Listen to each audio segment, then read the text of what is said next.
time for the Daily Tip This is like Disneyland for adults. If I wanted to have fun, I was going to go to Disneyland with my kids. with Michael Jenkins. Honestly, you could talk me into just about anything. Like, you want to do shots?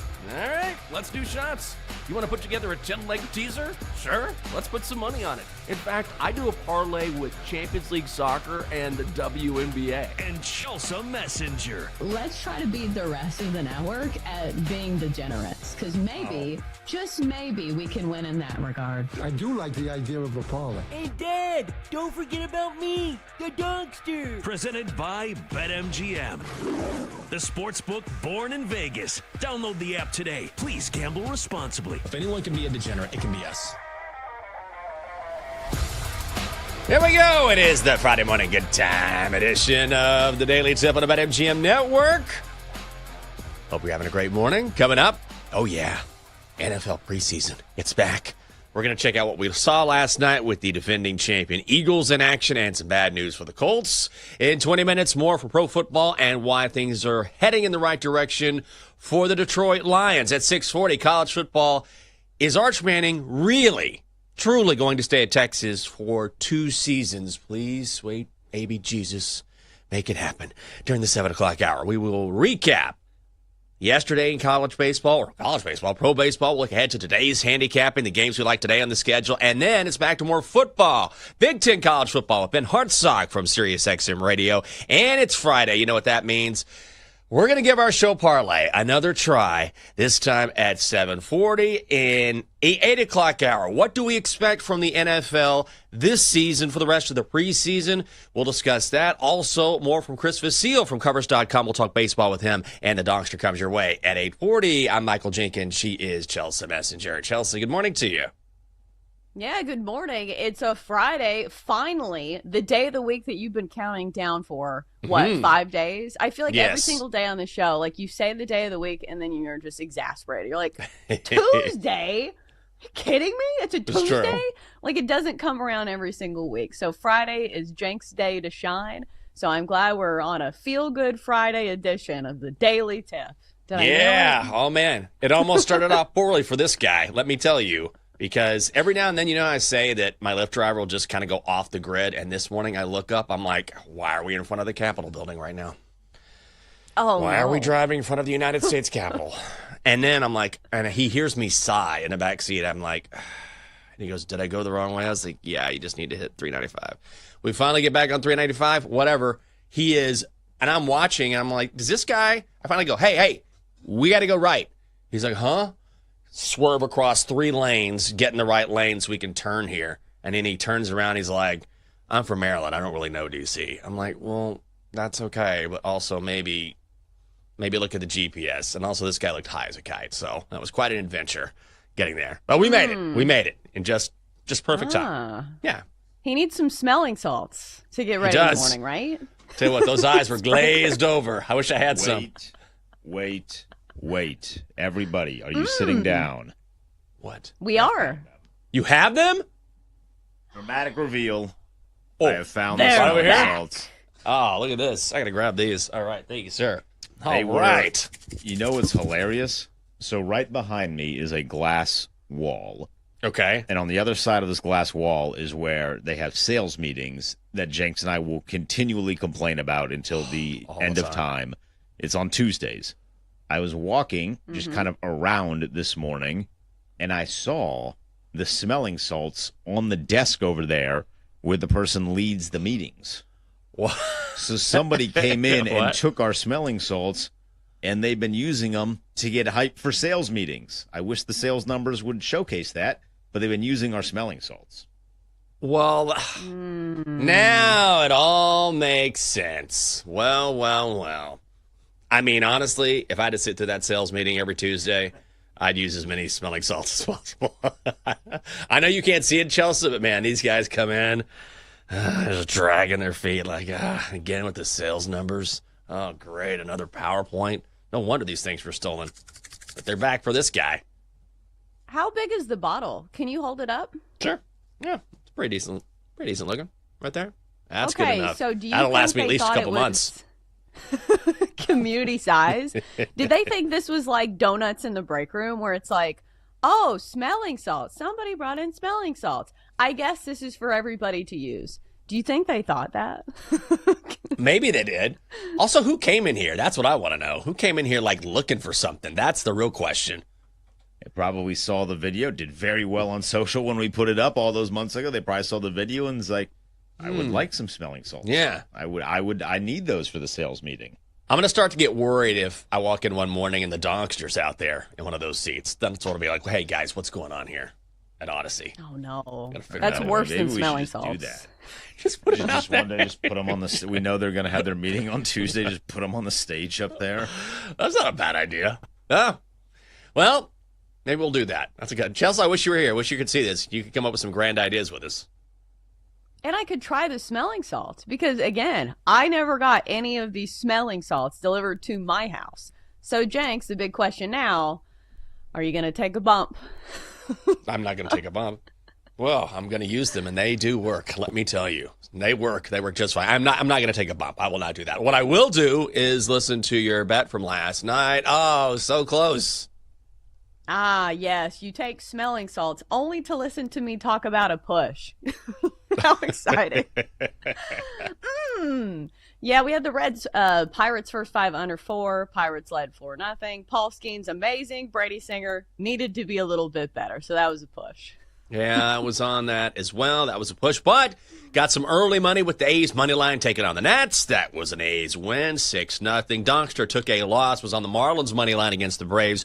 Braves went 8-6. So for the week, you are 4-2-1. I'm 7-2-2. The Donkster 2-2.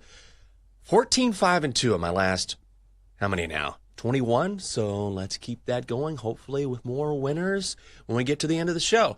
How about some pro football? Yeah, it's preseason, but still, Ravens beat the Colts last night, 24-16. Ravens getting 6.5 points. They come home at plus 230 on the money line. You know John Harbaugh. He loves his preseason. Over hits with the total set at 35 and a hook. No Lamar Jackson in this game, no surprise. So Baltimore gets some production on special teams from LaJohntay Wester. Wester had a 17-yard return on his first try. Fields this one cleanly. And again, he's got an alley. Wester at the 30. 2 men to beat. Wester could be gone. He's gone. Midfielder rolling. And the rookie 6th-round draft pick will take it to the house. LaJohntay Wester, 87 yards.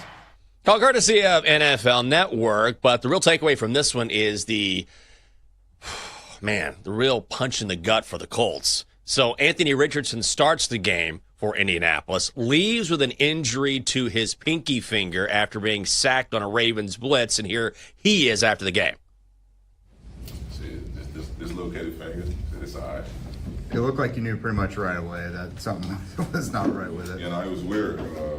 He hit me, then I was trying to make sure I had the ball, and I just looked down, and I see my finger in a different direction. I'm like, maybe I'm tripping. And I looked at it again, and it was definitely like that, so it's like I got to get this thing popped back in the bed. I'm good, though. How does it feel? Is it hurt? Is it swollen? Or? I mean, it's a little swollen, but it'll be all right. It's just tender right now. It'll be a little bit more sore in the morning, but I'll be good. I'm glad he's okay and that it's not a serious injury, but every time I see an Anthony Richardson highlight, it's something like this or some sort of, he's banged up, he's sliding, he's taking himself out of a game, it's an overthrow. Are we just going to give up on Anthony Richardson now? Is it time? I mean, how many chances is he going to get? Because it's not just the injuries, it's the other stuff, like him taking himself out of a game. The first time I think a quarterback's ever done that in the history of the NFL. So it's just so many things are starting to pile up for Anthony Richardson. And especially when you already have an NFL veteran quarterback on your roster, since the Colts added Daniel Jones, it just feels like all the stars are aligning for Daniel Jones simply to be the quarterback of the Colts. And listen, Jenks, I watched some of this game, kind of hoping to see some good plays. And here's the thing about preseason games. I feel like they're watching a movie where you've already seen all the good parts in the trailer. Like, it's when you watch the highlights of the game, like, those are the good plays. That's it. Because, the plays that I got to watch when Riley Leonard was in, and you look at his numbers, they don't look bad. He had one of the worst plays I think I've seen in quite some time. And I haven't been watching football. So he scrambles backwards for 40 yards, gets sacked, intentional grounding. And I'm like, this is why rookies have trouble in the NFL. It's not because of the good plays, because they do have some flashes. It's their mistakes are much worse. And I think I've noticed that watching some of these preseason games. Yeah. Preseason games are a tough watch. And immediately what happened last night when Anthony Richardson went out? Well, Danny Dimes comes in, looks pretty good as a starter. I mean, as much as you can tell from the preseason, but at least he's a known commodity, right? We know what he brings to the table. I would fade the Colts all the way to the bank this season. I mean, they're going to be really bad, I think. Unless, I will say, though, if they put Daniel Jones in, then they're going to be a much better team, but they want Anthony Richardson to work so badly to finish or to win the AFC South. They're plus 375. I wouldn't touch that. I feel like at what point do you say this experiment isn't working any longer? And I don't know how much more evidence you need, but I feel like the Colts are pretty close. Well, if he gets hurt, they won't have to choose. And it'll make things a lot easier on him, right? Because I think there is a reason that they signed Daniel Jones. Like, I understand they want to make their investment work in Anthony Richardson, but at the end of the day, like, they still want to win football games. So I do think Daniel Jones presents them somewhat of an opportunity to win games. And the AFC South is not like murderer's row. Like, yes, the Texans are good. I feel like nobody talks about the Texans this year. Like, last year, they're like, oh, well, C.J. Stroud didn't win a Super Bowl. Sophomore slump. But, like, my Titans are probably not winning many games. The Jags, maybe we get more out of Trevor Lawrence this year. At least they have Travis Hunter, so at least their games will be watchable.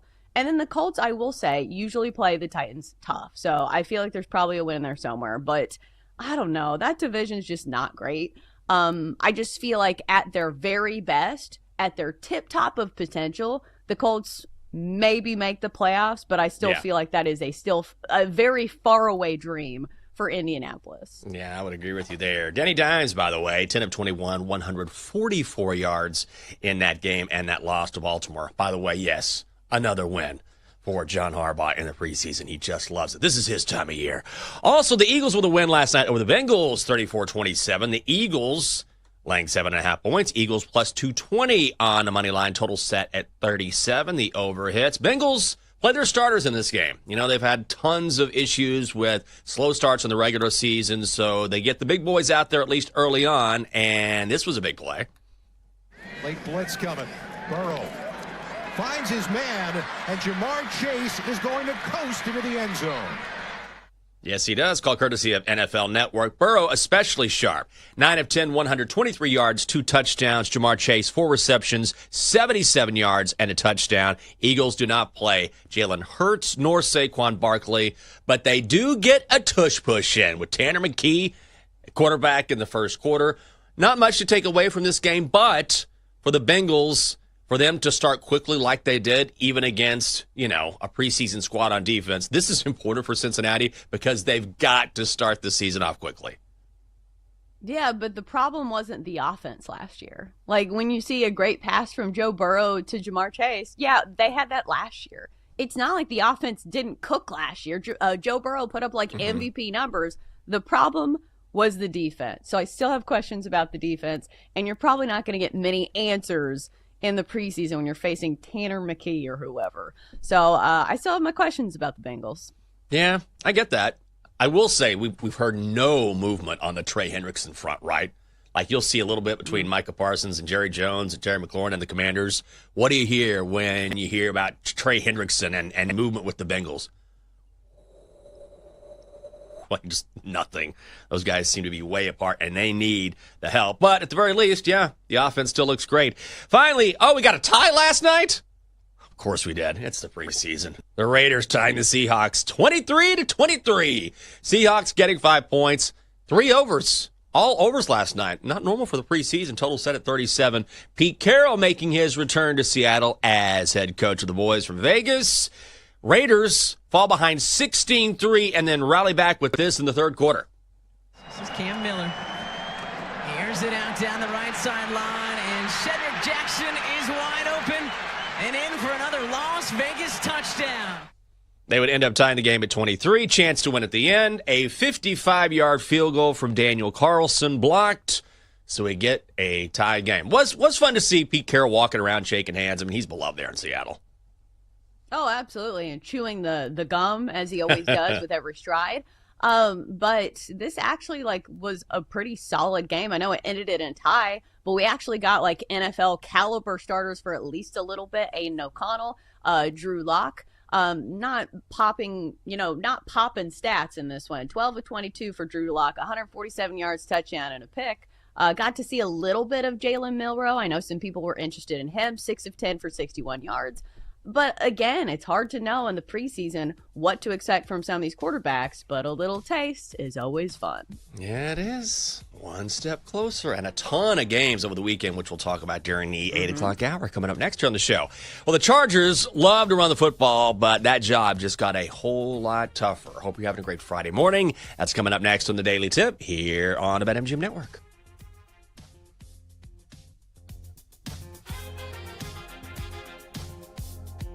Chelsea and Jenks will be right back on the Daily Tip on the BetMGM Network. Download the app today. Please gamble responsibly.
Welcome back to the Daily Tip, presented by BetMGM, the sportsbook born in Vegas. Download the app today with Michael Jenkins and Chelsea Messenger on the BetMGM network. Welcome back to the show, Friday morning good time edition. That's right. We do our best to make sure you have a good time going into the weekend, and we still have a loaded baseball card today. We got preseason games tonight in the NFL, plenty of NFL news as well. We're going to get to all of that, including some really good news for the Detroit Lions.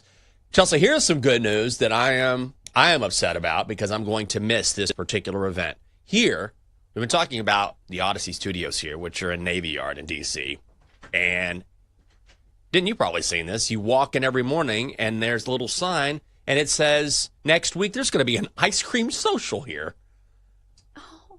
Yes. Yeah, I did see that. It's at like a very odd time, though. Yeah. It's definitely not meant for those of us in radio. It's meant for the 9-to-5ers who are just working to the weekend, and they're like, hey, at 2 p.m., have some vanilla ice cream. Have some ice cream. I would have come here for the ice cream social. Like, when is the last time when you weren't a child that you got invited or had an ice cream social you could go to? I would actually come from home, come here, have some ice cream, and then probably go to a local bar. That would be wonderful. It'd be like an alcoholic root beer float or something. And I'm going to miss it. I'm going to be in Texas. I'm really bummed about this. I would have come here for the ice cream social. Absolutely.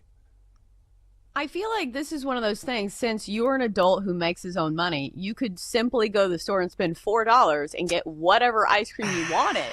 Because, Jenks, don't you know it's going to be like store brand vanilla ice cream with like maybe you get some ice cream cones. It's usually like the worst kind. Like if it's meant for the masses, it's never going to be like the best flavors. Know. This is like when they try to bribe you with like a pizza party and you're like, well, we'd rather have insurance. Do you get what I'm saying? It's like, I feel like this is something that Michael Scott would do. He'd be like, listen, I'm going to need you guys to work every Saturday for the next 3 months, but ice cream social. I don't know. I feel like when they have events down there, though, they actually have some pretty nice events. I got a feeling this might be nicer than we think. I don't know. Where's it going to be? Right there in the lobby? You know, you're schmoozing with someone. Yeah, it's right in the lobby because they do vegetables there too. Just like yeah, it's just free like vegetables. Produce. Yeah, yeah. It's like a farmer's market without the pay. You guys got any cucumbers over here? Yeah, over here. No, that's pretty much exactly what it is. Because there's a guy upstairs that on Thursdays just walks around with a massive bag of vegetables, and I'm like, hey Jeff, why do you have cucumbers? And he's like, it was free downstairs. And I was like, okay. Cool. Oh, all right. I'm going to pickle these things. Where do they it's come less from? weird when it's free. Oh, man. Well, that's a bummer. I'll be gone, so I'm going to miss it. That's a real tough one to take. I've been looking forward to that. I literally told myself I'm coming back for this. I don't care what I have to do. I'm going to do it. But no longer. I miss going to like company events. I will say that. Like working from home, you don't get to go to anything.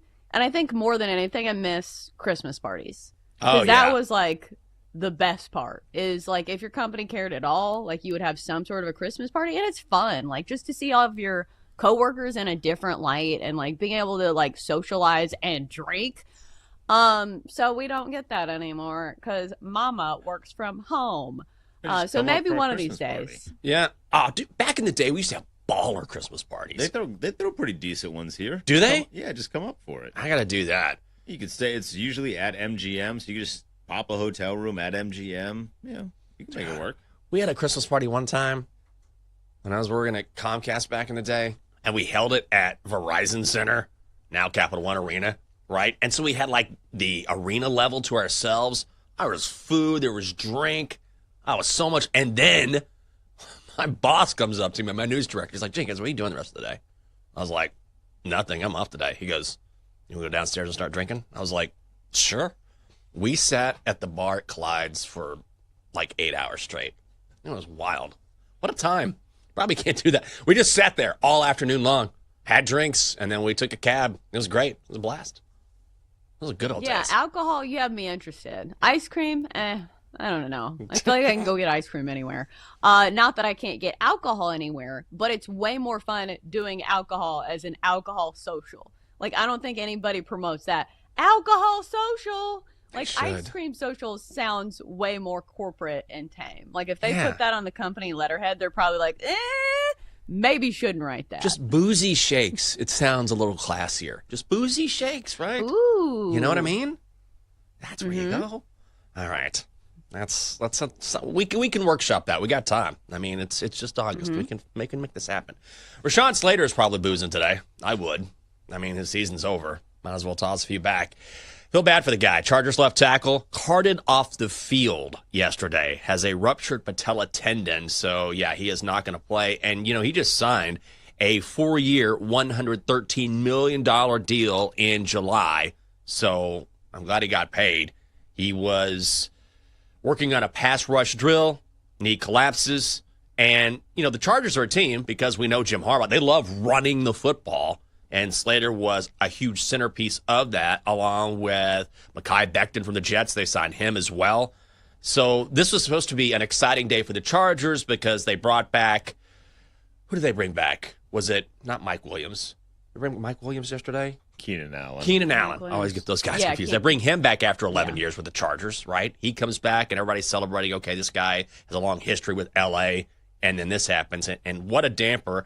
I'm sure the Chargers will adjust. I mean, that's part of the NFL, but you feel really bad for a guy who is a big part. I mean, he's right there protecting the blind side for Justin Herbert. Yeah, I was going to say Justin Herbert probably doesn't feel great about this either because, this is one of the more important positions on the offensive line, and Slater was going to be one of the highest paid offensive linemen in the NFL after this massive deal. So obviously, there are going to be trickle-down effects for the offense. And a lot more pressure is going to be put on Joe Alt. From a non-football perspective, though, Jenks, did you see this story about Rashawn Slater that came out last week where somebody was, I think it was one of the NFL aggregator accounts, Dog Cliveman, who said something to the effect of, ooh, the ultimate bag, Rashawn Slater finalizes his divorce before signing massive deal so his wife doesn't have to get any money. Did you see that? Yeah, and it was such a trash post because his wife responded, or the woman he is divorcing responded, and said, hey, there's no reason to include me in this because I am happy for Rashawn. I'm glad he's getting his money. Celebrate him instead of, throwing me into this conversation for no real reason. And so Dove Cleveland, whatever his name is, comes back and is like, oh, I didn't mention you. Way to make it about yourself. I'm like, and everyone was like, dude, you, not only did you mention her, she was not a part of this story. You posted a picture of Rashawn Slater walking off the field with her when they were married. You absolutely made this about her. I mean, you talk about gaslighting. I feel like that word is thrown around too much. Like people are like, oh, I don't like something. You're gaslighting. I'm like, pump the brakes on that. But this was gaslighting in its truest form, where this guy does nothing but post about her and is like, I didn't mention you. Look at you talking about yourself. Like, it was just maddening. It was just pure rage bait.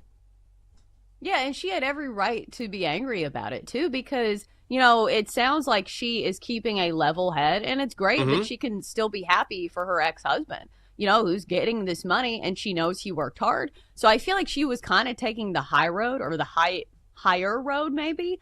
Maybe not by responding to this aggregator, but by saying, I don't have any ill will towards him. I'm not going to say anything publicly. So It's really unfair to her because she was not in the public sphere before. This would be one thing if it was Taylor Swift or Haley Steinfeld or somebody who's a celebrity that's kind of used to people using their name for headlines. But this girl didn't deserve this. No, I feel bad for her. I hate it when people do that. It's clear what they're doing, and then the mental gymnastics that they use to pretend like they're not. If I asked you, hey, who's Rashawn Slater married to? We're like, is he married? I have no idea. Nobody knows. Nobody cares. It's not a part of this story at all. So that's absolutely just trying to, generate more engagement. It worked, but it was a really garbage move, honestly. From a football perspective, do you worry about the Chargers now? I mean, you're talking about the left tackle. That's a huge part of any team. That's why the Commanders brought in Laramie Tunsil. I mean, when you can protect your quarterback at all costs, you do it if you can. I mean, they can move Joe Alt around like you were talking about, but are you less hyped about the Chargers now, or were you even hyped about the Chargers to begin with? I think it's just going to be a really tough division. Like the AFC West, it feels like one of those years. I feel like we've done this song and dance before, though. Like, remember when Russell Wilson went to the Broncos and everybody's like, ooh, do the Chiefs even deserve to be favorites? I'm not going as far as that, but we've talked about how good we think the Broncos are going to be. The Chiefs obviously deserve their credit. So, like, the Chargers are in that division. I'm not saying the Raiders are going to do that much, but still, it's one of those divisions where you're going to have to win a lot of games simply to get a wild card spot, because it just feels like the Chiefs are going to run the table when it comes to their division, because they do that every single year. And until they are unseated, I feel like they deserve their credit. So obviously you want every single piece on your roster to be healthy. I know that Jim Harbaugh wants to run the football, but still, Justin Herbert, from a talent perspective, is one of the most talented quarterbacks in the league. And I think a lot of people have been buying into, the MVP hype, saying, this could be the year that he really opens things up, second year under Jim Harbaugh. But now when you have your blindside blocker gone, that is certainly not going to help his case for MVP. No, you're right. If you like the Chargers to win the division, they are plus 310. If you like them to make the playoffs, yes is minus 130. No is plus 110. So just a little bit of juice on them making the postseason. Found the story yesterday, and I thought this is a great sign if you're a Lions fan or if you like Aiden Hutchinson to win Defensive Player of the Year. So the Lions have instituted what they're calling the Hutch Rule in camp. And it's because Aiden Hutchinson has been so dominant during training camp that when he gets to the quarterback, he's going to pull up. He's not going to sack the quarterback. They don't want Jared Goff or anyone else to get hurt. They let the offense continue so that the offense can continue to get work in. So we know Hutchinson last year, it was week 6, broke his tibia and fibula. And going into that game, that week 6 game, he was leading the NFL in sacks, 6.5 sacks. He was having a monster season. He looks like he's 100%. But if you like Aiden Hutchinson to win Defensive Player of the Year, he's 7-1. So is Myles Garrett. They're the co-favorites. Micah Parsons is plus 750. This is a good sign when they're like, all right, the Hutch Rule is keep playing offense because this guy's in the backfield so much. Oh, absolutely. I think it's great when it's somebody who the talent kind of matches the mentality. Because Aiden Hutchinson is one of those guys that is so easy to root for. Obviously, a Detroit kid through and through. He had the picture of himself in the uniform at the draft.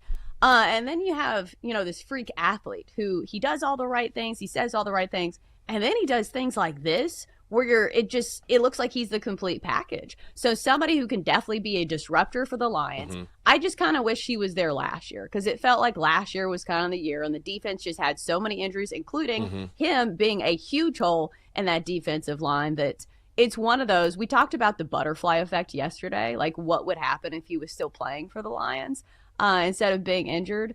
One can only wonder, but at least we will see him this year. Yeah, I'm just glad that this isn't an injury that will slow him down or affect his future in the NFL. And that's the one good thing about how medicine has evolved, where, there was a time when you had a broken bone like this, or especially if you tore up your knee, like in basketball or something, where it was either a career ender or you just were never going to be the same player. And even in football, sometimes that still happens. Sometimes there's an injury that you're just never the same after that. So I'm glad by all accounts he looks like he is back and better than ever. And I would not mind a sprinkle on him and 7-1. Also, I think that I don't know if motivation would be a factor or not. I mean, when you're talking about these high-level athletes, they're always, you know what I mean? They're always motivated. They don't need any motivation. Like, they're just self-motivating. But I will say maybe there's a little something extra if you're an Aiden Hutchinson and you missed part of the season. You're like, I'm coming back and I'm going to show everyone what I can do in a full season. Or if you're like a Micah Parsons, you're like, okay, Jerry, I got something for you because I'm leaving this team as soon as I'm done. So I don't know if that plays a factor, but I do think it's an interesting angle, even if I think it's probably overstated a little bit. Well, I do think there's an angle in here, and maybe it's voter fatigue. Because I think if Aiden Hutchinson has a monster year and so does Myles Garrett, who do you think's winning the award? I think people will want to give it to Aiden Hutchinson, right? Yeah. Oh, for sure. And what I would do is, and I need to look at this market again, is that I would look at comeback player of the year. That's where I mean, you're not going to get odds like this. They'll probably be shorter, like probably 2 or 3 to 1. But I'm telling you, Aiden Hutchinson, I feel like he is going to win Comeback Player of the Year. And I forget who his competition is. But again, like you were saying, all things being equal, who's going to get that award? Mm-hmm. It's going to be Aiden Hutchinson. And all he has to do is stay healthy. But then again, that's the case for everyone. So I hope he is healthy this season, and I will put some sort of bet on him because I think he's going to be a monster, and we've certainly seen that already. Coming up next here on the show, how about some college football? Let's do that. Arch Madness has reached a fever pitch, and we are still 2 weeks away from the college football season. Plus, not Arch, but Archie is speaking. That's coming up next on the Daily Tip on the BetMGM Network. Hope you're having a great morning.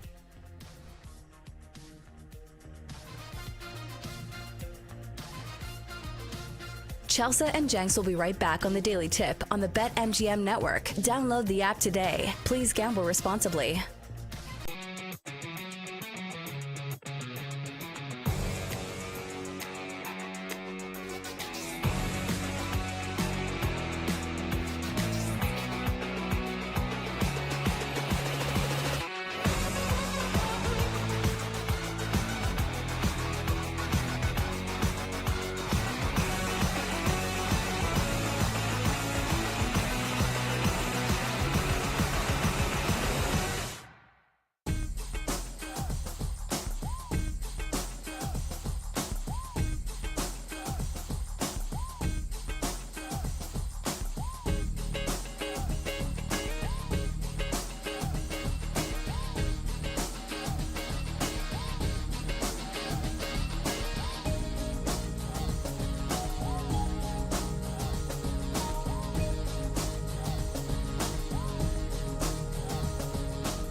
Let's get back to the Daily Tip with Chelsea Messenger and Michael Jenkins on the BetMGM Network. Presented by BetMGM, the sportsbook born in Vegas. Download the app today. Please gamble responsibly. Welcome back on a Friday. It's the Daily Tip on the BetMGM Network. Good morning. I'm Michael Jenkins. She is Chelsea Messenger. Got the whole crew on a Friday. Denton, Dylan, Double D. Coming up on the show, when the eldest Manning speaks, everyone listens. Do you know how excited I am that football season is back? A couple days ago, I was with the lovely Catherine. We were having a martini at a local bar. And I look up, and they've got different TVs on. And, in fact, I think the reason why people are coming into D.C. this weekend is Otakon, which is a celebration of Asian pop culture. So we live near the convention center here in D.C., so you can see people like filtering in. Anyway, we're sitting there at the hotel. I look up, and I think ESPN2 was on. And one of their basketball shows where they cover basketball year-round, and this is obviously a super slow year. And I look up, and the graphic says, how will Team USA perform at the 2028 Olympics? I was like, oh, God. I don't know, guys. Isn't it 2025? Aren't we 3 years away from this? God, imagine trying to analyze that. Like, I think they're going to win the gold. We're probably going to win the gold again. I don't know how they do it. I didn't listen to it, but I just was like, I'll have another round. I'm glad that's not me right now. Tough sledding for the NBA right now. Tough sledding. I haven't thought about the NBA. I feel like, what do you do from there if you're a producer? Do you say, like, maybe we throw in some WNBA stuff? Yeah. Or you tried to, like, get creative a little bit? Because, like, 2028 Olympics, like, there's other things that I feel like are closer on the horizon to talk about. I don't know. Who wins the NBA title next year? That's literally sooner than that. So I don't know if this is one of those, like, supposed to be, like, fun discussions, because I'll give you maybe the example that we did on our show was the flag football thing. But, like, that's different because we don't have flag football on a daily occurrence, right? When we were talking about the 2028 Olympics. Yeah. I mean, I don't even know where to start with that. I tried to take a picture. I was going to send it to you guys. But I wouldn't even know where to start with that sort of analysis, you know. I'll tell you to watch out for Slovenia. I've been following them in the offseason. I'll tell you what, they look great. Their practice sessions, I mean, they've been sporadic. They look fantastic. I mean, I don't know. It just goes to show whenever I feel bad about something in the offseason, I'm like, well, at least I'm not talking about something 2.5 years from now. I mean, it could be worse. They could be talking about, like, I don't know, like some dumb debate about LeBron versus MJ again. Because it used to be that's what they did. It's like, oh, well, it's time to turn it back up. Time to compare LeBron to Michael Jordan. So at least they're not doing that. But yeah, you know, it's slim pickings this time in the NBA. I would do like an entire segment on Nikola Jokic watching horse races. Yeah. Please tell me you saw this video. That would be more exciting. Yeah. Nikola Jokic loves horses. And I would love that video too. The video's great. I would rather discuss that than Perk says Egypt will win silver. It's like, okay, well, there's something else on right now. I need a break from this. Hey, let's talk about this season. Not in basketball. Oh, no. College football. And if you want to bet on college football, guys, we make it easy at BetMGM. You can get in on the excitement with an any sport, no sweat token. Why no sweat? Because if you don't win your wager, you get your stake back in bonus bets. That is at BetMGM, the sportsbook born in Vegas. So, Arch Manning, far be it from me to say that we're talking too much about Arch Manning or that the hype is too much. I mean, come on. It's Arch Manning. Goes to Texas. You know how nice this is for me? I'm telling you. I cannot get enough, obviously, as a Texas fan. I know the rest of college football is like, all right, pump the brakes. I get that. But, of course, for me, I'm like, I'm just glad Texas is relevant. I cannot believe a Manning plays for us. Oh, my God. What a turn. Oh, Double D. Are you going to do this early in the season? I can't. I can't. It's too much. No, it's not. It's not too much. We got a Manning playing for us? Wait, we're the favorites to win the SEC? We're the favorites to win the national title? Arch is the favorite to win the Heisman Trophy? We're going to beat Ohio State. We're going to win it all. We're going to win it all this season. I'll say it right now. Play this back at the end of the year. Hook 'em horns. Well, okay. Well, I'm it's sorry. not a far stretch, right? I hear They are the favorites. It's not a stretch. I mean, I say this like every year, but really this year, it's not a stretch. Now, is it a stretch that Arch would stay an extra season if he wins it all at Texas? According to Archie Manning, the great, Arch's grandfather, named after Archie, he says that Arch will stay at Texas for another year, no matter what. And he says, really, they haven't really talked about next year, which I don't necessarily believe. Even Denton said that in the rundown here. Who believes that? I don't know if I believe that, but I will say this. You got to trust me on this. It's just like when people were saying Arch is going to transfer. And I said on the show, I was hammering the table. Arch is not going to transfer. I am telling you. I'm telling you, he's not going to transfer. If you know the program, if you don't have to read between the lines, he was never going to transfer behind Quinn. He just wasn't. As of now, he's staying 2 years. Now, that can change. But as of right now, and again, things are fluid, especially in college football. If he's guaranteed to be the number 1 overall pick next season, would he leave? Probably. I don't know. But right now, his plan is to stay 2 full years, and that is exactly in line with what we heard previously, which is he's not going to transfer, and when it's his time after Quinn, he's going to stay 2 years. This is exactly what the Mannings have said it's going to be from the very start. Yeah, and it feels like they have him on this trajectory that he has followed pretty closely. Like, it feels like he's a kid that has his head on his shoulders pretty squarely. Yeah. And it feels like he takes the advice of his parents and his grandparents pretty seriously. And why would you not? Like, if you're going to listen to your grandparents, like, at least it's like Hall of Fame quarterbacks who literally played your position in the NFL. So it does feel like they have a pretty good handle on things. And plus, we've seen this before. Like, what was the deal with Eli Manning and Archie didn't want him going to a certain team? So we've seen this parental strings being pulled before for the Mannings and his offspring. So I don't know if it's the case here, but I have no reason to believe this isn't true. I absolutely think it's true. I mean, the Mannings have said as much for years, but people don't want to pay attention. They just lose their minds, you know? It's like Quinn would have a bad quarter, and it's like, oh, we got to put Arch in. I'm like, no, we don't. Quinn Ewers was a very good quarterback at the University of Texas. Texas went to back-to-back semifinals with Quinn. You know, oh, well, Quinn had a good game. Arch's going to transfer. Like, it's just like mind-numbing to me as someone who follows the program very closely. Like, right now, he's not going anywhere.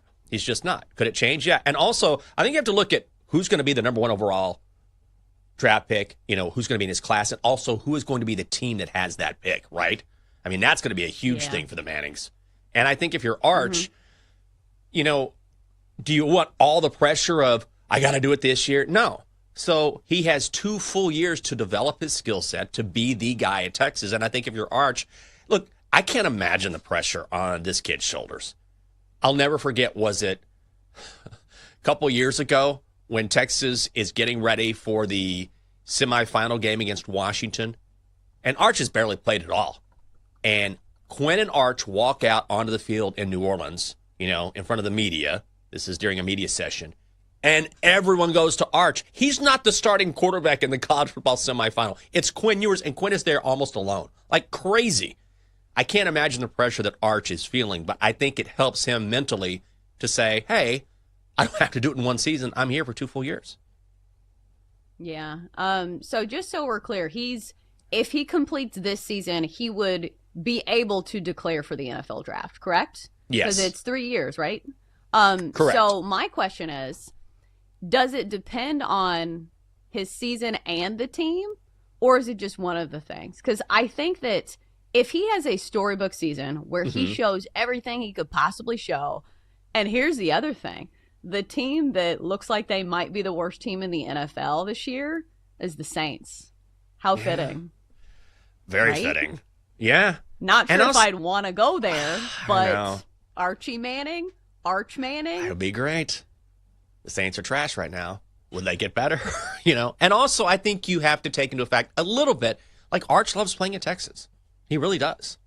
Now, I know people say, oh, Texas paid him the most money.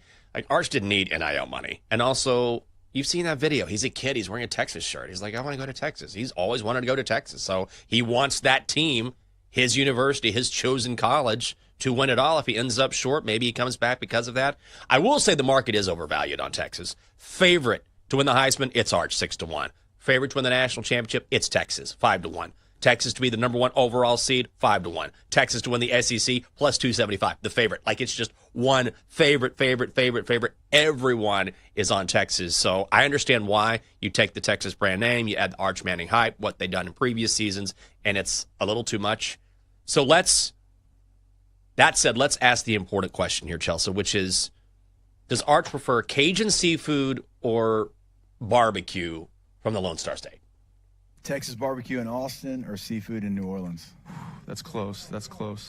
Those are totally different genres. Yeah. Like, Wait. Still, though, it's food. I mean, they're both like 10s, yeah. Yeah, but how do you even compare them? Like, okay, he was going to give us an answer. Then you made him go switch. Sorry. Okay, I would like the answer. I think right now, I haven't been in New Orleans a lot recently, so I think right now barbecue, but I always start to crave crawfish. What about... What about, but actually, I mean, Austin, the breakfast tacos. Yeah, we don't have breakfast tacos really in New Orleans. Like, no, I think they only like croissants exist. And stuff. Yeah, that's we had breakfast tacos this morning. They were fire. All right, y'all converted so Arch. Good. That's from Sirius XM Radio. Also, these are very different foods. I like the guys, like, they're all food. I was like, okay, yeah. It's like, do you prefer cake? Or do you prefer caviar? It's like, I mean, way different categories, not even in the same lane. But I don't know. Maybe he's converting. I would choose, that's close though. I love seafood. I think I'd go barbecue. What about you, Chelsea? Okay, so what were the options again? Barbecue or seafood? Yep. Like, that is very different, right? Yeah, that's what I mean. It's like, is this our last meal? Like, are we dying after this? Like, why do you only have to choose one? God. And these are two really great seafood or two great food categories in general. I think I'd go barbecue. I think I like that a little bit more. It makes me want barbecue right now. I agree. It's good to see him sort of acclimating. I mean, he has to say it, right? He's at Texas. Coming up next on the show, time to pick a few more winners on the diamond, and we'll also continue our show parlay and see if that works out. That's next on the Daily Tip. Chelsea and Jenks will be right back on the Daily Tip on the BetMGM network. Download the app today. Please gamble responsibly.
Network. It's time for The Daily Tip. This is like Disneyland for adults. If I wanted to have fun, I was going to go to Disneyland with my kids. With Michael Jenkins. Honestly, you could talk me into just about anything. Like, you want to do shots? All right, let's do shots.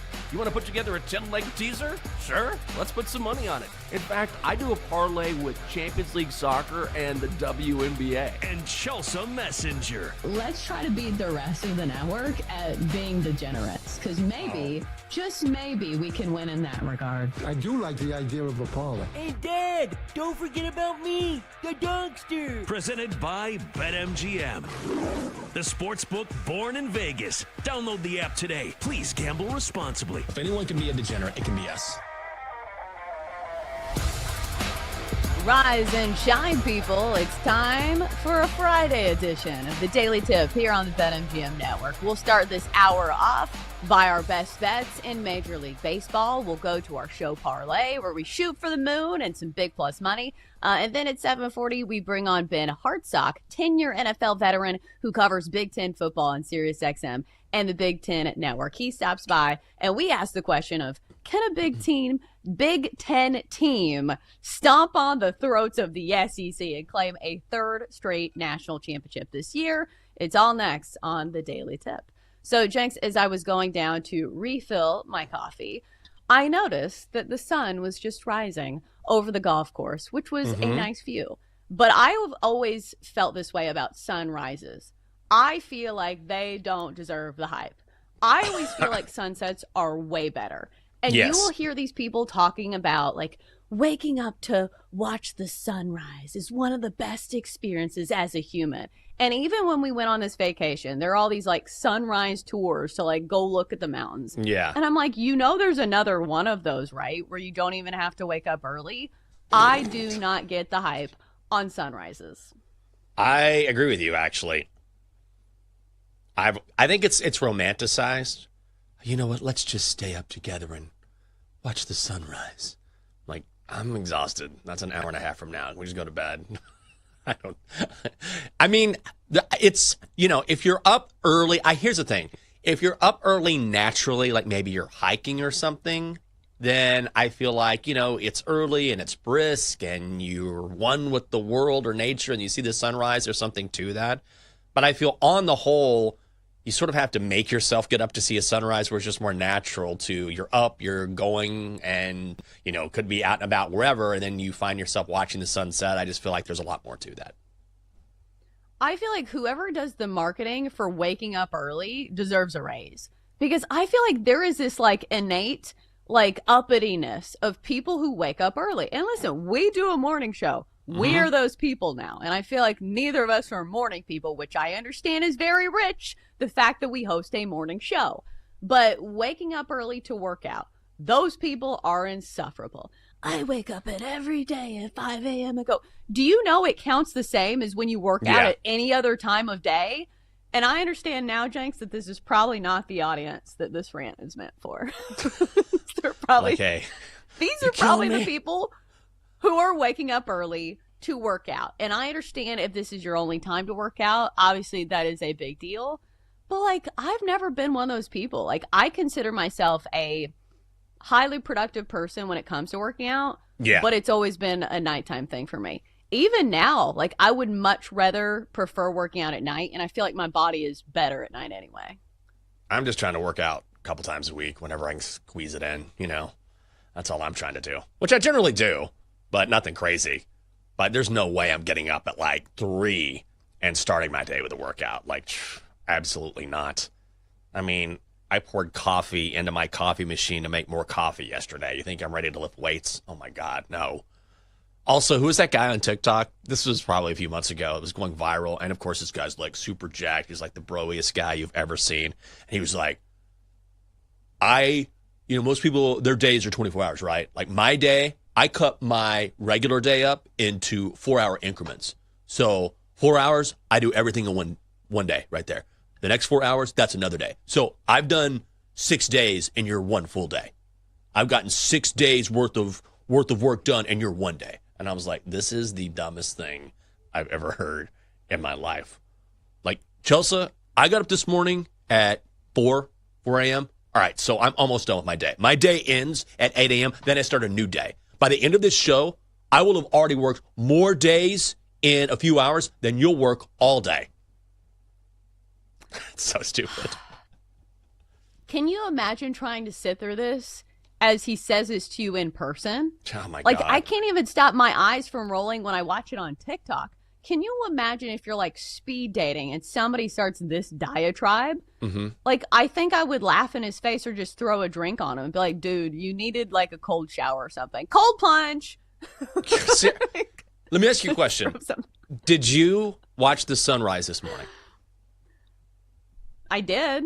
Well, I didn't watch it, but I just saw it. I watched 4. Like, I watched 4 this morning. I watched 4 sunrises this morning. That's right. If I saw someone or heard someone say this to me, I would immediately be like, I gotta exit as soon as possible. Fortunately, I haven't met too many people like this, but I would find a way out very quickly.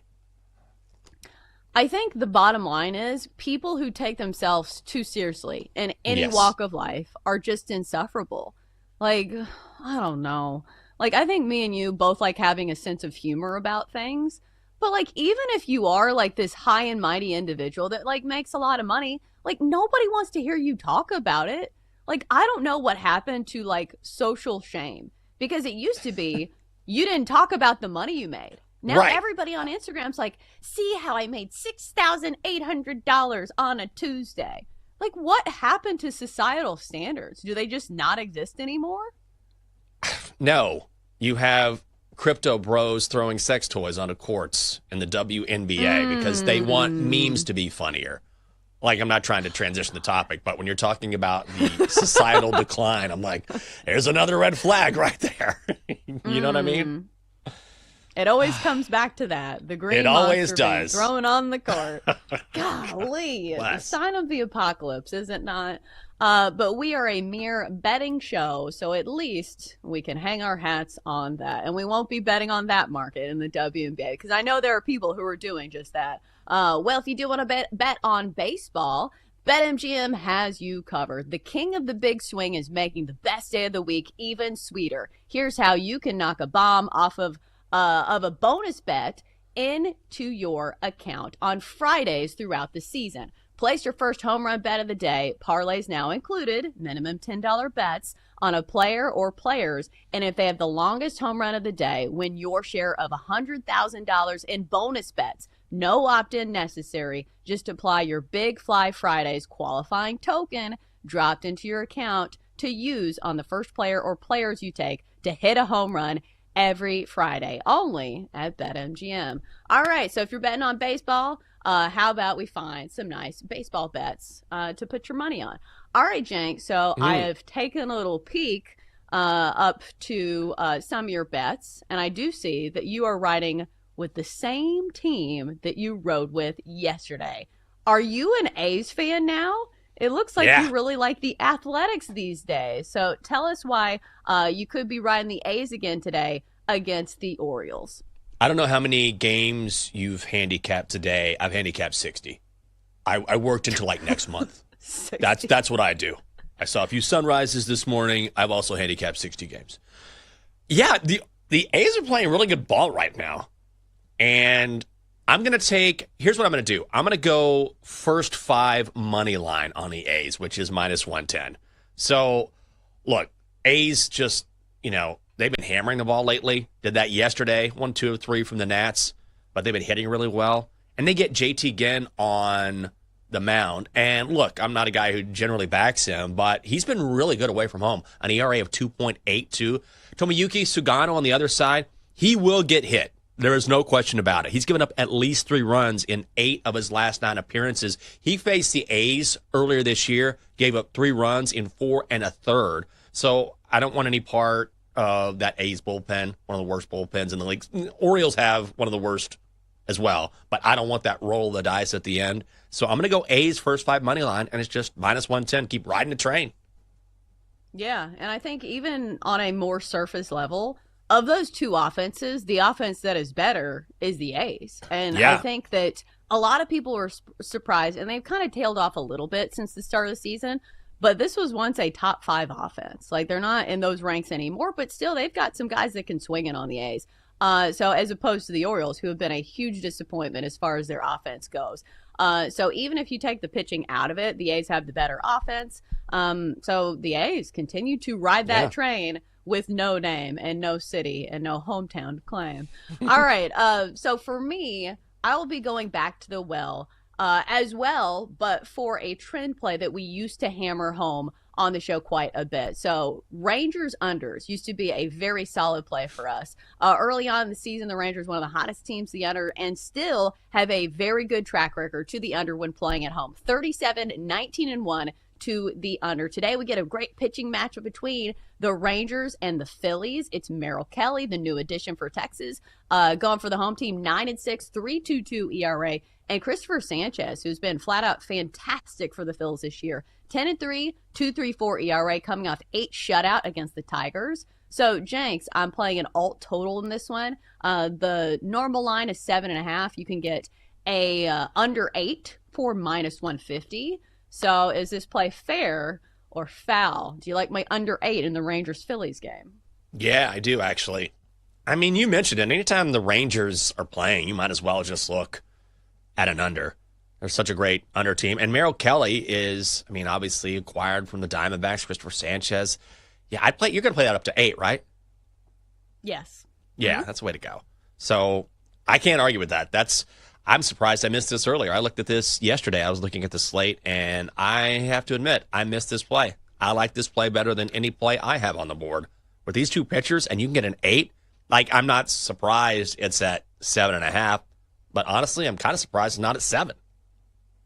I'm surprised you didn't take this play either, because when I scrolled down to our show parlay, I was like, please don't take the under in the Rangers game, because I'm not going to lie, I don't love a ton of plays today. That was the first impression rose for me as far as first glances go, because you look at these two pitchers, and plus the additions that the Phillies have made to their bullpen, most notably their closer, Yohan Duran, throwing absolute gas in the back end. And plus the Rangers bats have just been kind of disappointing. And plus, if you look at the Phillies offense, they're much better at home as opposed to on the road. They're a top 5 offense at home, kind of middling when they play away from home. So I think all the factors kind of line up for that one. All right, so there's a few games that kind of caught my attention, but there was one factor that went in the opposing direction that I'm okay. I don't know about that. So from the jump, the Tigers at -325. Shoo. I don't know about that. That's a little too steep for me, I think. I do like the Tigers today. Tariq Skubal obviously is a known commodity. He is a blue chip stock, 11-3, 2.18 ERA. Kyle Hendricks goes for the Angels. And he's a veteran, a crafty veteran that once and again can have a good game, but it's not somebody I want to trust. But at -325, I feel like the Tigers have not been as trustworthy as that price kind of shows as of late.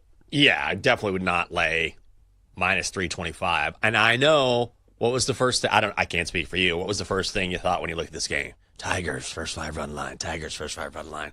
That's -190. Ooh, what's the price on that? -190. Not great. No thanks. Oh, LOL. Yeah. And you know what I was doing too is that I looked yesterday. I was curious because I feel like a guy I always bet on, since we were talking about the Rangers, is Nathan Eovaldi. He's quietly had such a fantastic season. And I say quietly because he should have made the All-Star team, but he didn't have enough innings pitched. He was just a handful of innings short.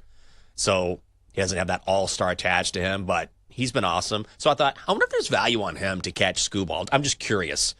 Tariq Skubal is -700 to win the Cy Young, so that is a no. Yeah, I mean, he's going to win it.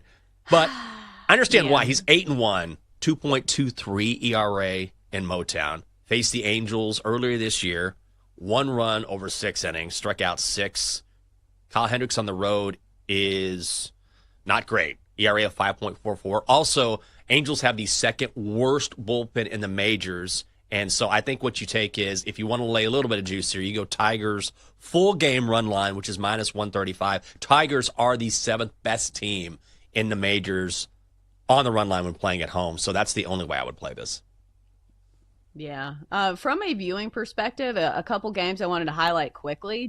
I'm not going to bet on it, but I do think they're interesting. Astros-Yankees today. Hunter Brown, ace of the Stros going. The Astros -120 against the Yankees. Cam Schlitter 1-2, 4.58 ERA. I think I would lean towards the Astros there, but a big matchup in the American League. And also this one, Mets-Brewers. The Brewers have been the hottest team in all of baseball, and you get them at a solid price, but I'm not sure if I want to fade Kodai Senga here. Jenks, are you playing either of those games, or are you just going to watch them? I am not. The only thing I would look at when you're talking Brewers and Mets is I would maybe look at the under in that game because of the pitching matchup. But that's the only way I would look at it. But I'm like you. I don't know if I want to. I mean, the Mets are a nice plus money play with Senga, but also the Brewers are playing great ball. So it would be a total for me.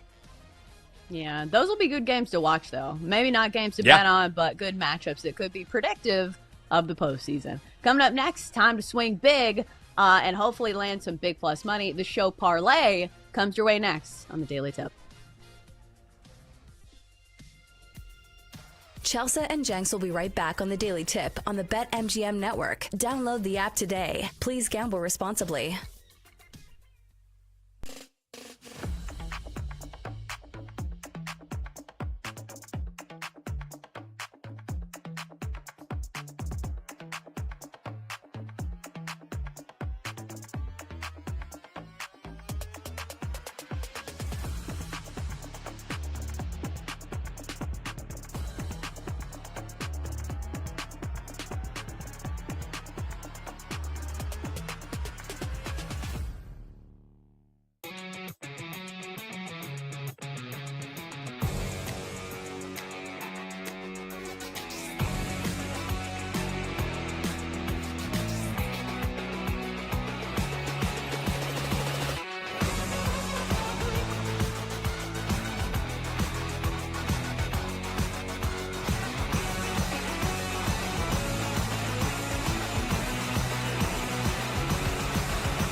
Welcome back to the Daily Tip, presented by BetMGM, the sportsbook born in Vegas. Download the app today with Michael Jenkins and Chelsea Messenger on the BetMGM network.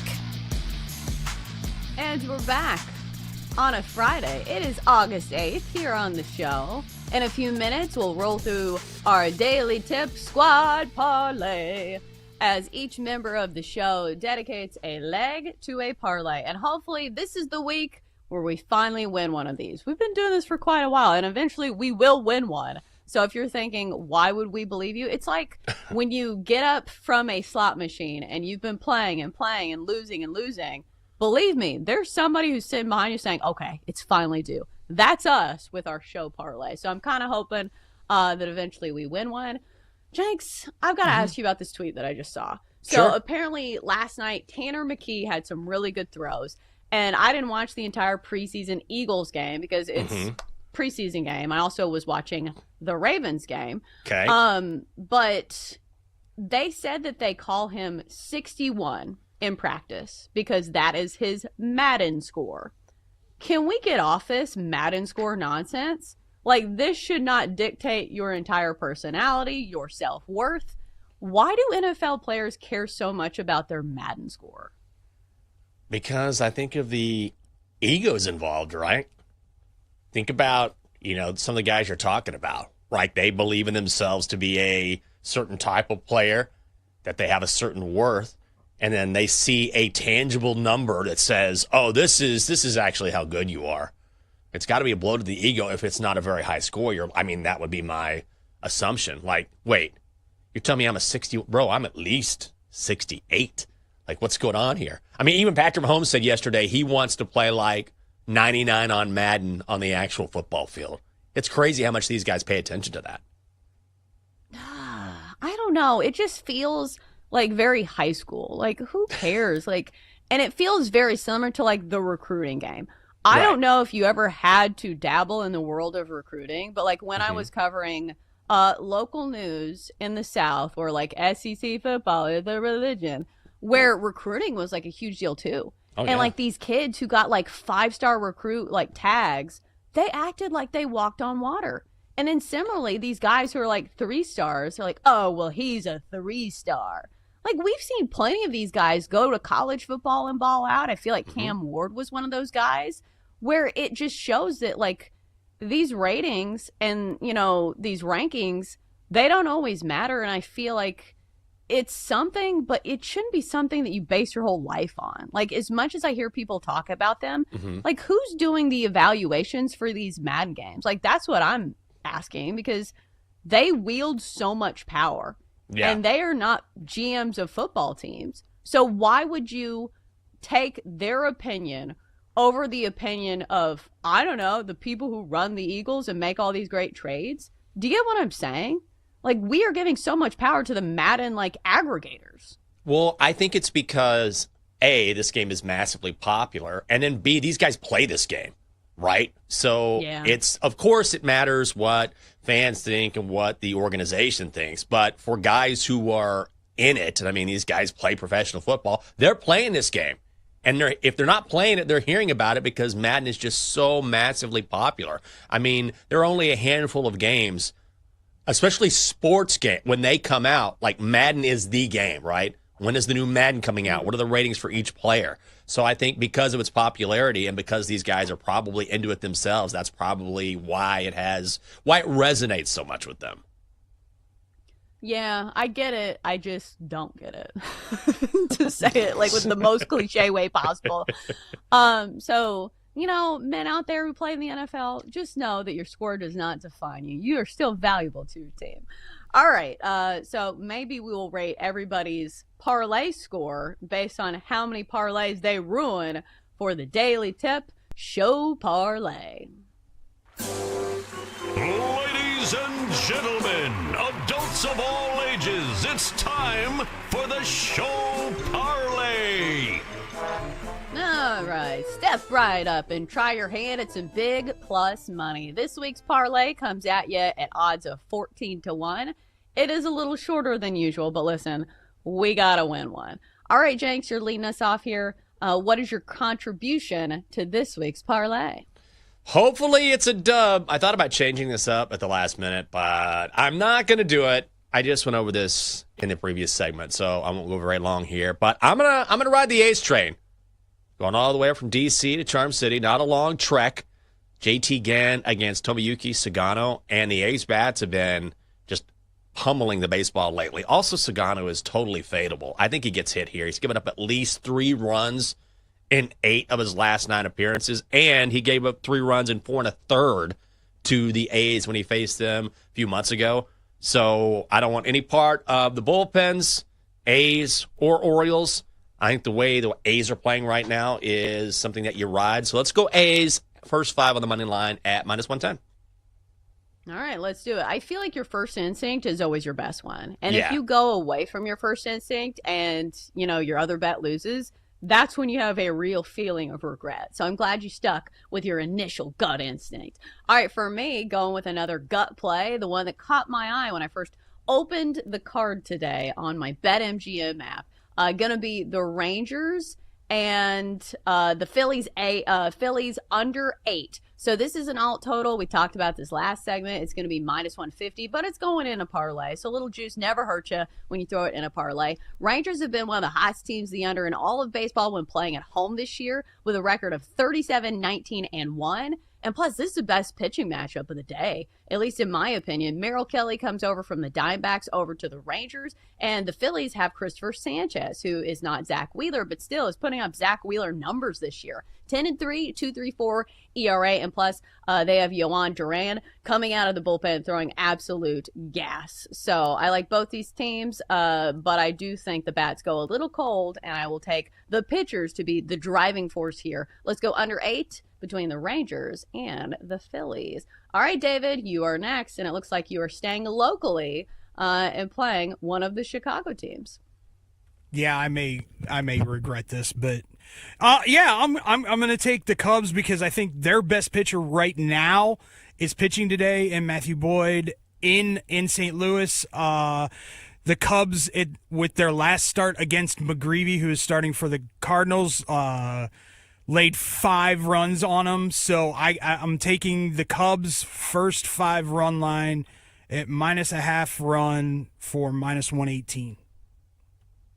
All right, I have to ask, David, how much of your closet is Penn State shirts? Every time I think I've seen all of your Penn State attire, you come at us with a new look. Like today, this is totally coordinating, totally matching. It's the same color scheme, and I kind of like the old school flair to it. Like, how much of your closet is Penn State stuff? Typically, this time of year, it's probably 75%. Because I do like repping my team with the sweatshirts, the T-shirts, the hats. I've got about 15 hats, 20 to 25 sweatshirts, and I don't know how many shirts. So, yeah. Oh, 15 hats. This is my nightmare. This is the problem I have with my husband is he has all these hats, and he leaves them strewn about the house where I'm like, Jake, I set up this, centerpiece for our table, and I didn't want a Titleist hat on it. But here we go, a Titleist hat and a packet of Zen. That's not my interior decor favorite, so please move it. All right. I got a suggestion for you, Chelsea. On the hat situation, find a wall. Find a wall that isn't anywhere that anybody can really see, and get the hangers that you can just apply apply to the wall and hang them there. I've got a whole wall full of hats. Oh, David, we have a hat rack. We have, a laundry bin. He has a closet, but guess where none of his clothes go and none of his hats go? On the hat rack and the laundry bin. Fair enough, dude. All right. Dude problems. Yes, he does have a hat rack. End of rant. I am sorry for that tangent. All right, so instead of nagging, how about we get another play? Dylan, looks like you're getting creative this week. Yeah, going with a little parlay within a parlay here. Just taking Anthony Hernandez and Steve Erceg to both win their fights. To take them individually would just be insane. I think Erceg is like -600. Hernandez is -300. When you combine them together, you get something a little more tangible for this parlay, but I don't see either of these guys losing their fight. They're both way more skilled than their opponents. I won't get too into the weeds here, but I think you get some good value just combining the winner of the main event and the co-main event just to win on the money line. Not how, because that's how we got caught last week. I tried to pick how the fights would end, not just the money lines. Yeah, we got to stop getting cute. We got to win one of these. All right, Den, you're the final leg. What you got for us? And I've stopped getting cute. I've taken enough losses. We've taken enough losses, so I'm not going anything crazy. I'm going Tigers and Angels under 8. I wanted to get a Tarek Skubal prop in here, but BetMGM doesn't have those yet, so I took one for the team, and I didn't get crazy. I adjusted this line a little bit, but I bet something related to the Tigers or Skubal every time that he's on the mound. It feels silly not to, so I'm going with the best pitcher in baseball, and I think because both offenses aren't particularly great, under 8 should be a good one. This feels like the responsible adults parlay, right? Like we have been robbed of our luster and our plus money. But we gotta win one. Like it feels like we're like in our 50s. We're like, listen, we're tired of making these investments that are like Bitcoin and meme coin. And what are the other ones? The Dogecoin. What's the ones that Dogecoin. are Yes, Ethereum. Dogecoin. I got way too into it for a year. Oh no, I'm sorry, brother. But now we're into safe investments. We're into Apple. We're into Microsoft. We are into Amazon. So here's the parlay if you're interested in the responsible adults parlay of the week. Jinx is taking the A's in the first 5 money line. I'm going with the Phillies Rangers under 8. We've got the Cubs on the first 5 run line against the Cardinals. How about this fight parlay? So we're going to go Anthony Hernandez in the money line, Steve Erceg on the money line. Combine those two, and then finally the Angels and the Tigers under 8 for -155. I understand that I just said we were responsible, but the odds still come in at plus 1404. So a nice little return on your investment if we do win this. All right, now it's time to stir the pot, as I do every week. All right, gentlemen, who's losing this parlay for us? Speak now or forever hold your peace. Could be me. Am I the guy this week? I mean, you weren't confident. You almost changed it. I almost changed. I almost went Tigers full game run line. I don't know. Maybe it's me. I mean, it's still the A's. It's still the A's. Do you know what I mean? You're trusting a team without a home location. That's true. That's true. But Jinx's plays have been really good this week.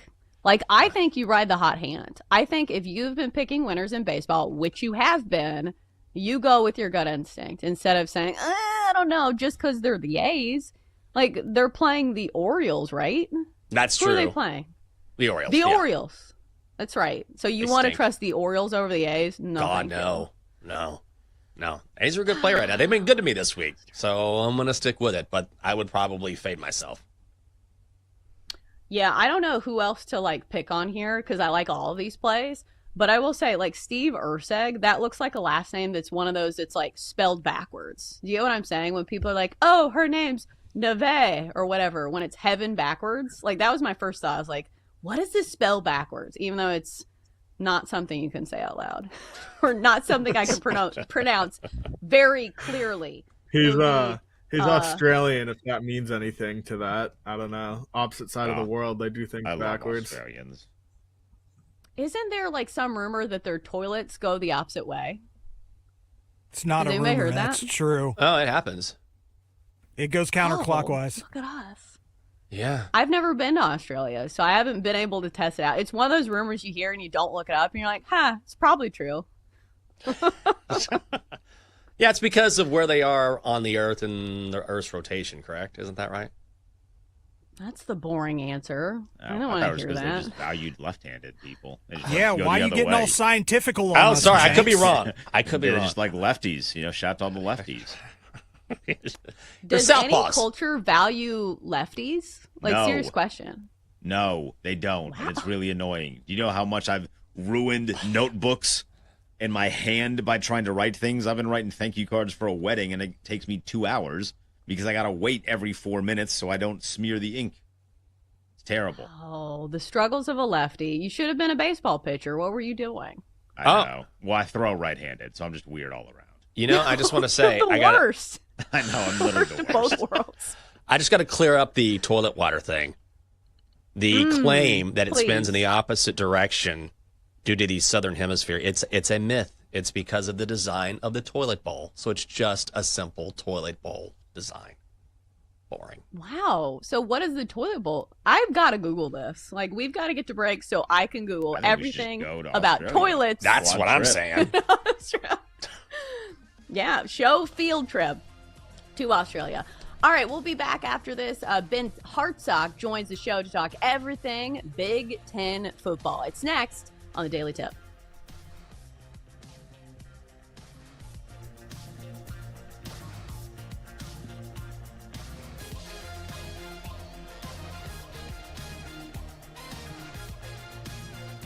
Chelsea and Jenks will be right back on the Daily Tip on the BetMGM network. Download the app today. Please gamble responsibly.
Let's get back to the Daily Tip with Chelsea Messenger and Michael Jenkins on the BetMGM Network. Presented by BetMGM, the sportsbook born in Vegas. Download the app today.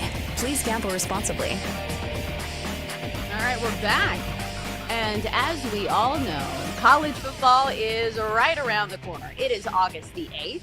So in a few minutes, we're going to tag in Ben Hartsock, who covers college sports and the Big Ten on Sirius XM Radio. Also does some stuff for Big Ten Network, I believe. But here's the interesting bit. He also is a huge RV enthusiast. And Jenks, I feel like it is a very fun and interesting Venn diagram of people who own RVs. Because on one side, you have people who generally love the outdoors and they go to all these national parks and they have an RV for camping. And then you have the people who are seriously into tailgating. And I'm not sure if these people actually love the outdoors, but you've been to a college football tailgate, right? Where it's like all these boosters have massive RVs with like the best possible setups. It's absolutely wild how big the RV game is when it comes to college football. Oh, especially college football. I always get jealous. Like a guy will pull up in an RV and he opens up the back. I'm like, are you pulling out a full screen television while you're grilling something and watching college football?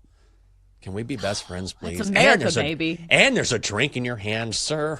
I just want to come over and tip my cap and say thank you for all you're doing. Yeah, that's one of the best things about college football, especially college football. Like the tailgating scene in college sports and college football in the fall is the best. Oh, absolutely. Like those are the rich boosters that I want to know, is the people who have like the best tailgate scenario going on. And usually it involves an RV. So the reason I brought this up, let's bring him in now. Ben Hartsock, 10-year NFL veteran, covers the Big Ten on Sirius XM Radio. So Ben, we hear that you are a big RV enthusiast. So which side of the Venn diagram do you come from? Do you come from the RV side that loves the outdoors, or do you come from getting into RVing because of college football, or are you in the middle? Well, the answer is yes, all of the above. I mean, what a wonderful treat hearing you guys set up the introduction. I mean, we don't need to talk sports for the rest of this 10-minute interview. Let's talk about what type of RV you're interested in. It's a quest in my life. Everybody should have an RV. I'm trying to move us all in to mobile housing situations. It's the absolute best. I think the best way to summarize it, everything that can be done is done better in an RV. That's the bottom line. Whether you're tailgating, eating a bowl of ice cream, traveling cross country, always more fun in an RV. So Ben, let me ask you.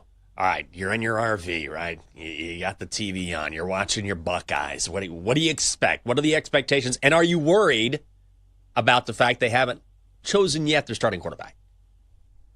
So there's three areas of concern for this Buckeyes roster. Three, maybe four. Some of them overlap going with the Venn diagram.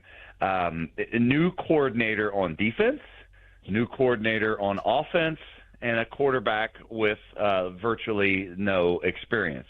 Which of those, and then the fourth one would be all of the roster churn from last year, but I kind of set that one to the side because everybody's dealing with roster churn, but Ohio State had a bunch of veterans. So the reason I would be most concerned, or makes me most concerned, is the new offensive coordinator for Ohio State, Brian Hartline. Now, he's a Buckeye legend. He's been on the staff for several years now. There's a little bit of a backstory.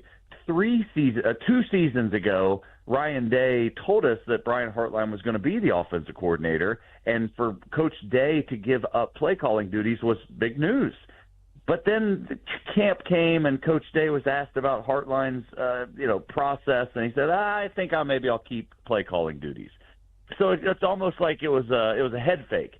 Well, then last season, Chip Kelly, who was the offensive coordinator for one season, who is Ryan Day's mentor, did take over play calling duties, and you can understand why Ryan Day, who's very protective of those play calling duties, one of the best play callers in all of college football, could give it to his mentor. But now we're back to square one, giving the play calling responsibilities to a coordinator or to a coach in Brian Hartline that we think is going to be great. We have every reason to think that everything's going to go smoothly. But there's an example, even a few more seasons ago, 5-6 years ago, Ohio State had a great defensive coordinator named Kerry Coleman, or a defensive coordinator that was a first-time play caller, another similar experience, respected coach, great recruiter, excellent at coaching his position, but when he transitioned into play calling duties on the defensive side, it didn't go well. And so there's a little bit of reason for concern that it's going to take a little time for this coordinator for Brian Hartline, who's been on the headset, who has been in these meetings multiple years, specifically within the Ohio State offense. But until you're the one holding that card, that big poster board card, and communicating into and setting up the first down draw play so that you can throw the fourth quarter, deep route. There's a lot of chess and setting up things in the early part of the game so you can pay it off later that we just don't know till we find out. All right, so since we're limited on time, I would love to ask you about Ohio State more, but we probably need to talk about Penn State. The talent is there. It feels like this is the year. So is this the year that Penn State wins the Big Ten and wins a national championship? Yeah, the phrase that's been thrown around all the way predating Big Ten media days for Penn State is, if not now, when? And there's two approaches as to why that's the dialogue. One, Penn State returns a huge amount of production. They lost several guys to the NFL last year, most notably Abdul Carter, first-round draft pick, Tyler Warren, the tight end, first-round draft pick, and a couple others on the offense and defense. But you return Drew Aller, and you return Drew Aller at the quarterback position, 5-star, third-year starter. You return both running backs. You return the majority of your offensive line. You bring in the key point for Penn State's going to hinge on their transfer wide receivers, a transfer from USC, a transfer from Syracuse, Trevor Pena. Those guys need to step up because the offense completely revolved around Tyler Warren, the tight end, last year. They've got to get production from their wide receivers that they didn't get last year. So that's the reason why you're optimistic, is you've got a ton of production returning. The other aspect is everybody else has questions. We just spent Ohio State, new quarterback, new coordinators, Michigan, new quarterback, new quarterback, and they're still coming out of a down year prior to that. Oregon has a new quarterback and change on that roster. All across college football, the story has changed. Texas, new quarterback. Alabama, new quarterback. Georgia, all of those teams competing for national championship discussions are breaking in new signal callers. And so for that reason, Penn State is if not now, win, because the stars certainly seem lined up. Ben, before we let you go, and I know you need to leave here pretty soon, but who is a team that we're not really talking about right now that could surprise us this season? Yeah, there's a debate on our SiriusXM Big Ten channel about who's this year's Indiana, coming out of nowhere to make it to the college football playoff. And the likely contenders are the highest odds are with Illinois, bringing back Luke Altmaier, the quarterback, for his third year starting at Indiana. Caden Fagan, offensive line continuity. Indiana is in that dialogue. They bring in transfer quarterback Fernando Mendoza. Aiden Fisher on the defense is there. They've got a potential to be a repeat of last year's success. But the one that gets me most excited is potential for Nebraska. Dylan Raiola, second year as a starter. Dana Holgerson comes in at the offensive coordinator position, helps him take that second-year leap. Nebraska is a program that's been a sleeping giant, that those fans are insatiably craving relevance in the playoff era, and I think this schedule gives them the opportunity to do that. The second guest we've had this week that's been high on Nebraska, so maybe a team to watch. We want to thank you for your time. He has been Hartsock. He covers college sports and the Big Ten on SiriusXM Radio. Ben, thank you for your time today. We really appreciate it. Yep. See you guys out on the road. Check it out. Look, get yourself diesel pushers, every one of you. Yes. I feel like that's a hobby I would love to have, but I don't know if you've seen the prices on RVs, Jenks. They're not cheap. No, they aren't. But that's the thing. I mean, you can sleep in an RV. You can live in an RV if you want to, So that alone, you can travel and live, cut down on your costs that way. Some people just, they live in the RV, travel the world. Maybe I could do a show from an RV, and I'll just go to a different place every day. during the college football season, I'll show up at a different college, going live from State College or Austin or Columbus or Ann Arbor or wherever. That sounds like similar to Runline Jenkins. I feel like he would love doing that, like showing up at a different college town every week. Yes. But he wouldn't be in an RV. He would simply just like bum rides or like catch a train. But people floated this idea when I remember when I was a part of like the baseball wives group of, girls who are, significant others of baseball players, because if you are not on a long-term contract, you move around a lot. And you have to sign these like short-term lease apartments. It's a nightmare. You have to furnish them. So I know there was this girl who was like, okay, we're going to get an RV. And this is how we're going to move to, team to team. It's going to be fine. And I remember the one thing that she said was the worst part of owning an RV is that you have to empty the septic tank. And she was like, this is not going to be my job. But it's definitely something people should be aware of before they start the RV life, because there are things that you have to do that are not necessarily glamorized on TikTok. I mean, that's a fair point. There's always a trade-off, Doesn't matter what it is, whether it's an RV, owning a home, apartment, whatever it is. But that's a big one. The old septic dump. That's okay. It's not a blast. But I'm sure there's, I'm sure you, like anything else, you find a process that makes it more palatable. It's never going to be great, but you know what I mean? Yeah, I'm trying to spin it. It's hard. No, but it's definitely a hobby for people who have a lot of money. Like, they are expensive. It's like buying a home. But some of those, man, they're so nice. Again, going back to like the boosters when you walk around at football games. And those are people who I know for a fact have other homes as well. Yeah. So what a hobby to be able to enjoy. Maybe one day. It feels like that's something that people do when they retire. So, Jenks, once you retire, are you moving to the RV life? No way. I mean, good for Ben. But for me, I will just have water. I got to have water somewhere. Do you know what I mean? Like, I don't want to. I'll travel a little bit. And of course, you can drive an RV near ocean, river, lake, whatever. But I'll probably be planted somewhere near a beach, wherever that is. The beach bedding shanty. There you go. St. Thomas or wherever you go. I think that's what I'm banking on. All right, coming up next, hour 3 of the show, we start with which preseason NFL games you should be watching. It's next on the Daily Tip. Sammy P here. The BetSweats NFL previews roll on this Friday morning, 9:20 Eastern. What's the ceiling for Mike McDonald and the Seahawks?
From the BetMGM Network, it's time for the Daily Tip. This is like Disneyland for adults. If I wanted to have fun, I was going to go to Disneyland with my kids. With Michael Jenkins. Honestly, you could talk me into just about anything. Like, you want to do shots? All right, let's do shots.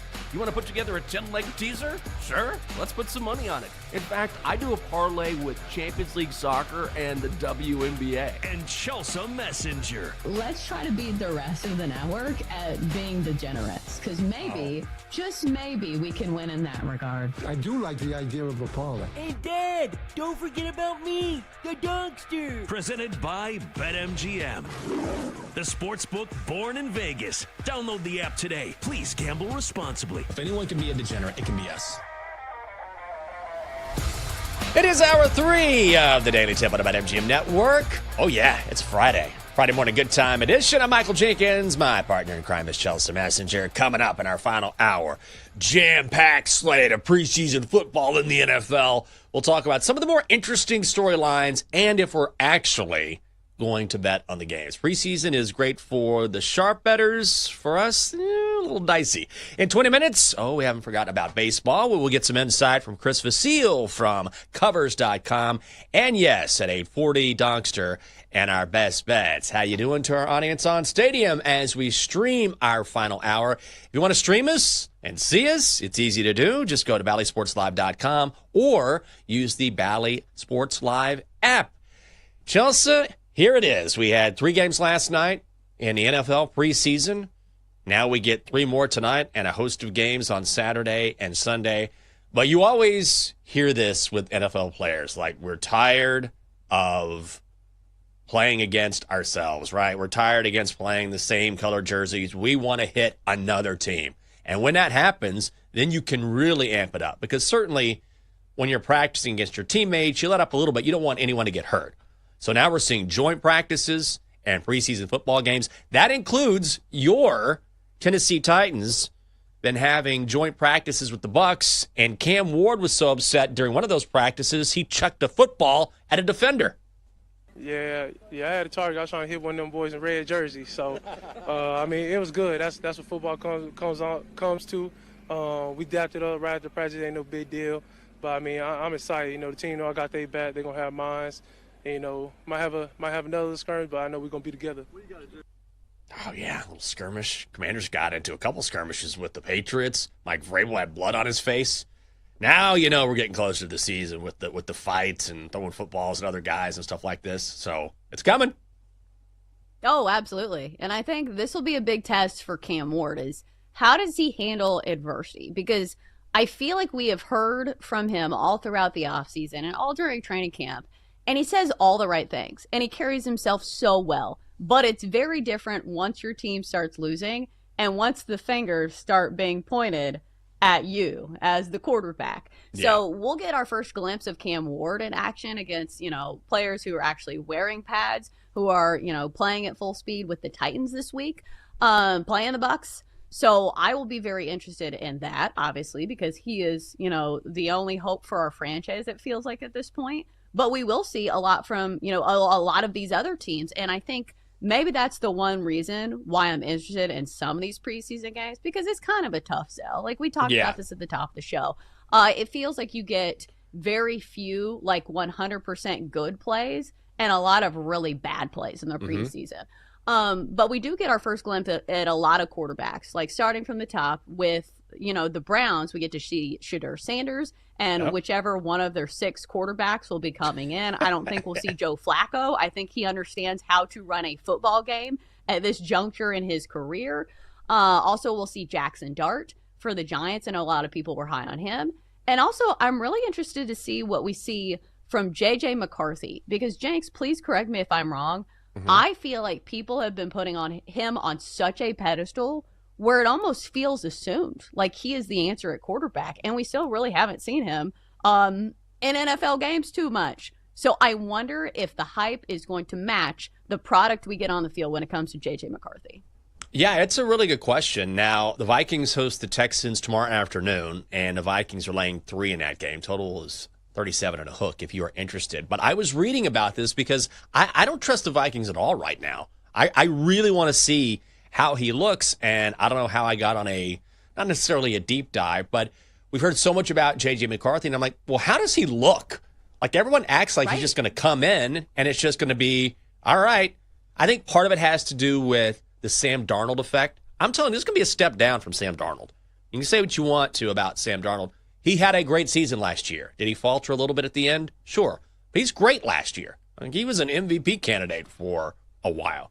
You think J.J. McCarthy is immediately going to come in and be that guy? I don't think so. And the practice reports are he's doing a nice job of holding on to the football, kind of driving the car, but not doing anything really dynamic and still sort of having issues learning the game, which is to be expected. Because, yeah, he's had an extra year in the NFL, getting better from an injury. He's never played in a regular season game. So it's not to say he can't have a good career, but you're exactly right, which is, God, everyone acts like he's just going to come in and the Vikings are just going to take off, and I don't think we're going to see that at all. Yeah, what's that old saying about assuming? Right. When you assume. I'm not going to finish it, but you get what I'm saying, is that I'm not saying that I don't think he's going to be a great NFL player. I'm just saying maybe we shouldn't assume things about rookie quarterbacks because, again, I go back to people seeing players like Jayden Daniels. They're like, see, rookies can do it. CJ Stroud, amazing. Jayden Daniels, amazing. They are the outlier. They are not the norm. You know, acclimating to the game in the NFL and the speed that it operates as opposed to the college game is a huge deal. And guys can say the right things. They can be students of the game. But when somebody comes at you, you know, in full pads at full speed, and you haven't had many reps at that position at that speed, it is a different ball game. So I think that's one of the things that I will be looking at this weekend is how J.J. McCarthy does. I understand it's still the preseason. It's not like the full blunt of the starters on the defensive side of things. Mm-hmm. But you're right. I think that's one of the bigger storylines, I think, in his division. And we should also probably mention, what is Caleb Williams going to look like, you know, under Ben Johnson? Because we've talked about this offense. It's a complicated offense and system to learn. And Caleb Williams has had his trouble at navigating adversity. How is he going to look, you know, at first blush, his first time operating a very difficult offense? I don't, it's a really good question. And the Dolphins are visiting the Bears on Sunday. So if you want to see Caleb Williams, you got to wait until early Sunday afternoon. I think Caleb Williams is going to struggle again, at least early on. I mean, the early practice reports that we've seen are that he just hasn't been able to figure it out. The thing with Caleb Williams is this, is that you have to throw last year in the trash is what you have to do, unfortunately. Mm-hmm. Not necessarily fair, but look, he had a head coach who had no idea what he was doing. Like none. We saw that throughout the year. And remember when Caleb Williams was like, yeah, I'll watch film, but it's usually by myself. You know, like imagine being a rookie quarterback in the National Football League and you don't have coaches guiding you, teaching you, watching film with you. That's incredible. And now, not only that, okay, throw that out. You've got a brand new offense, a brand new head coach. You've got new teammates. So everything that you learn means nothing now. So I think with Caleb, we're going to see a guy who continues to struggle until he gets acclimated. And it's not just, I mean, there's differences in offenses, but Ben Johnson, as we saw in Detroit, there's a lot to his offense. So they're going to try and start him off small, I'm sure. But I think we're going to see another adjustment period for Caleb Williams. And this goes back to the Bears and how they run their organization. But they set him back. So I think he deserves a little more leeway than maybe he should get otherwise because of last year. Yeah. How much do these preseason games matter to you when you watch them? Because it's interesting to me how it really depends on like the narrative surrounding the player. Like we were just talking about J.J. McCarthy, and I feel like people love him so much that even if he struggles, they're like, it's preseason, doesn't matter.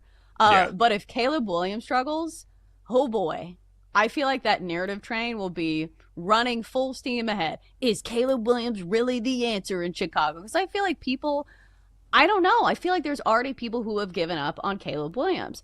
But how much do you really take away from these games because, again, like certain people get credit. Like if Patrick Mahomes throws an interception in a preseason game, nobody's going to sit here and be like, oh, is he cooked?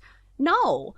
So let me ask you, do you take away actual, tangible things from these preseason games? Or is it just one of those things where it's like, hey, it'll be interesting. Maybe if he makes like a really terrible mistake, because I think that's what I'm looking for some of these rookies is can they drive the car and how bad and how brutal are the mistakes? Because, I was watching the game with the Colts last night and Riley Leonard, who played for Notre Dame, was just fine. I thought maybe he could be a quarterback who could drive the car. And then he scrambles backwards 40 yards and then gets called for intentional grounding. Like that is a mistake that can't happen in the NFL. Correct. Those are the mistakes I feel like you look from rookies at, hopefully they don't do those. But how much are you really taking away from these preseason games to get back to my original question? Not a whole lot. It's really about the rookies, right? It's about the guys on the cusp of making the team. It's about guys trying to make the roster, and it's about the guys that you drafted. Now, certainly, you don't want Caleb Williams, for example, going in there and looking like a deer in headlights and having no clue what he's doing. I mean, you want him to be able to set the offense. Like, they've had problems with, false starts or issues in the red zone, whatever it is. You want to see a clean game. It doesn't have to be spectacular from the guys who are supposed to be your entrenched starters. But really, this is about guys trying to make the roster and the guys that you drafted. You want to see them have an impact. And this game experience for them is really important because this is their first real experience against someone else in a simulated situation very close to the regular season. So that's what it's really about. You want to see your rookies show out, I think, more than anything else. But I don't take a whole lot from the preseason. Like last night, I think, who was it?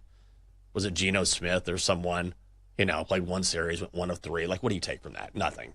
Played a series. Means nothing. Like tonight in Foxborough, the Commanders aren't going to play Jaden Daniels. They're not going to play anybody. The Patriots will play a lot more players because they need the help. They need the experience. They have the younger team, and they need to get better more quickly, whereas the Commanders kind of know what they have. I think that's maybe the only betting angle you can use, or one of the betting angles you can use here. But I don't put too much emphasis on it. What do you think? Yeah, do you bet on these games? Like, I understand there are people who can make a pretty compelling case for it, but at the end of the day, even these teams that have quarterback competitions, it's like then the fourth quarter rolls around, it's just absolute chaos. You get what I'm saying? Like, and they're like, oh, well, the starters are going to play in the first quarter. That's 1 quarter of an entire game. And even if Joe Burrow puts a flawless performance, it is 1 drive, and it's not the entire game. So I think from a betting standpoint, I lean in the direction of, this is not something that I am good at, so I will not be doing it. Like, we are always 100% honest on this show, and if I'm not good at betting on something, I'm not going to advise other people to be betting on it either because I'm not betting on it with my own money. You're not going to bet on your Titans. Laying 3.5 at the Bucks, 3 and a hook. I can't talk you. Cam Ward fired up throwing footballs at people's heads. No? Jenks, the people here locally, like the talk radio, have not been super kind to Cam Ward. Like, they think that he is saying all the right things, but when it comes to when they started putting the pads on, they're saying that he's looked kind of rattled. So I'm real interested to see how he looks in a real game. Because, listen, the defenses in the ACC are very different from what you will see in the National Football League, especially when you're going against Todd Bowles. Yeah. That's a tough defense. No question about it. I think the only bet I would make, because I was looking at this card, first of all, betting in the preseason, like this is a sharp bettor's dream, right? Because these sharp bettors can find angles that, the books don't necessarily have. Like, this is hard for the books to cap as well because there are just so many variables. You don't know who's going to play, how long they're going to play. But I would say I would just lay the 3 at the Packers. Take it on the Jets on Sunday night. Just take the Packers on the money line. Just because the Jets stink. Don't the Jets always stink? I was reading a Jets practice report. Justin Fields is struggling right now. Like, they're having problems getting the guys lined up, jumping off sides. Fields is throwing picks. I think they had a drill where they were backed up on, like, their own 1 and got tackled by a defender for a safety. Maybe I'm confusing myself, but everything I've read from the Jets is bad. And so taking on the Packers, who are eminently more talented, I think I'd fade the Jets in the preseason too.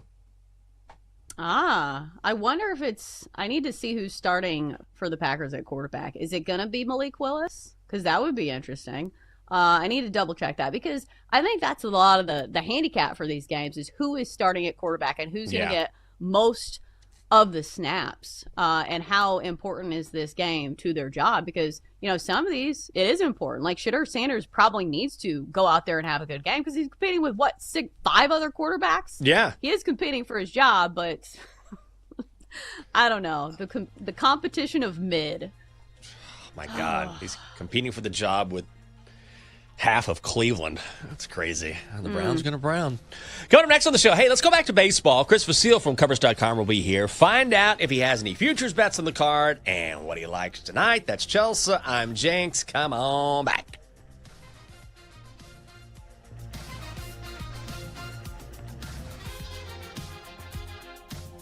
Chelsea and Jenks will be right back on the Daily Tip on the BetMGM network. Download the app today. Please gamble responsibly.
Welcome back to the Daily Tip, presented by BetMGM, the sportsbook born in Vegas. Download the app today with Michael Jenkins and Chelsea Messenger on the BetMGM network.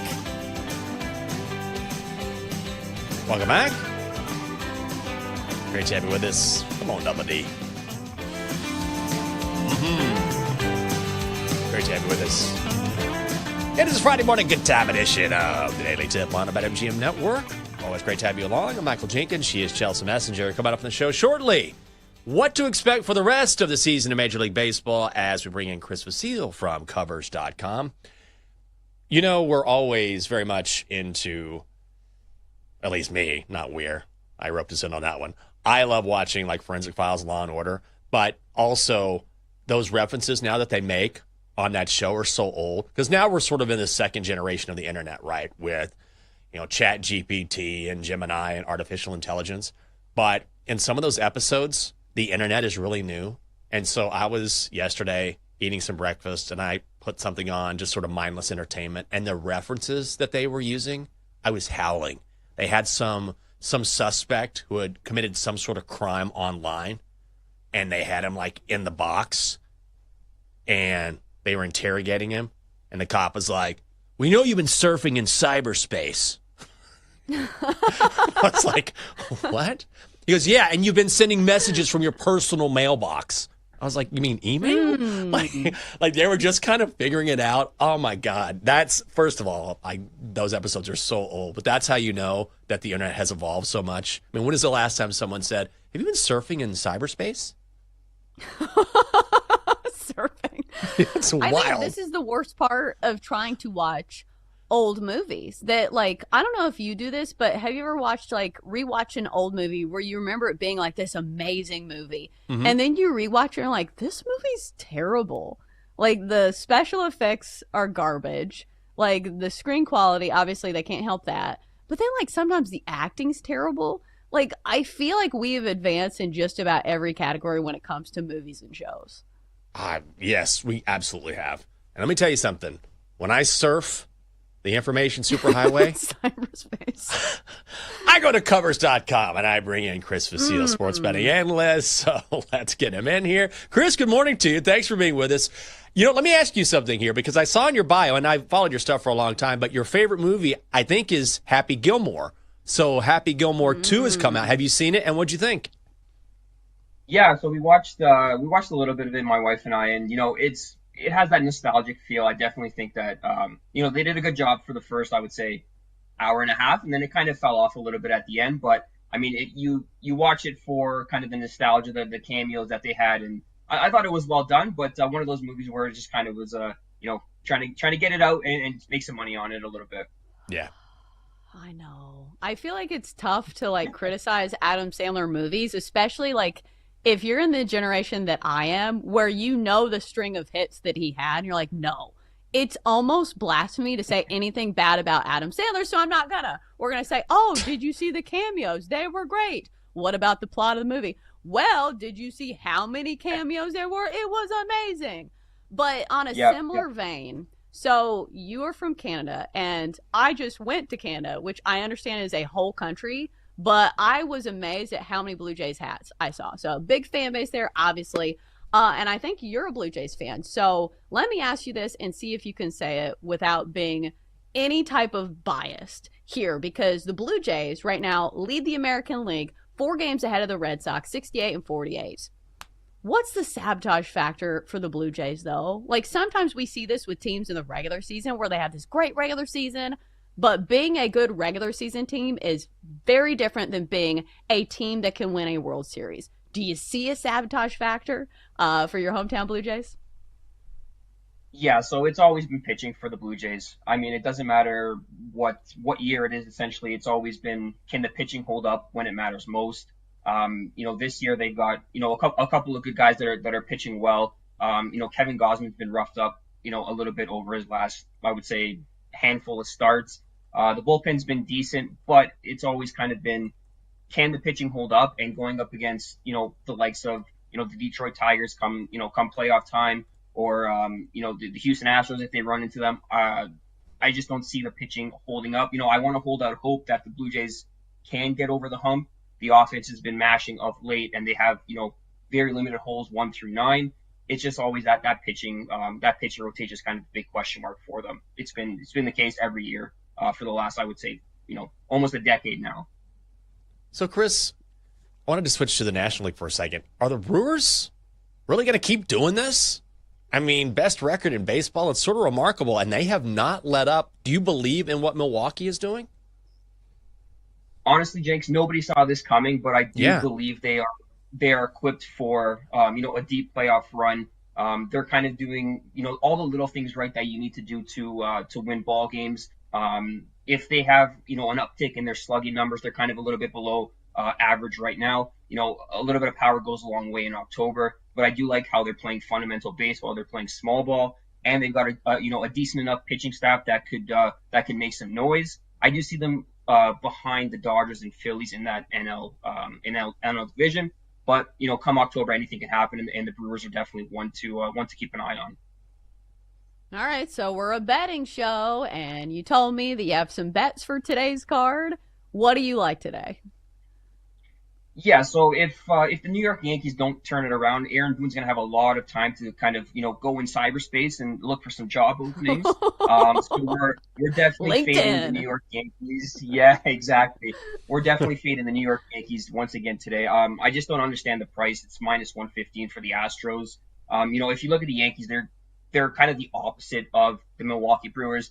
They don't play good fundamental baseball. They lead the league in unearned runs since July 1st. Lead the league in errors with 23 overall.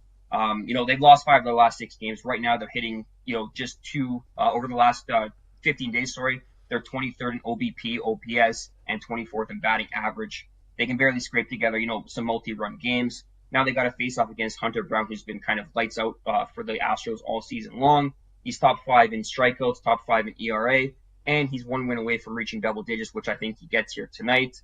The Houston Astros are a team that, can hit the ball well. They face off against Cam Schlittler, who just kind of doesn't do it for me here in this spot. He's allowed 5 home runs over his last 4 starts, and he's got major command issues with 11 walks during that span. Call me crazy, but I just don't see the Yankees pulling it off at home here. I think the Astros are being undervalued, so we're going to take them here at a cheap price at minus 115. I'm talking with Chris Facile. He is a sports betting analyst for Covers.com. Find him on X at MC. That's Mick_silly3. Okay, so Chris, by the way, am I getting your last name correct? Am I pronouncing it correctly? Yes. Yep. Okay. All good. Okay, God. I saw McSilly. I was like, wait a second. Is it Vasily? Is it Vasily? Okay. Whew, I had to sweat in there for a second. So I wanted to ask you about the Padres. I mean, here they are just a couple games back of the Dodgers in the West. Can they catch LA realistically? It feels like that they can. Yeah, so the Padres are kind of a weird team. Like on paper, they should be one of the legitimate contenders in the NL. They've got good players from 1 through 9. The rotation is, I would say, it is what it is. Like they're not going to blow you away. They've got some good pieces. I just ultimately think the Dodgers are too strong. I mean, you've got a stacked lineup for them 1 through 9. I don't think they're going to end up losing the division, but I do believe that they'll fall to number 3. I like the Phillies a little bit more to get that number 2 seed in the NL.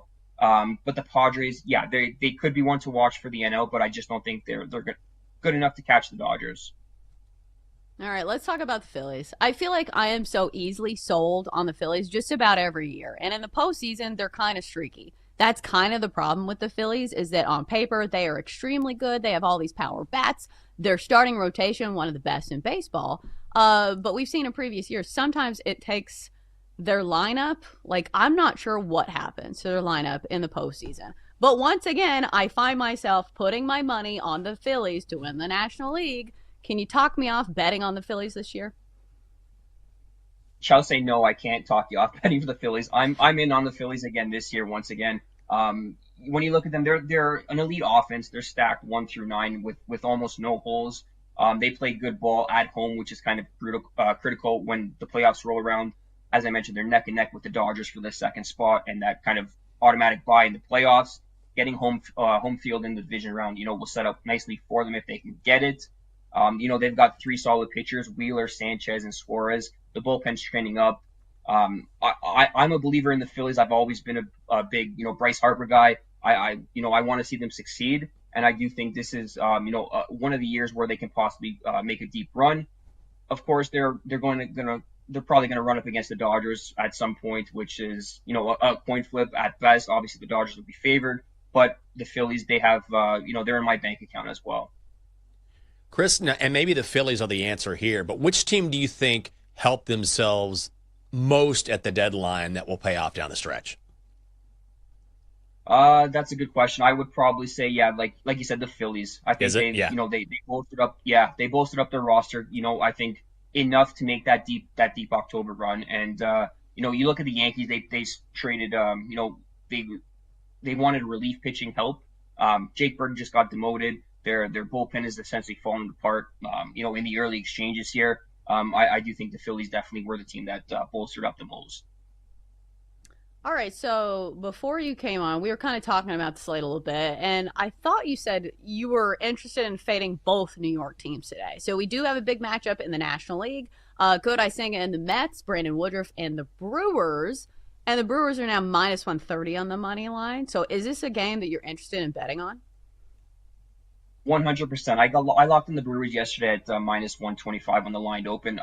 I was thinking to myself, am I crazy for the Brewers, being this cheap against the Mets, who are kind of in a free fall like the New York Yankees are? When you look at the Mets rotation, they're sending Kodai Senga to the bump today. His overall numbers look solid, but when you break it down for the last 3 starts, he's been roughed up. He's given up 13 hits, 11 runs, 4 home runs, and just 12 innings of work. As I mentioned, the Brewers are playing some good fundamental baseball. They're doing it with small ball. If their slugging numbers, can get an uptick here, against Senga and his home run issues, I don't think the Mets have, they're sitting on an offensive outburst that'll help them get, keep this game close. If you look at Brandon Woodruff, he's been solid since early July. He's not allowed more than 2 runs in any of those starts. And as I mentioned, the Mets, they just can't hit right now. They were almost no hit against Gavin Williams on Wednesday. 3 runs over the last 2 games, not going to cut it. I know the price seems a little bit fishy, taking, a team on a 6-game winning streak at minus 125 over a team that's on a 4-game losing streak. But I'm in on the Brewers here tonight on the money line over the Mets. Chris, before we let you go, any other games on the card? Any futures that you have that are alive right now? Anything else? The floor is open for you. Yeah, so I was looking at the Cleveland Guardians today over the White Sox. The price is a little too steep for me. I was hoping to get it around minus 140-ish. Sitting at minus 165 will probably just go up a little bit more, before first pitch. Basically, the White Sox just played, 6-game road trip out west against the Angels and Mariners. They went to extra innings yesterday and lost. They went 2-4 on that road trip. Now they're returning home, which is an angle I love to play against, teams coming back off a lengthy road trip. With Tanner Bibby on the bump for the Guardians, I just don't see minus 165 being playable. If it was a little bit lower than, I would say minus 140, that would definitely be, a play that I would put in the bank account. As for futures, the AL West is kind of up for grabs, the Seattle Mariners and Houston Astros. I do believe the Astros are the better play here at 115 to win the division. They're up a game and a half with about 45 games left to play. They got some key players probably returning in September for the stretch run. And I just don't think, I think the Mariners are probably that, consistently inconsistent team that you just can't trust, when the chips are in. So the Astros to win the AL West at minus 115, that's another bet that I locked in just yesterday. Make sure you check out his fine work as the sports betting analyst for Covers.com. It is Chris Vasile. Chris, great talking to you this morning. We appreciate it. Thank you. Thanks for having me. Yeah, you bet. I always forget that Covers is, located in Canada. Got a lot of friends up there. Our Canadian neighbors. I think who do we have on last week? Andrew, and he lives in Nova Scotia in Halifax. And so I was researching Halifax the other night with the lovely Catherine. We're going to move at some point. We just don't know where. I was like, let's move to Nova Scotia. Like, we just get these wild hairs. So we're looking at houses in Nova Scotia. I don't think we're going to move there, but we're just looking. It's always interesting to look at different lifestyles and the way things are built and everything. So, Covers.com is a great website, and they have a lot of great talent there. But it's always interesting to me that they're not here. They're in Canada. Let's test my geography. Okay, so Nova Scotia is on the East Coast, correct? Yes. Or is it the Vancouver side? Nope, you got it. Correct. Oh, when I was little, we had this globe that was talking, and you would push buttons, and it would quiz you on things. And I remember very specifically, it'd be like, a Canada question. and you'd have to point on the map to like these different like Canada provinces. So it's crazy how that is still a core memory. A Canada question. And for that reason, I know where Nova Scotia is. Oh, so we just like press a button and it would just give you a question? Yeah. It was Whoa. awesome. Oh, that does I need sound to awesome. find this globe and use it for Blake. Yeah. I want a talking globe. You like oceans, don't you? Yeah. Where is the Pacific? This is right over here. That's probably not a good impression. Coming up on the show. Hey, it's been a great week for us betting-wise. Got to keep it going. That and the Dogster all coming up next here on the Daily Tip on the BetMGM Network. Come on back. Sammy P here. The BetSweats NFL previews roll on this Friday morning, 9:20 Eastern. What's the ceiling for Mike McDonald and the Seahawks?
Michael Jenkins on the BetMGM Network. Presented by BetMGM, the sportsbook born in Vegas. Download the app today.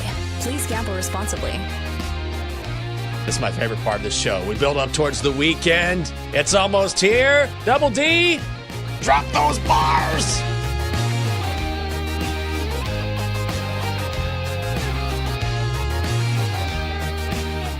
All right. People are like, dude, it's 8:42 Eastern. I'm starting my day. Don't celebrate too early there. Tough guy. I'm Michael Jenkins. It's Chelsea Messenger. Denton's here. Double D. Dylan. Love it when the whole crew's here. Got our best bets coming up shortly. Also the Dockster. I read this, though, and I wanted to get your thoughts on it. It was, I think, tweeted yesterday. So it was Shams Charania from ESPN. And he was talking about work-life balance, which, of course, is something that everyone, no matter what your field, is something you battle with. But Shams is an NBA insider for ESPN, as we know, and that is a 24/7 job, right? And so he actually said this on, it was a podcast on ESPN, on the Sports Reporters, I think. And so he's there with Jeff Passan and Adam Schefter and Jeremy Schaap, and they're talking about how do you balance trying to always break stories and staying informed and also having a personal life. And Shams says, this is a quote, "I've had to walk out on dates, a lot of social events. My friends don't really like me. There are moments where I'm just always going to choose this." That is crazy to me, because you can still work hard and carve out some time for yourself, for your personal life. But walking out on dates and your friends don't like you, that sounds terrible. How old is Shams, though? Okay, so he's 31. I think that this is something that he will learn maybe later in life. And it's not like I'm like years ahead of Shams. Like, I'm 37. But I don't think he's married or anything, right? Like, he doesn't have a family or, you know, a wife to share this with. So I can understand if you don't already have that in place. Like, it's hard to give up something where he's at the absolute peak of his career now. And I understand that he doesn't want to sidestep that. It's similar to people that bring this up with Derek Jeter all the time, where he said he like didn't want to settle down until he was done playing baseball, and he didn't. And then he had this like dating roster that everybody still references to this day. So maybe it's just one of those things that Shams will, you know, maybe have this balance later in life. But I do think it's easier to press your nose to the grind when you don't have a child at home and when you don't have a wife at home, because you don't have anything to compare it to. Like, why would you strive for balance when you don't have a relationship or a child? Yeah, I get that. I think that, and I was responding to someone I went to school with online, and he was saying, you know, if I were 31 back in the day, I probably would have had this attitude, but not now. And I think that's something that kind of comes with time, even if you don't have a family. And look, I'm not advocating for not working hard. I think we all work hard on the show, especially during football season. But also, I think as you get older, like I've heard this numerous times, is that when people get much older and, you know, they know their time is coming to an end, not to be morbid, but one of the things they realize is, you know, I wish I would have spent less time worrying, or maybe I should have spent a little more time with my family. Then you realize the things that really matter. So having that balance is super important, but it doesn't sound any fun when, from dating to even your friends, like your sole purpose is just being an insider. Like, I feel like maybe that will evolve over time. I hope it does. I'm sure that's great in that moment, and there's a rush that comes with always breaking stuff. But man, that just seems like burnout is right in front of you if you keep doing that. Right, and I think in today's age, we've seen examples of you can have it all. Like, look at Scotty Scheffler. Like, he has been worlds ahead of where I think normal people are at his age and at his, like, you know, place in the pantheon of, like, important sports athletes right now. Like, Scotty Scheffler's killing it, and he still has, like, you know, the balance in his life where he is a new dad, he has a wife, and he puts his priorities on his family. And I feel like it's a really great grounding concept, because if you look at two insiders and one guy loses a story to the other one guy doesn't have a family, the other one does, like, which one is taking it harder? Yeah. Probably the guy that doesn't have any balance. Like, it just feels like more pressure is put on them at work when all of his eggs are in that basket. No, I think that's a good point. And it's a big differentiator, too, because being a beat reporter is, under the journalistic umbrella, but it's different than other jobs. Like beat reporting to me, I've done it, but I never really wanted to be a beat reporter. Because for me, like being a beat reporter, your number one priority is obviously covering a specific league or team. And then at the same time, making sure you're breaking stories and being ahead of the news cycle if you can be. And for me, that I felt like that was stunting my ability to create. And so I never really wanted to go into that area. And so I don't have the time pressures or the sensitivity that someone like that has. So I'm sure that's part of it as well. Yeah, I think from a source standpoint, I didn't love the idea of having to schmooze people and really convince them to say things to you. Yeah. And do you get what I'm saying? It's a very slippery slope of is this ethical? Am I lying to this person? Am I lying to myself? What length am I willing to go to get this story? And for me, that length was not very far.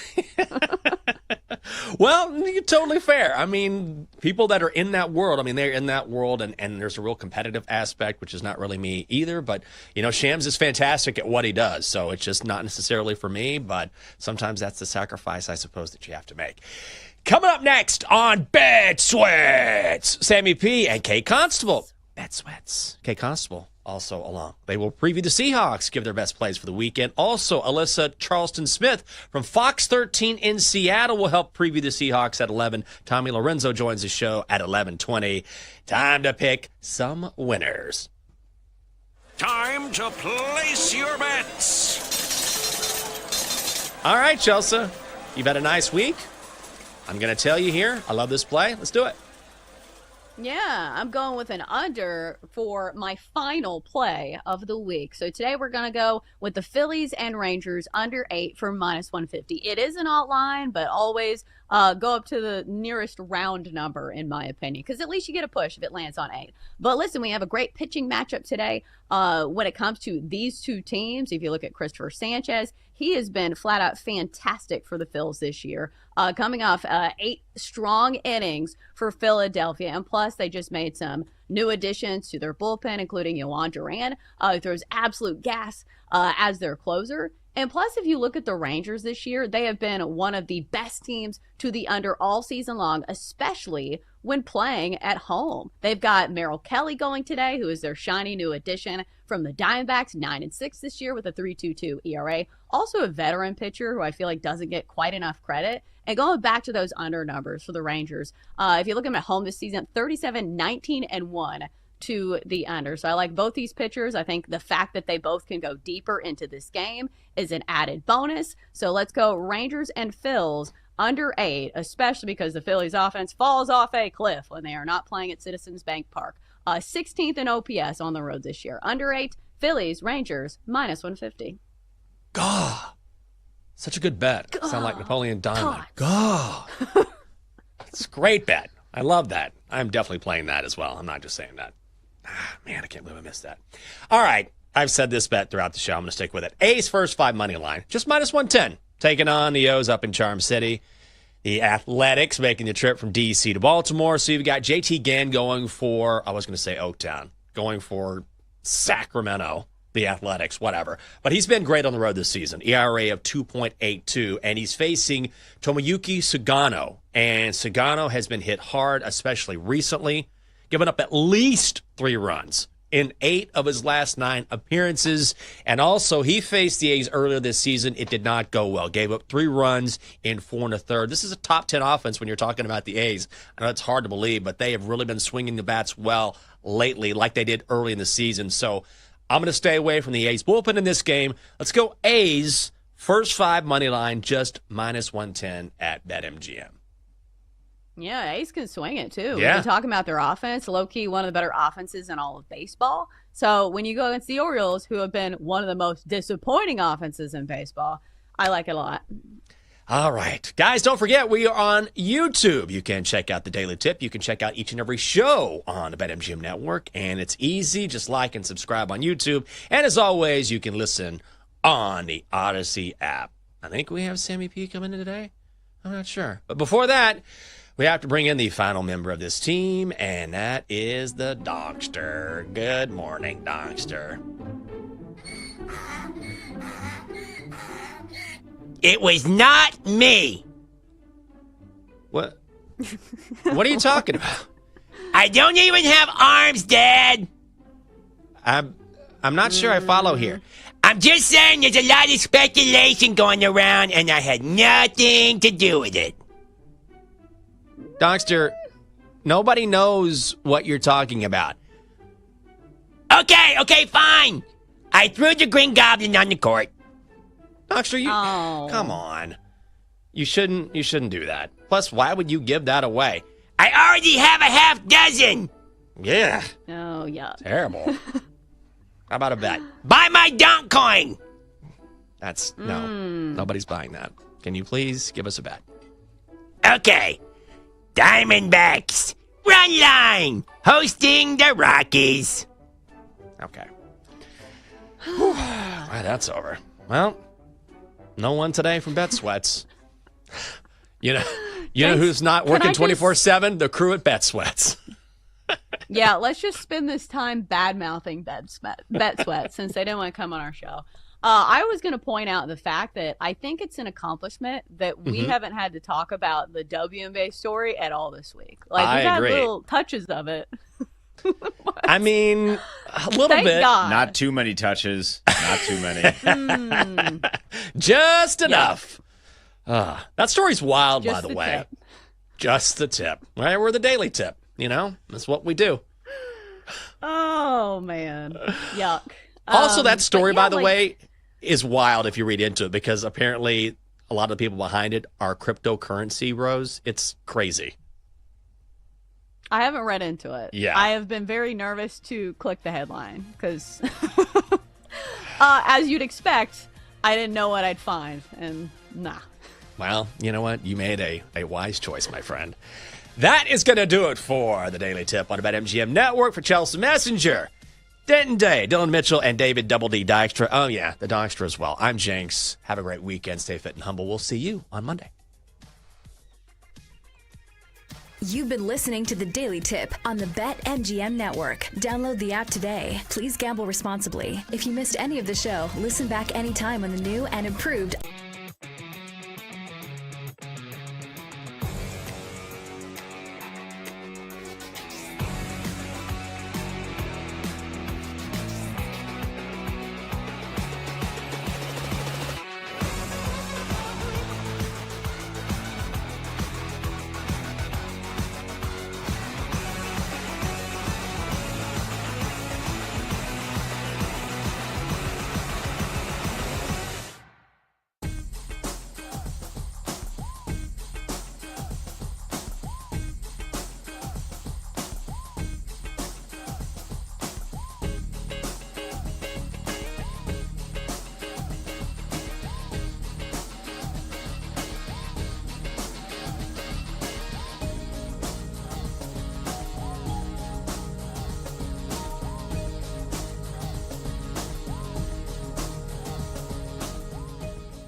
It's time to sweat. It's entertainment, education, information. A smarter conversation, a higher level betting conversation. With Joe O and Sammy P. It's two guys who have known each other a long time, firing bets during the show, after the show, into the night. We've been doing this so long, we're like brothers, so we're going to call each other out on some of their BS. Get ready to fire. Why are you betting 2-1 on Sunday when you could have bet 4-1 on Tuesday? We're not going to force picks. What we give on the show is what we're betting. Sorry, I wasn't listening. I was betting Valparaiso. What? This is Bet Sweats on the BetMGM Network. Good morning. Happy Friday. You're listening to Bet Sweats here on the BetMGM Network. He is Sam Panayotovich. I am Kate Constable in for Joe O today. We got a good show for you. Plenty of fun on this Friday is going to be had over the next 3 hours here. We're with you from 9 to noon Eastern on the BetMGM Network. You can watch live over on YouTube or Twitch.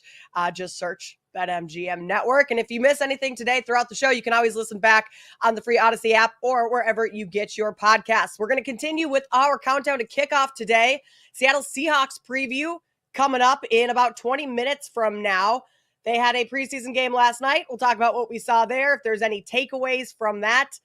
We will also talk to Alyssa Charleston-Smith, who covers the Seahawks and Mariners for Fox 13 in Seattle. We'll talk to her at 11 a.m. Eastern, 11:20 Eastern. Tommy Lorenzo will join us, talk a little bit more Major League Baseball and some football topics as well. We'll also go over today's MLB card, full slate. We'll play a little nickel or dime, and we'll have a little fun along the way. Sam, good morning. How are you on this beautiful Friday?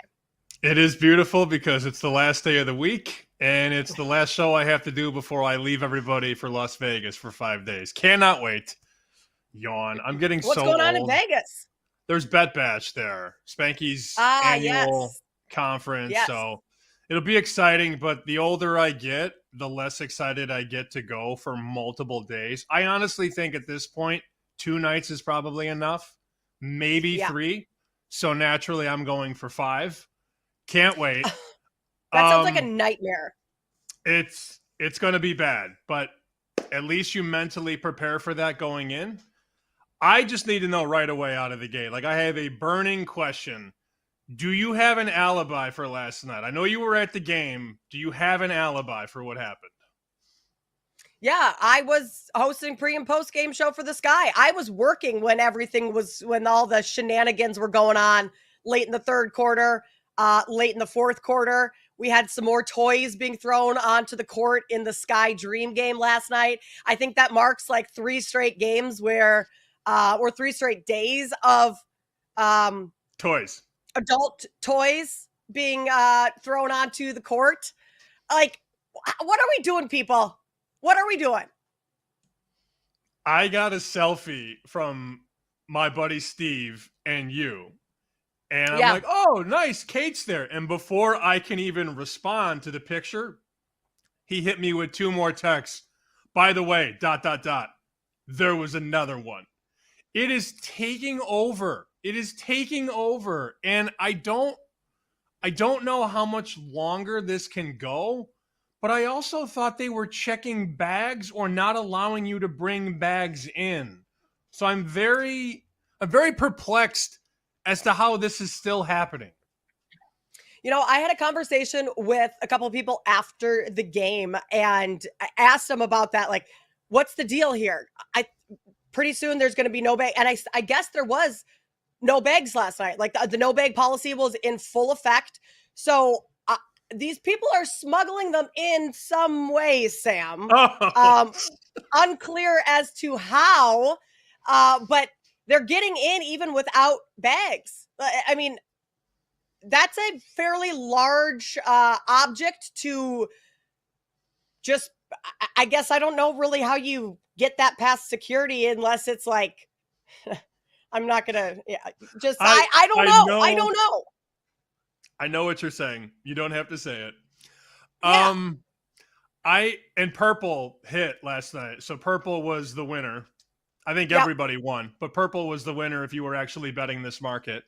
And it was 5-1 because the guys that are booking the bets on this have just decided what we're going to do is we're going to make green very expensive. There's literally a market on this. So when it first started, green was about 4-1. And then green got to plus 180. And then heading into the third one, green was minus 170. And I believe last night green was minus 300 or 400. So then they float all the other numbers out. If you're booking this, you have to book to green. You do not want green. And if somebody wants to bet green, they have to lay a premium. So then you push everything else out. So purple was 5-1. And the hottest comment right now is, what color is the toy? And it was purple. So purple is at 5-1. And the common denominator is, what color's the next one? And like, people are asking me what color the next one's going to be. Like, I have any clue. I have no idea. So did you cash last night on purple? No, was that not. Your best bet in lightning bets yesterday? No, I have not crossed the rainbow road yet. I have not made a bet yet on it. There's a misconception that you could just bet thousands of dollars on this. You can't. It's an offshore market. They're taking very small bets. But Dave Mason, who runs that book, he has now multiple times had to wake up late at night because his phone is blowing up off the hook that another one is being thrown. And then he has to log on and assess the damage. I'm trying not to be like too serious about it, but there's a lot of money. Granted, not big bets per pop, but we saw what Polymarket wrote the other day. There's more money on that than there is on the game itself. So there's a lot of things exchanging. And I hate that this is still the story, but I don't know that it's going to stop. And Joe is under the impression, Joe brought this up yesterday, he thinks the league is in on it at this point. I would kind of doubt that, but I think you're going to have to figure out who's throwing these objects onto the floor and severely punish them in order for it to stop. And I know the first person that did it, or maybe it was the second, I don't remember which time it was, but some younger kid that did it got arrested and is going to have to pay a lot of fines or fees, and whether it's lawyers, I don't know quite how severe the legal aspects of all of this is, but like, that's probably the only way it's going to be able to stop. And I was sitting, right on basically the baseline of the court last night when this happened. And the Atlanta Dream bench was right next to me. And those players and coaches were just rolling their eyes. Like, they were pissed when this happened. And it happened with like a minute left in the game.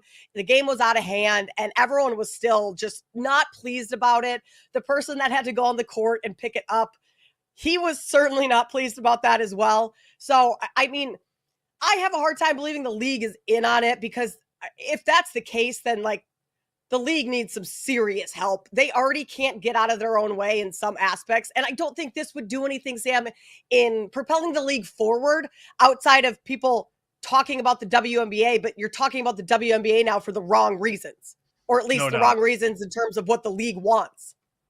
I have a very easy punishment. I think it would be settled this easy.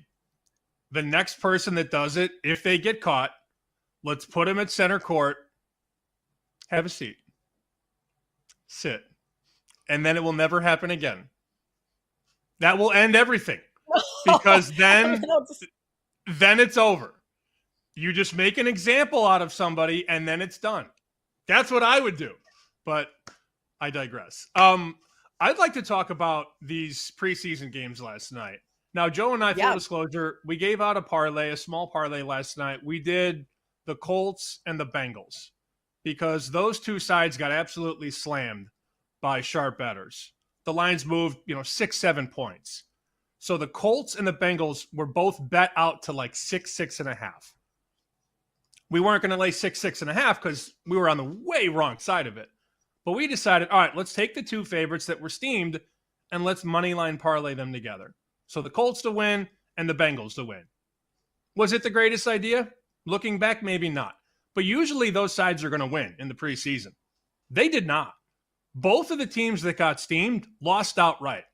The Ravens win, again, under John Harbaugh, which is what they do in the preseason. And the Eagles win, 34-27. Burrow threw 2 touchdown passes. You'd think, all right, one drive's good. Nope, go back out there, throw another one. Bengals took it seriously, but the Eagles' depth was better than the Bengals' depth.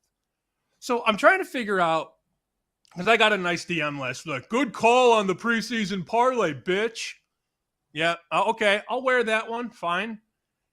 I don't think you should be risking a lot of money on these games. And we didn't say, like, put the mortgage payment on it. We just thought, all right, these two sides have been bet way out, and they probably should win, but they did not.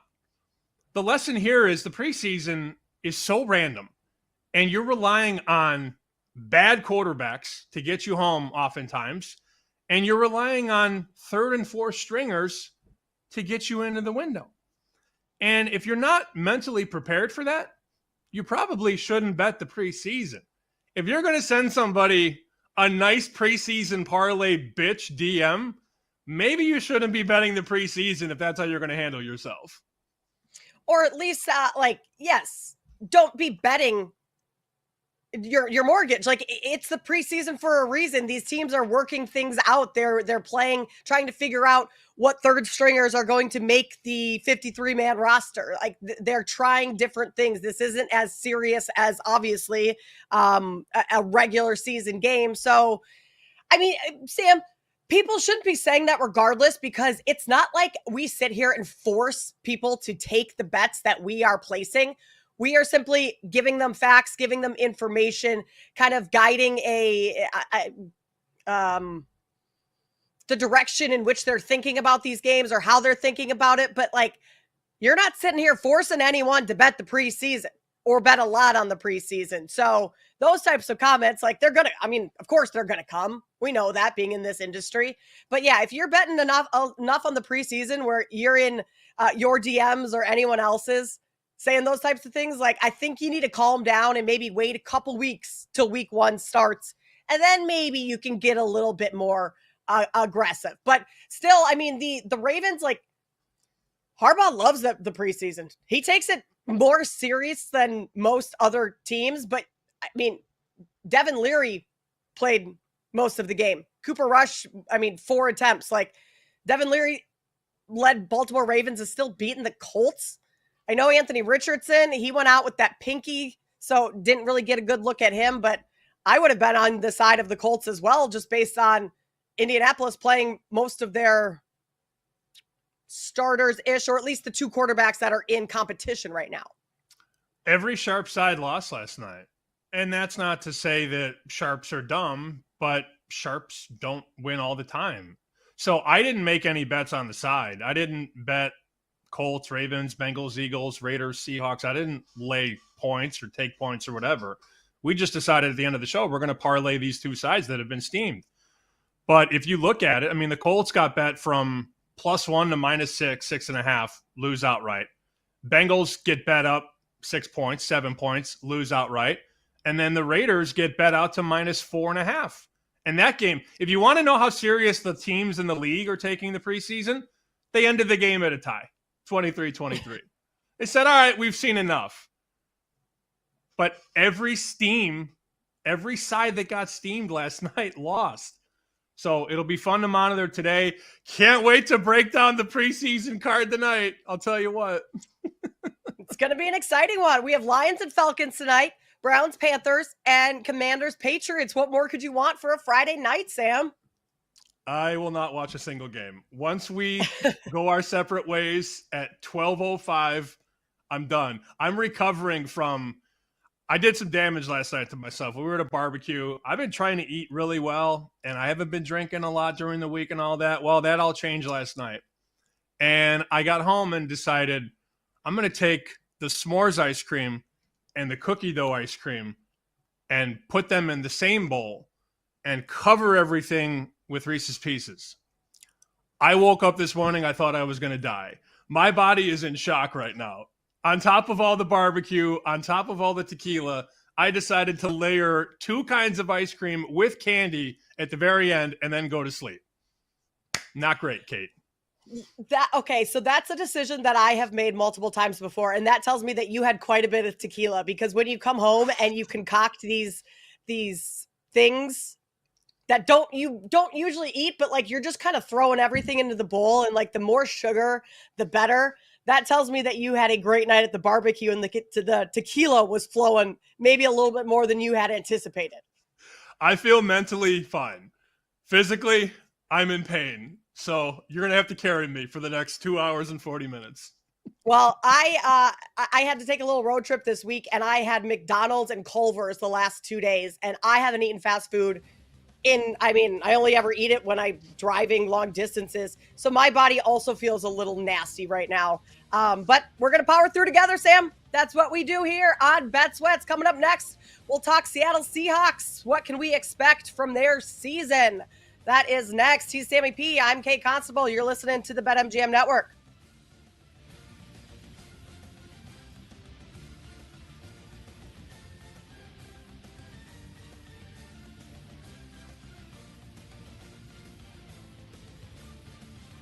You're listening to Bet Sweats on the BetMGM Network.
Welcome back to Bet Sweats on the BetMGM Network.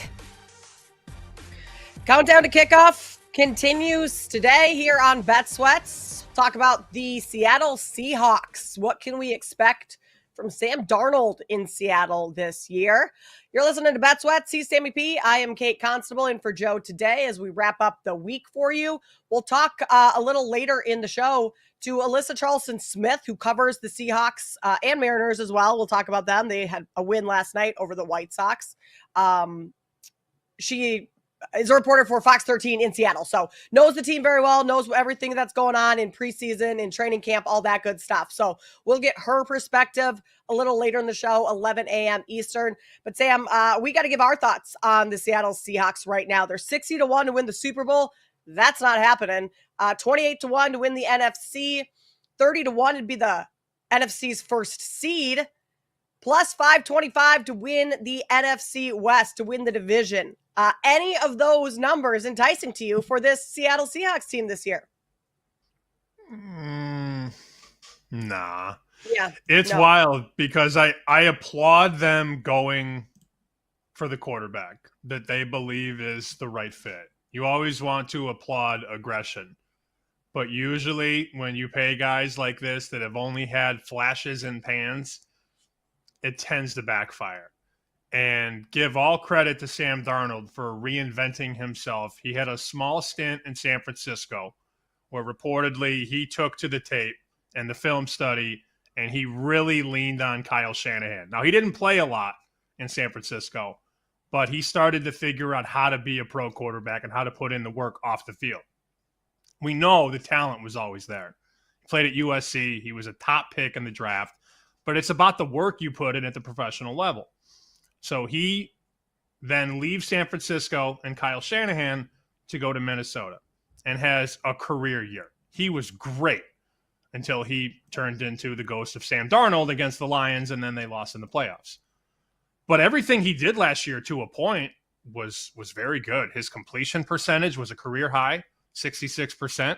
He threw for 4,300 yards, career high, 35 touchdowns, career high by far. His previous high was 19. And we're talking yards per game, 254, career high. So all of that was very impressive. But when you look at it, Minnesota said, we're good. We're not going to pay you. So they decide to let him walk. And Seattle rolls in and says, hey, Sam, come on in. We'll give you 3 years and $110 million. Okay, bold decision. Again, I respect bold. I would have never cut the check, but that's me. So it starts with him, and it has to. And now he's playing under that contract, and he will be graded or perceived by what he does relative to what he's making. What are they going to do offensively? Well, they decide to bring in Cooper Kupp to play in the slot, to be sort of his security blankie. Could work. And then they get Valdez-Scantling, who's now been around the block with a couple teams. They have Smith and Jigba, Paul's favorite player in the NFL. He bets him every week to score a touchdown. And they're going to try and run the ball with Kenneth Walker. They also have Charbonnet, so they're going to probably use a 2-horse backfield. I have questions about the line, and I have questions about Sam Darnold off of a career season. But that's their plan. Run the ball and trust their $110 million quarterback that had one good year in his career and see if he can do it again. I'm skeptical, certainly have my doubts, but that's the plan on offense. Okay, do you think that the Vikings would have re-signed Darnold to a longer-term extension had he performed in the postseason and the final week of the season against the Lions? Because those two games, he looked like he was seeing ghosts. All of a sudden, the pressure comes and he crumbles. Like, had he performed well, would he still be on the Vikings? Because my concern for Sam Darnold this year is he's playing behind a pretty poor offensive line where he's going to be pressured a ton. And if the pressure comes similar to how it did against the Lions in the final week of the season and in that first playoff game last year against the Rams, is that the Sam Darnold that we get all season long versus the one that won double-digit games and had a career season for the Vikings? Like, that's my concern for Sam Darnold this year. I think the comments out of Vikings camp are what you're supposed to say. You know, the Vikings are saying, no, JJ's been our guy all along. But to see Darnold crumble, to use your term, it's a perfect word. He did crumble. I've written many times the ghost of Sam Darnold. Yeah. That's what it was. It's like, oh, you can try and be a new person, but at the end, you always sort of revert back to the core or who you really are. And I don't think they were going to, no matter what. Maybe I'm drinking the purple Kool-Aid because that's sort of what they're saying in Minnesota. No, JJ's our guy. He's always been our guy. We don't know. I don't think we'll ever know. But I think your point about the offensive line is very valid. And if you look at Pro Football Focus, I don't look at a lot of PFF, but I really think they grade offensive lines exceptionally well, and they project performance.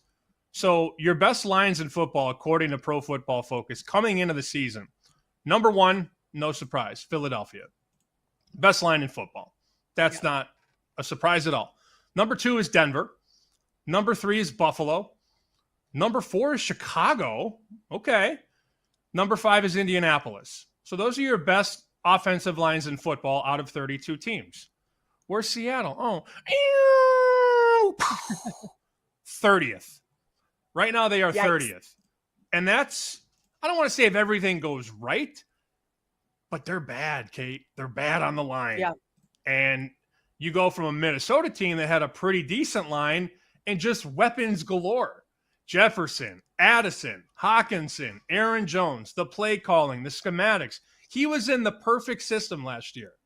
And now he has to go out there and do it, not on his own, but with a new team at a new time with an entirely different staff.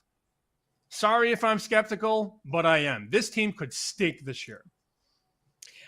That's where I'm trending. Like, I don't think very highly of Seattle this year. Their win total, 6.5, ticked up to 7.5. I would take the under right now at either of those two numbers, really.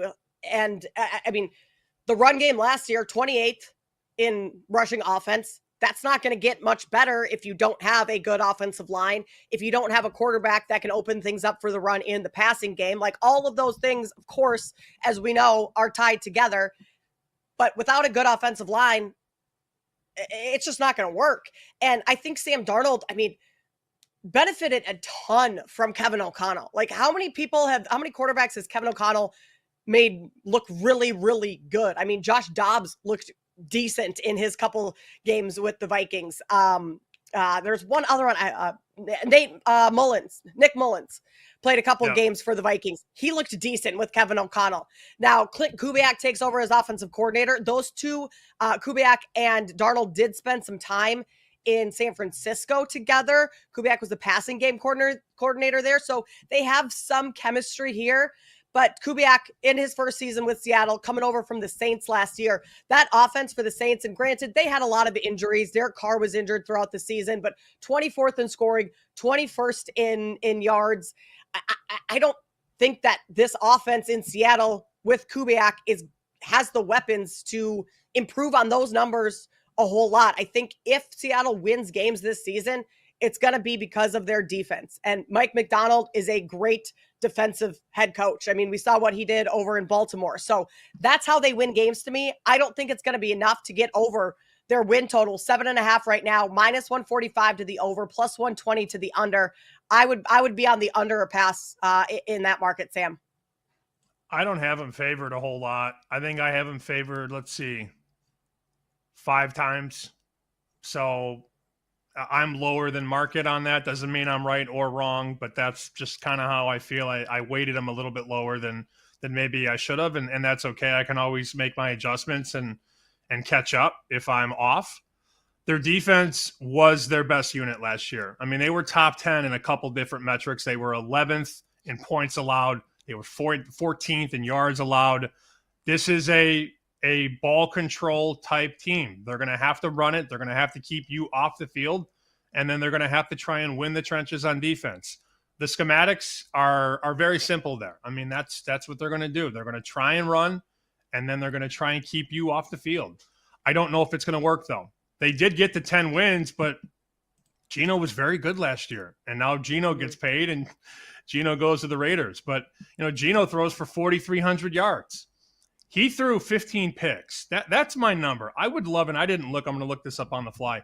I didn't see a number on Darnold. I looked a little bit last night when we were at the barbecue because one of the guys was saying, "Oh, Darnold's the guy. He's the guy. He's going to be just fine." And I'm thinking, I don't know. No. I see his number on yards, 3,400, and he has a number on touchdowns, 20.5, which I would not bet the over. I'm not saying they're going to bench him, but if he goes south, it could get really ugly there. So I lean under there.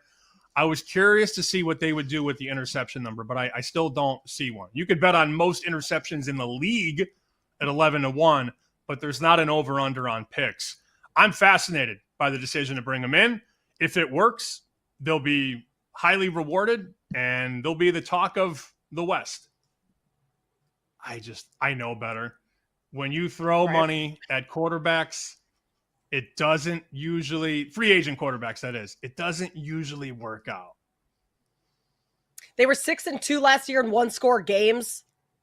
You would imagine that kind of evens itself out a little bit more this season. They were also pretty poor at home, 3-6 last year at home, better on the road.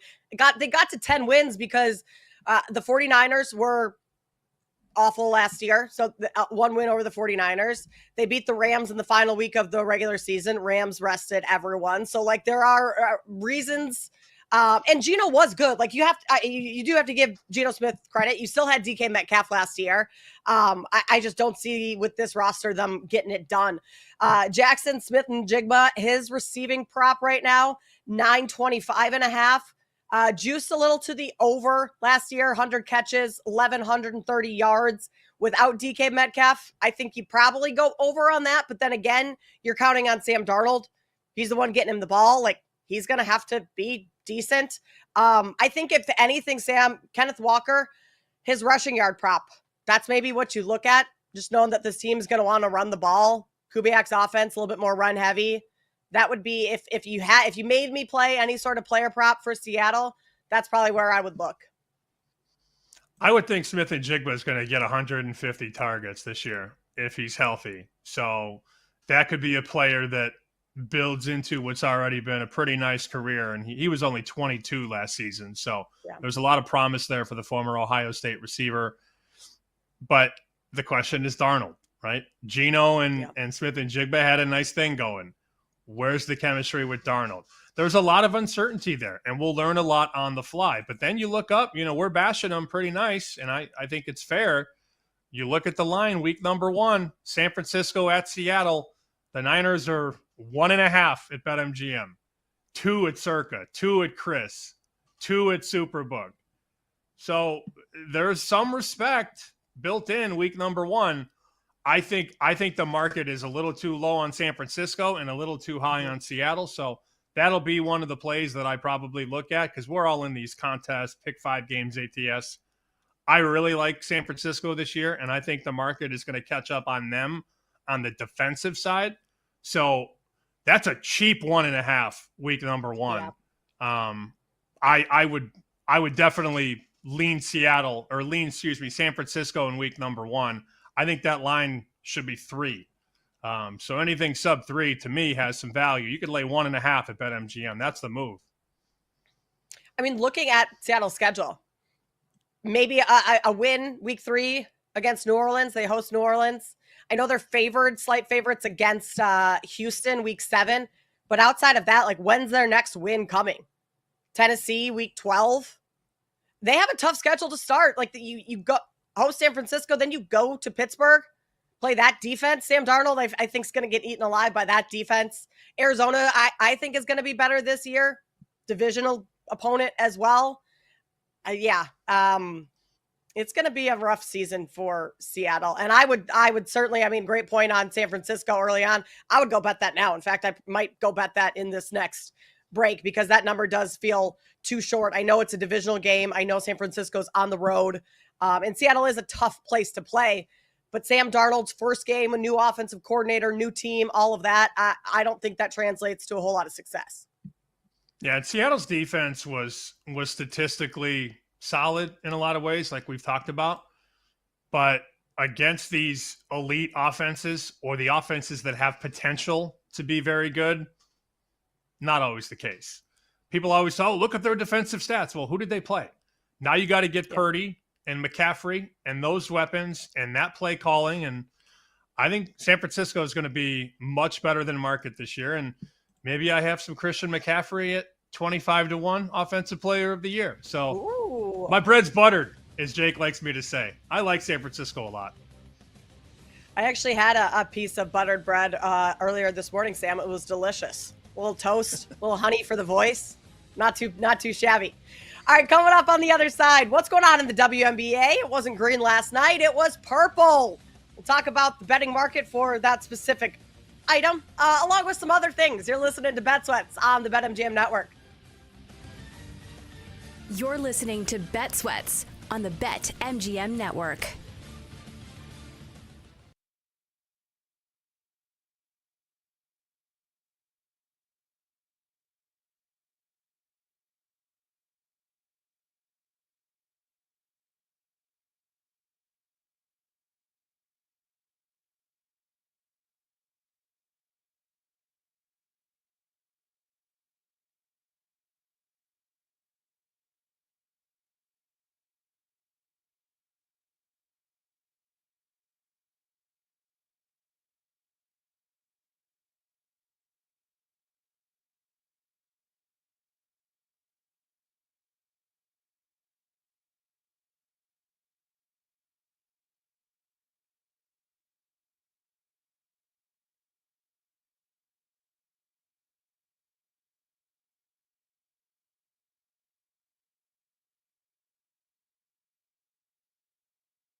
Welcome back to Bet Sweats on the BetMGM Network.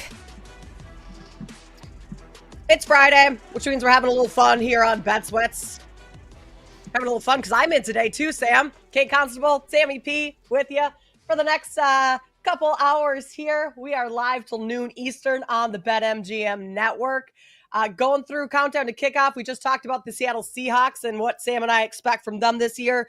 It isn't a whole lot, but if you missed that conversation, you can go back and listen anytime on the free Odyssey app or wherever you get your podcasts, obviously in podcast form. Sam, we were just talking a little bit in the break about some of the contests coming up. You're going to Bet Bash next week. The football season is clearly here. We've had preseason games, but the contests that go along with football season also are, you're gearing up for those. And you do them every year. Survivor, whether it's you pick 5 against the spread every week, a lot of those circuit contests. So give me a little breakdown on where you're at with all of that. Yeah, we were figuring that out yesterday because Joe asked me, "What are we doing?" And I said, "Whatever you want, Joe. I'm cool. I'll sign up for us."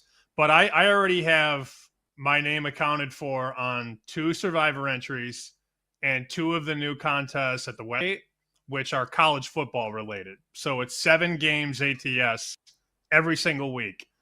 I used to love the Golden Nugget contest. The Nugget used to do 7 games, college or pro, which I thought was great. You could pick, 5 college, 2 NFL, 4 NFL, 3 college. You could really mix and match as you wanted, but that contest isn't around anymore. And I've been waiting for somebody to do college. Everybody wants to do NFL contests. Well, the Westgate is doing college. So I'm going to do 2 of those along with the 2 NFL survivors. Joe has a bunch of pools. Kelly in Vegas has her splash stuff. So I'll probably be in more than I can afford, but it is what it is. Actually, I'll be fine. So I got a text from a buddy of mine, and I'm curious what you think about this situation, and I'm curious what people listening would think about this. So he says, my future brother-in-law dropped on me last night. Yeah, I'm playing in this Survivor tournament in Vegas this year. And my buddy says, oh, cool. Like, who are you in it with? And he said, well, it's me and 10 guys. Wait, what? 10? It's like, yeah. Well, we all split the entry, so it's $100 a guy. And my buddy had told his future brother-in-law, good luck, essentially. Do you know how hard it is to get 10 people on the same game? That is going to be chaos for this poor group.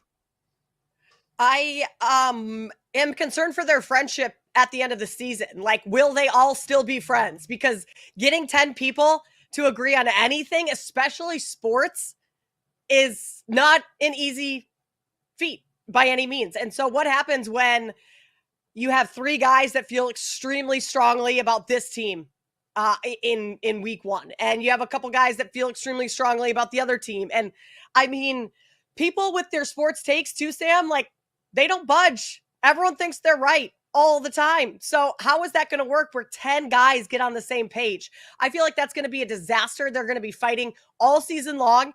And when they lose, they're inevitably going to blame the people that were high on that one team that they picked.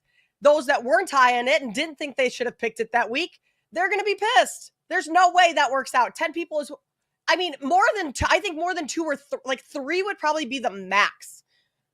That if you wanted to go in on a contest with others, like above 3, and I think it's just a disaster all the way around. Especially when it's only one pick. Yes. I know some groups that do it in the pick 5s where you get 4 friends, so there's 5 of you, and you each pick a game. That's fair. But to get 10 people to come together on one pick is very difficult. I can't get 10 of my best friends in life to come to the same bar or restaurant when I'm back in Chicago. Yeah. I can't even imagine having 10 of us pick an NFL game. And I think it's easier early. There's going to be a lot more, all right, let's do it. There's a lot more camaraderie early. Week 1, week 2, week 3, the boys are rolling. And then If you make a run, that's when it gets complicated. So you make it to week 6 or week 7, and maybe half the pool is out. That's when the pressure kicks in. And that's when guys start turning on each other. Yeah. And those group chats can get very, very toxic because you have half of the 5 wanting to do this team and the other half are trying to do another team. Godspeed. That's going to be a very, very interesting season. Maybe they'll stun all of us. Maybe they'll win the whole thing. But this is not a pool that's very small. You know, the Las Vegas Review-Journal estimates that there could be almost $20 million in the pot this year. Wow. So pick 9 of your friends and join a contest, and we'll figure it out. Okay. Yeah. Good luck. Well, you have to, they all have to have the same type of philosophy in these types of contests. Like, are you going to be aggressive week 1 early on in the season? Are you going to go against the grain? That's the strategy in Survivor, right? But, I mean, I'm sure there's going to be plenty of people in that group that are like, let's just play it safe early on. Let's get a couple wins. Let's not, be out of this before the season really gets underway. That's going to be hard. You talk about group chats. There's going to be so many side group chats talking smack about each other throughout the season. Like, oh, I hope that that friendship can remain intact. But we talk to smart people all the time in this business, Sam. Those that, I'll go ahead and say probably smarter than I am at times. GRP is a pretty, can we say, smart guy here? At least he had some thoughts on how to be successful in Survivor. So George, everyone knows George on gambling Twitter. GRP wins. He had some thoughts on how to win in Survivor. I have my little 4 commandments of the Survivor. Number 1, pick a winner. Number 2, think of the future. And these are real That's too. A good commandment. I've tweeted them That's out. A good commandment. That's a good one. And number pick 3, right. That's the most important one. What's number 3? Don't pick what the public picks. And I didn't follow that one, and I'm out. But you know what? Come on, guys. It's like a poker tournament. It's not easy to do. These things are brutal. Here you go. Here's my 4 commandments. There they are. There they are. Oh, Lord. That is GRP on with you guys last year, right? Like, hearing Joe's laugh just die at that, that's amazing. That was amazing. You would have heard me laugh, but that was the point. I think Joe asked the question, so I just turned my mic off. Yeah. I lost it, but my mic was muted. I laughed so hard when he said my number 1 commandment in Survivor is to pick a winner. Of course it is. That's phenomenal advice right there. I don't think you can pick a winner. That's the whole point. Number 1 commandment. Well, and then he later adds in that clip you just heard, and then my 3rd commandment is don't be with the public, which I didn't do, and now I'm out. It's just perfect. Everything about it is perfect. It's very, What very was good. His 2nd commandment? My volume on my computer is very low. I couldn't hear it. I think Joe spliced it. I think he spliced the second one out. I don't remember. He did. So Joe tweeted it last night, and then I retweeted it, and George actually holds up his list of commandments, and it's written in blue marker. Yeah, so you could see that. I can't wait. This is going to be great. It's just George is now joining Survivor again after saying he wasn't going to join Survivor. So there's a lot of action. There's action everywhere, and that's the way it's supposed to be. By the way, there's a no sweat token being thrown around right now at BetMGM. You got to get in on the excitement at BetMGM with any sport, no sweat token. If you don't win your wager, you're going to stake back in bonus bets. BetMGM, of course, our friends taking care of us with the no sweat tokens. Stake back in bonus bets if you would like to get involved. Gertch has been reading, by the way, a story. I know we were going to do a little bit of WNBA here. You had talked about how Purple came through last night at 5-1. Gertch, you're reading this connect between the toys and is it cryptocurrency? That's what's going on right now? Good morning, guys. As this has been one of our lead stories of the day and throughout this entire week, one of our loyal viewers on our Twitch stream, Moreau914, passed this article along to me. And it is from The Athletic by Ben Pickman. And it I think this article kind of first revolved around what happened in the Indiana Fever Los Angeles Sparks game on Tuesday night. This is where this whole kind of thought process and where this article kind of delved into this. But it's saying that a group of people during an audio live stream on X reveled in the moment when the toy hit the court. And didn't we all revel in the moment when that hit the court? But it seems that they were a little bit too excited and they celebrated like maybe a little bit too hard because it was supposed to be like a potential to help boost the value of a particular meme coin. And for those that don't know, a meme coin is cryptocurrency that is traded and like captures a particular moment, and they're using these particular moments to make meme coins out of them and cash and try to make some money on them. So it's all just a little bit weird to me, I think, though. I think that's probably fair to say, a little bit weird, Gertch. I think it's beyond a little bit weird. So not only are people making money by betting on the color of said toys that are thrown on the courts during WNBA games, but now we are also getting into the crypto game as well to make money off of this. So that's kind of essentially what's going on here.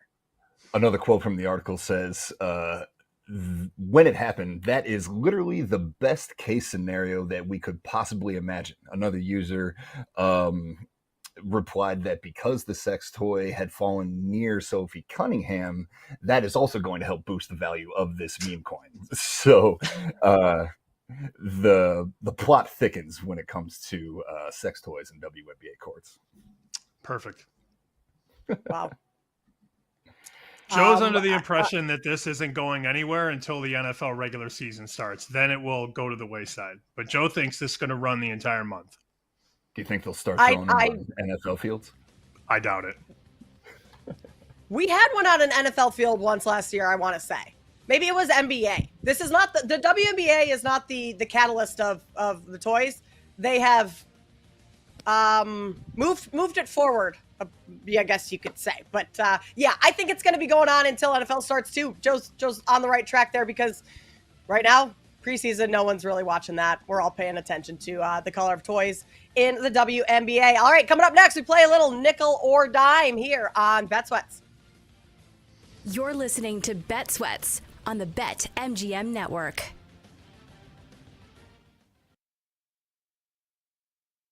Cleared.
Welcome back to Bet Sweats on the BetMGM Network. Sammy P and Kay Constable here with you on Bet Sweats. Continuing countdown to kickoff, we talked about the Seattle Seahawks earlier in the show. We are going to talk to Alyssa Charleston-Smith of Fox 13 Seattle, get her thoughts on the team, as well as the Mariners, who have a nice little win streak going right now. Can Cal Raleigh top Aaron Judge for MVP? We'll ask her those hard-hitting questions. And then Tommy Lorenzo will join us at 11:20 Eastern to talk a little MLB. We'll give you our thoughts on today's MLB card in about 20 minutes and touch on some preseason games in the NFL. 3 tonight, some more this weekend. How and should you be betting on those games? We'll give you all our thoughts on that. Wrap things up later in the show with our lightning bets for today. But Sam, now is the time that we have to play a little nickel or dime. So to do so, we bring in the one, the only, Jake Hassan. Hello. It me. Hi. Hello, Jake. Hi. Hi, Sam. Hi, Bodie. How's it going, Jake? Missed you. Oh, it's going. It's Friday. Nowhere else I'd rather be than with my best friends, Sam Panayotovich and Kate Constable. It's a great day to be alive. And Brian Gerch. And you, the listener and viewer. It is a visual show, by the way. YouTube, Twitch, BetMGM Network. You want me to just keep going, Sam? at the BetMGM Network. Twitch, YouTube, Twitter. Wherever you can find, I guess your podcast, but that's not visual. It is a visual show. All right, nickel or dime. Starting off, would you rather go the nickel on the Seahawks to win the division plus 525 or the dime on the Seahawks over 7.5 wins minus 145? Kate, we'll start with you. I'd rather go nickel on Seahawks to win the division, 525. If Seahawks are winning almost 8 games, they're going to be somewhat in the mix for a division race, I would imagine. And I mean, I don't think either of those hit, to be honest. I'm not betting over 7.5 wins this year. I would bet under, but for the value of 525 to win the division, again, if they're winning 8 games this year, they're probably going to be in the mix. So I will take a much better price, a much better plus money price on Seattle to win the division. Throwing a nickel on that, Sam. My answer is very similar. The least amount of money I have to risk on Sam Darnold is the answer. So yeah. I don't think either one is going to win, but I'd rather lose 500 than lose 1,000. That's a very easy one to answer for me. Well, you're going to love this next one then. Would you rather go the nickel, Sam, on the Seahawks to have the worst record, 50-1, bottom just completely falls out, Sam Darnold's awful, or put a little bit more money on JSN, Paul Aspen's guy, over his receiving total, 925.5, minus 135? I don't love the minus 135. I hate that price on these season-long bets. It's tough enough to do it at minus 110, let alone minus 135. But they're not as bad as the Saints or the Giants or the Titans. So while I am intrigued by 50-1 always, I guess I'd have to go the dime on JSN. Also, if Darnold gets hurt or gets benched, I said yesterday, I've always sort of been a Drew Lock guy, not as a starting quarterback, but as a capable backup. Drew Lock always finds the best guy. So whether it's Darnold or Lock, I think they're going to feed JSN. I'd go over 925.5. All right, pause here quick. What's Paul's thing with JSN? Like, that's just his go-to guy every week to bet on? He bets them all the time to score a touchdown. Huh. All right. I think it wasn't it last year too. I think he had him for receiving leader or something like that. It was something. JSN. He's always on JSN. And anytime we do a show where the Seahawks played on Monday or Thursday, it wasn't that often, but there were a handful. In fact, I remember there was a Thursday night game where Seattle played San Francisco, and Paul was banging the JSN drum. Just, he's going to score. He's going to score. Anytime we got them on an island, we became a JSN show because of Paul. All right, fair. I mean, hey, everyone has your guy. If he cashes for you a couple weeks, you just kind of go back to the well, keep playing him. He's making you money. Cashing. He was not. Okay. He was not. I think it was. There was 1 week where he was like the weekly receiving leader at a huge number. And like that Monday or something, Paul came on here and was saying, I was going to bring that up. I meant to say it and I didn't. Of course it cashes. And then I think he just kind of backed himself into a corner and went down with the ship. All right. Paul Aspen, JSN, dynamic duo. The one I didn't know we all needed here on we go. BetSweats. I got the game log up. So he didn't catch a touchdown until week 5. And then that was the Thursday night game was week 6. He had no touchdowns in that game. And then we rode him, I think, another game or 2 and then got off. And then he scored 2 touchdowns against the Rams. So we just kept missing him. We jumped in again after he caught 1, then 3 games of no touchdown, then a double in week 9. So we just couldn't quite pin the tail on the donkey. Yeah, that's a rough go. But I will be on JSN in this scenario here, the dime on the over for his receiving yards. I think the floor for Seattle isn't quite as low as those teams that you mentioned, Sam. Like, this defense is still going to be good. They're still going to win a couple games because of that. If Sam Darnold is anything like he was last year, they'll have success. And JSN likely to go over this number. He had over 1,000 receiving yards last year. You also have DK Metcalf gone this year. Cooper Kupp coming in. Like, what is Cooper Kupp going to look like? I think JSN, he is your clear-cut number 1. And if that's continues this year, I mean, he'll go over that number. So I would rather lay a little bit more with the dime on JSN's over receiving yards in this case. The Paul Aspen Hall of Fame of his guys, JSN, Sahith Thigala. We can leave it at that. Yes. Moving on. Would you rather go? I have a feeling I know where Sam's going to go with this one based on his previous answers, but we'll start with you, Kate. Would you rather go the nickel on the Seahawks to make the playoffs plus 185 or the dime on the 49ers in week 1 against the Seahawks minus 2.5 at minus 105? Yeah, I'm going to go 49ers week 1 minus 2.5. I think that number is too short for a quarterback that's with a new team.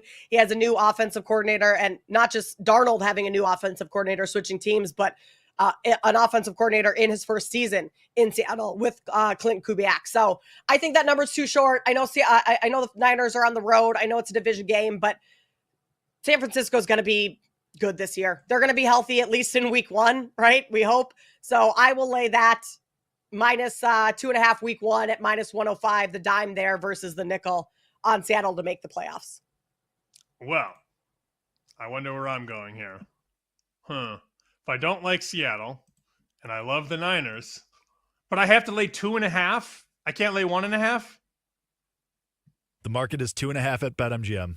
Sports Report in Vegas. Title sponsor of this network, by the way. I'll lay 2.5. Minus 105. Final answer. If they win by 2, I'm going to be very upset. But I will play along, Jake. I know what you're doing, and I respect it. Thank you. I appreciate that. That actually does mean a lot to me. And I respect you, and you mean a lot to me. Anyway, moving on. Moving from football to baseball. Would you rather go the nickel on the Astros 5-1 to win the American League, or the dime on the Yankees to beat the Astros tonight at a pick'em minus 110 at home? Oh, a dime on the Yankees right now? Yikes. With Schlitter? I got to put a dime on Schlitter? Against Hunter Brown? No. No. By default, I'll take the flyer on the Astros. Now, full disclosure, I'm a Rangers guy now in the American League. That would be sensational. Well, because I bet it a couple times. That's why. Because it's about me and my bets. That's why. So I need the Rangers to win the American League. But for this purpose, Astros 5-1 American League or Schlitter minus 110, it's Astros.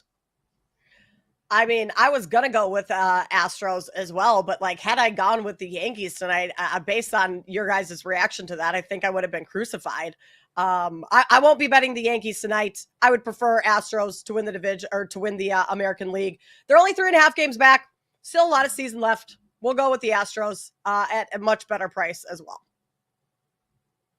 All right, talking about our guys and the BetSweats Rolodex of guys, Kyle Schwarber.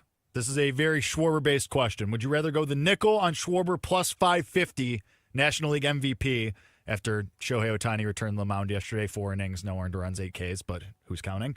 Or would you rather go the dime on Schwarber to lead the league in home runs, plus 250? He currently trails Cal Raleigh by 2 homers. I'll go Schwarber to home run leader. You're only back 2 home runs. I feel like every time I pick up my phone, I get some alert that Schwarber's hit another home run, and not even just a home run, another grand slam. Like how he said, what, 2 of those in the last week? I think Schwarber's only gotten better as the season's gone on.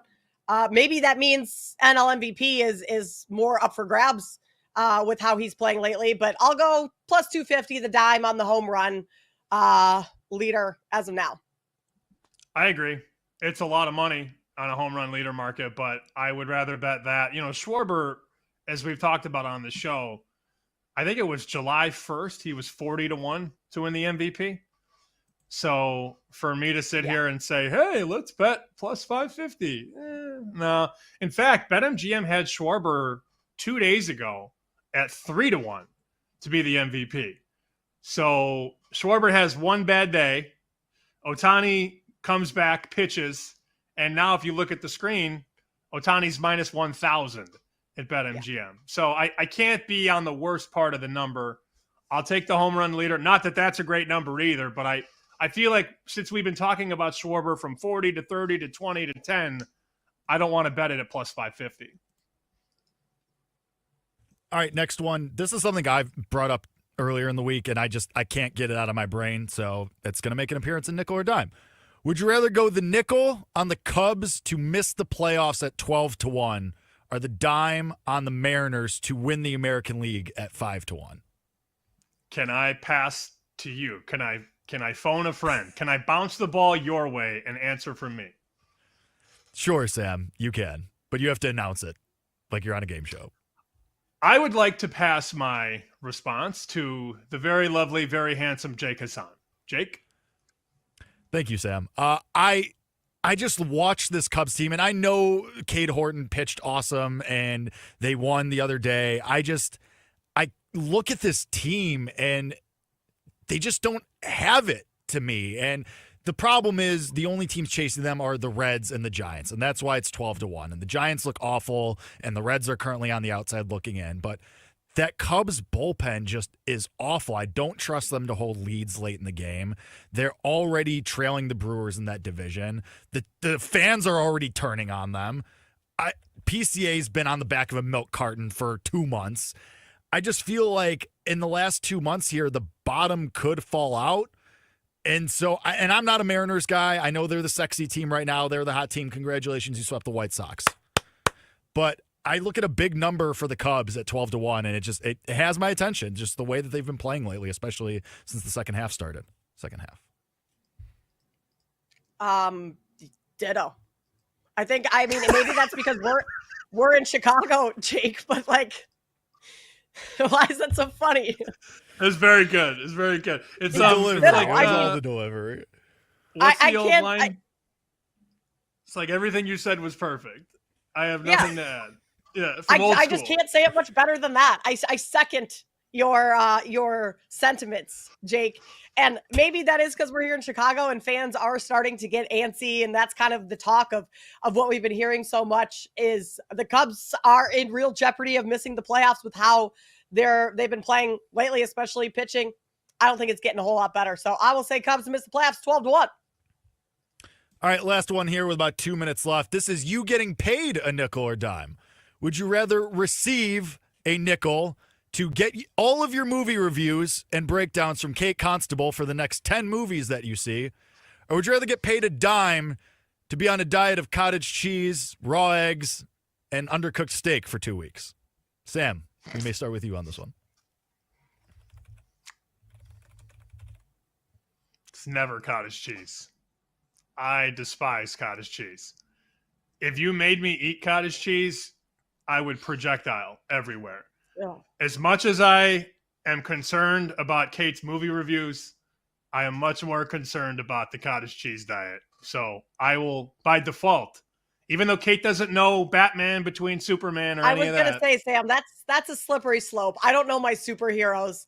Like, Jake, when we were hosting Better Angle last week, who was the guy that I didn't know? Very famous man. Kate, I don't know what I had for breakfast this morning. Cottage cheese diet. The only acceptable cottage cheese brand to eat is Good Culture. And even then, it only really works if you blend it up and I remember, Sam, Kate didn't know who Christopher Walken was. Oh. Yeah. Yeah. Well, it's that's rough. unfortunate. It's rough in these streets. That is too bad. All right. We got to talk a little MLB. Today's card, full slate, some great pitching matchups. Where are we placing our money? We will tell you that on the other side. You won't be getting any movie reviews for the rest of the show, so you can thank your lucky stars on that. This is Bet Sweats, Sammy P, Kate Constable. We'll be right back. You're listening to Bet Sweats on the BetMGM Network.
Welcome back to Bet Sweats on the BetMGM Network.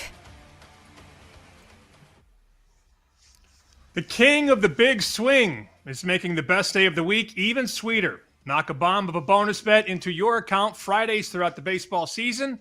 Check the BetMGM app, your BetMGM app, for more information. Speaking of hitting bombs, Sam, got to talk a little Major League Baseball. Full card today. Yesterday, I mean, such a small card. Only, 4 games yesterday? Mariners won. A's won over the Nats. You had Paul Skeens going for the Pirates. Gave up 7 hits, but no earned runs. ERA under 2. Guy's been phenomenal. They beat the Reds 7-0 yesterday, the Pirates, that is. And then you had Atlanta topping the Miami Marlins 8-6 yesterday. So that means we have a full card today. Some great pitching matchups this afternoon. Sanchez going for the Phillies. We have Skubal going for the Tigers. Blue Jays and Dodgers start a new series. Where do you want to start on today's card?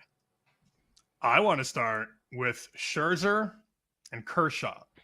We have not seen this since 2008. 2008 is the last time Clayton Kershaw faced off against Max Scherzer. Think about that. It's been 17 years. And there's actually a funny story to that. I was reading this last night. The scheduled pitchers in that game, because of course Kershaw and Scherzer were very young at the time. The scheduled starters in that game, Diamondbacks and Dodgers. Jake, would you like to guess who the starters were supposed to be before they both got scratched? I do. Wasn't it Randy Johnson and Greg Maddux? Yes, it was. Wow. Bang, bang, bang. Look at that. So they were both supposed to start in 2008. Johnson was 44. Maddux was 42. They both got scratched. Arizona gave the ball to Max Scherzer. LA gave the ball to Clayton Kershaw. If you don't learn anything else today, too bad. That's a pretty nice nugget. So Scherzer is getting the money in this market. So Dodgers opened $1.50, and now BetMGM's $1.40. Other books are $1.30, $1.31. I love the move on Scherzer. I was going to bet them regardless. Like, I circled this one this morning, and it's come in even a little bit more. So I'm going to take a piece of Toronto. I mean, their offense, granted, they just did a lot of damage against the Colorado Rockies. I think they outscored them 45-6 in 3 games.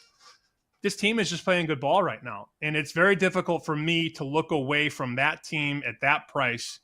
You know, getting $1.20, $1.22, whatever. That's probably going to make lightning bets for me. $9.29 Toronto on the road. Scherzer and Kershaw, probably for the last time, boys and girls. Yeah, we've got Kershaw, who's 37, and Scherzer, who's 41. Not quite the ages as the other two that you mentioned, but getting up there. I mean, this Blue Jays offense, like, yes, granted, it was the Colorado Rockies, but 45 runs in 3 games is crazy. Is it not? Regardless of who you're playing.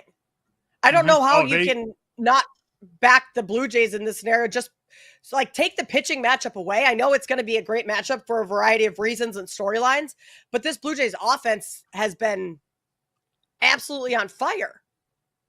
Yeah, so I hope it stays that way. But it's more for me. I think this game should be closer to Dodgers minus 115, minus 120. So if it's going to be a little bit north of that, I will take a peek and probably play Toronto. Like, that's very, very probable to be on my Lightning Bets card. Another game that I wanted to talk about was Skubal here. This is a big price, but it would never be Angels for me. So I'm trying to figure out, do I want to play a little 7.5 under? So LA is at Detroit, Angels at the Tigers. Mm-hmm. Skubal open minus 300, 305. The prices come in a little bit because there are apple bites at the dog. When you can take a dog plus 250 or so, people, they want to do it. The math guys, I get it. I don't know how many runs the Angels are going to score. And I'm not a big team total under person. I've never been a derivative guy in baseball. Some people are. I'm not. I just want to bet against offense. So that 7.5 is speaking to me. I think this is like a 3-0 final, 4-0 final, 4-1, whatever. Anything under 7.5, that one intrigued me as well. Any Scooble game against a team that can't hit is music to my ears. So that's a game I'll look under 7.5. Sam, do you bet many player props in baseball? Like, would you ever look for a Scooble like K prop in this specific instance? Or I guess whenever we've been on together, or when I listen to you and Joe, even you guys are more sides and total guys. Is that fairly fair to say? Yeah, because when we started doing it, we couldn't bet props. So, and I respect the people that do, but I've never been a nose in the book guy on props. I have a lot of respect for people that do it, and I know people that do it at a very, very high level. It was just never my cup of tea, because when we started betting in the early 2000s, we couldn't bet props. You couldn't bet guys' total bases. Now, should I have adapted with the times? Probably. But I'm never going to speak to props like they're my expertise. I'm only smart at props when I know that you're going to be in the building, and then I'll just look at the market really quickly and pick off a home run. Who did we have the one night? Was it Suzuki for the Cubs? We had Suzuki, yes. And then we almost had Trevor Story in the Boston game that you went to. That's that right. was the one that almost hit. He hit the ball to the monster, and the guy caught it right in front of the track. That's right. Which but you were at the game. We would have gone 2-0. I was at the Cubs game that Suzuki and PCA hit hit home runs, and we talked about both of those the show that morning. And then you were at the Trevor Story game where I threw that out, and you had to try and guess who I was going to. That's who right. I was thinking. And I wrote it. The home run. And I wrote it on the sheet. And you had That's the right. the notepad. So okay, maybe so we need to do that in Lightning Bets. Maybe we need to pick a game here, and by the time Lightning Bets rolls around, I'll have a home run bet for you. I think what we're going to do during Lightning Bets is Gertz is going to flash up a random superhero, and you're going to have to guess it. I would not be able to do that. Batman, Spider-Man, and Superman I could get as long as they were in uniform. If you put up just the actor itself, absolutely not. No shot. Gertz, but that sounds get that Tobey Maguire image ready. Get it ready. We need it. Okay, Toby, I do know. I know Toby. That's the only one. He's Spider-Man. Tobey Maguire, Spider-Man, right? Yeah. Say what, Jake? Correct. What do you want? Beefing with me? Yeah. Always. Phillies and Rangers today. Sanchez going against Merrill Kelly. Sanchez been pretty good, 2 or fewer earned runs in 11 of his last 12 starts for the Phillies. Merrill Kelly, pretty solid in his first start with the Rangers. I would look at a first 5 under here. Sam, you like the Rangers to win the AL altogether, right? Are you on Rangers hopeful. tonight? Is that a team that you're willing to back against the Phillies, who have been pretty decent as of late? But Sanchez clearly phenomenal on the season, 2.4 ERA. Yeah, I looked at it. I really don't want to bet against Sanchez. That's a guy Jake has at like 50-1 to win the Cy Young, by the way. So hell of a bet there. Just got to finish, right? Got to finish strong August and September. I lean under in that one too, but I mean, that's sort of a lazy handicap. Oh, 2 really good starters. I looked at it. I thought about Texas for a second, and I couldn't push the button. So that one's a pass for me. Jake, are you doing anything in that one? Philly and Texas? No, I mean, it's just the watch Christopher Sanchez and cross my fingers and hope. I would have been really nice if Skeens had stumbled a little bit yesterday, had a bad start. He doesn't. He shoves against the Reds, doesn't allow an earned run. Still gettable. I still think Christopher Sanchez should probably be the second favorite and not the third. He should probably be flipped with Zach Wheeler, because Zach Wheeler's doing what he always does and is imploding at the end of the year. And, oh, by the way, has a shoulder injury, which the Phillies are pushing his start back, but whatever. That's neither here nor there. I don't want to bet this game because I'm basically invested in Christopher Sanchez and the Phillies winning anyway. So let's go. Let's hope. If he has another awesome start like he did last Sunday night, then we're still cooking. We're still alive. But, man, if anybody wants to, like, push Paul Skeens down a hill or something, that'd be pretty awesome in Pittsburgh. Chris Mack, what are you up to? Okay. Wow, if that actually happens, Jake, that implicates you. So be careful. Yeah. We have the footage. It's on tape. It is a visual show, so I think Libby might come after you. That'd be a problem. Right, I want to say one more thing about one of these games. If you would have told me spring training that Matthew Boyd for the Cubs would be $1.55 favorite on the road in St. Louis, I would have gotten you to the nearest institution. I mean, obviously he's had a good season, but man, like I just fundamentally can't get there. And I know the Cardinals have not been what many people thought they could be. But am I really going to lay $1.50, $1.55 with Boyd on the road in the year of our Lord 2025? Not much interest, Kate and Jake. I may end up on St. Louis at plus 135. That's a crazy price for Boyd on the road. That was the first thing that jumped out to me this morning too. Like because you also get the narrative rivalry spot. On the road, these teams don't like each other. You know what, Sam? If you do it, I'll do it. How about that?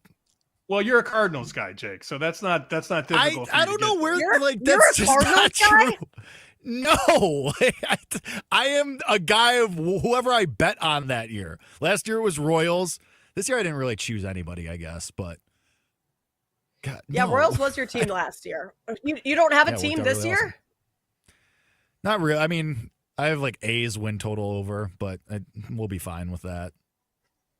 I want to be in on the Rangers so bad, but it's just, I mean, they're playing well, but we'll see. I'm a Christopher Sanchez Brewers are guy. playing extremely well right now. They're now have a good handle on that division, couple games up on the Cubs, and they're playing the Mets tonight, who have been awful lately. Just got swept by Cleveland, 4 straight losses for New York. But you have Kodai Senga going today. He's been a bright spot for the Mets, at least that pitching rotation. Jake, we back in the Brewers, -1, what is it, 45 right now? Against this Mets team, or a little bit of a bounce back-ish Kodai Senga game? If you gave me $100 and say make a bet, it would be the Brewers. I don't want to back the Mets. I mean, Kodai Senga's great when he's on the mound. He only goes 5 innings, though. And then what happens? Right. The Mets remade their bullpen. It's been awesome. But I don't want to go against this Brewers team right now. They're, 44-16 in their last 60 games? It's one of the best all-time stretches over a 60-game sample we've ever seen. I don't want to bet against that. Brewers team has the juice right now. Whatever devil magic they got going, it's working for them. I don't want to go against them. That's not a train that I want to step in front of right now. Devil magic. I like that. Yeah. Thank you. All right, last thing for you. Aaron Judge, Cal Raleigh, MVP conversation here. Judge hasn't been great since coming back. Raleigh's still struggling. Where are we going? What tickets do you have so far on MVP right now? Either of you? None. So I maybe was a little bit stupid. I bet some Scooble 80-1 when Judge went on the injured list. If he shoves to, because of this, because maybe Judge doesn't look like himself. I have no Cal Raleigh. He's also stunk. I still think there's an outside shot that Scooble gets his way into this conversation. I think that could be tonight if he's awesome. It was a flyer. It was exactly the price of 1 Miller High Life that I threw on it, but it was worth a flyer to me just because there was an outside chance. I think he's going to end up the second. If Judge just picks it back up at some point, if he hits a home run tonight, fine, and I lose to him, okay, I still think Scooble's ahead of Raleigh, though. So at a huge price, I took a little bit of a flyer. We'll see what happens, but that's literally the only ticket I have in this market because I'm not in the business of going against Shohei Ohtani or Aaron Judge. I'm way good on that. Is that a price of a Miller High Life in the city of Chicago or in the suburbs? Because there's a big difference there. It's in the city prices. We'll go with that. I was just in Iowa for a couple days.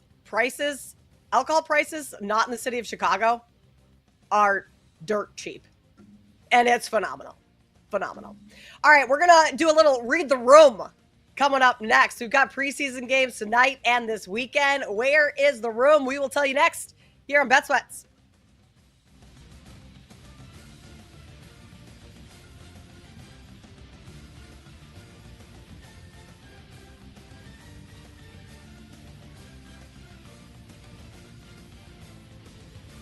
You're listening to Bet Sweats on the BetMGM Network.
Welcome back to Bet Sweats on the BetMGM Network.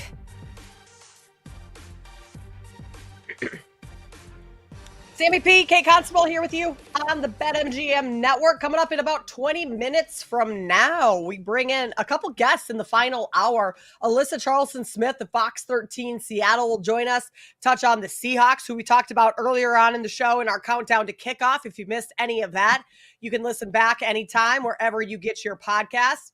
She'll also touch a little bit on the Seattle Mariners as well, what's going on with them as we near the end of the regular season. Tommy Lorenzo is going to join us at 11:20 Eastern to talk a little Major League Baseball, some NFL as well.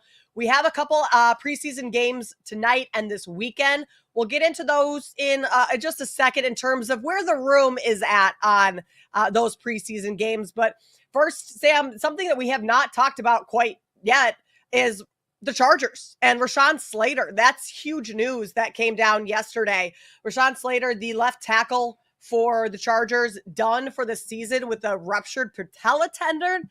And that's a massive blow for that offensive line. And just 11 days ago, Slater signed a 4-year, $113 million contract extension, $92 million guaranteed.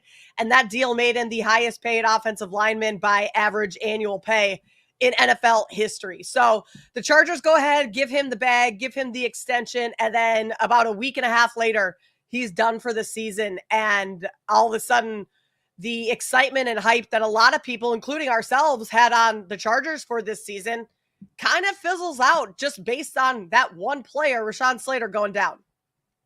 I was not happy about that yesterday. I remember when he was at Northwestern, he was a good kid. To see that, just tough. That's tough to miss the whole year. And this was sort of that leap year I think a lot of people had projected for the Chargers, because they have solidified that offensive line over the last couple of years. They draft Slater, obviously left tackle, Joe Alt, right tackle. They go out, get Becton from the Eagles to play guard, and they love this running back, Hampton, Omarion Hampton from North Carolina. I got the text yesterday in one of my group threads, and, they just send the tweet from some reporter that said, Rashawn Slater just got carted off the field. And the first response in the group thread was, no, with 18 O's. We bet Hampton, a lot of us bet Hampton at 16-1 for offensive rookie. And that bet has appreciated very nicely.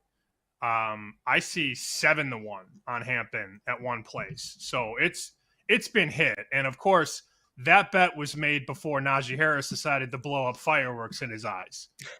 So I'm looking at the market now. There's a 10-1. BetMGM has a 9, 850, 757. So it's still a good bet. I don't love it though anymore. And I certainly wouldn't be running to bet it now at a bad price. This is not, though, Kate, this is not the only injury. I mean, the Chargers have been very banged up relative to the league.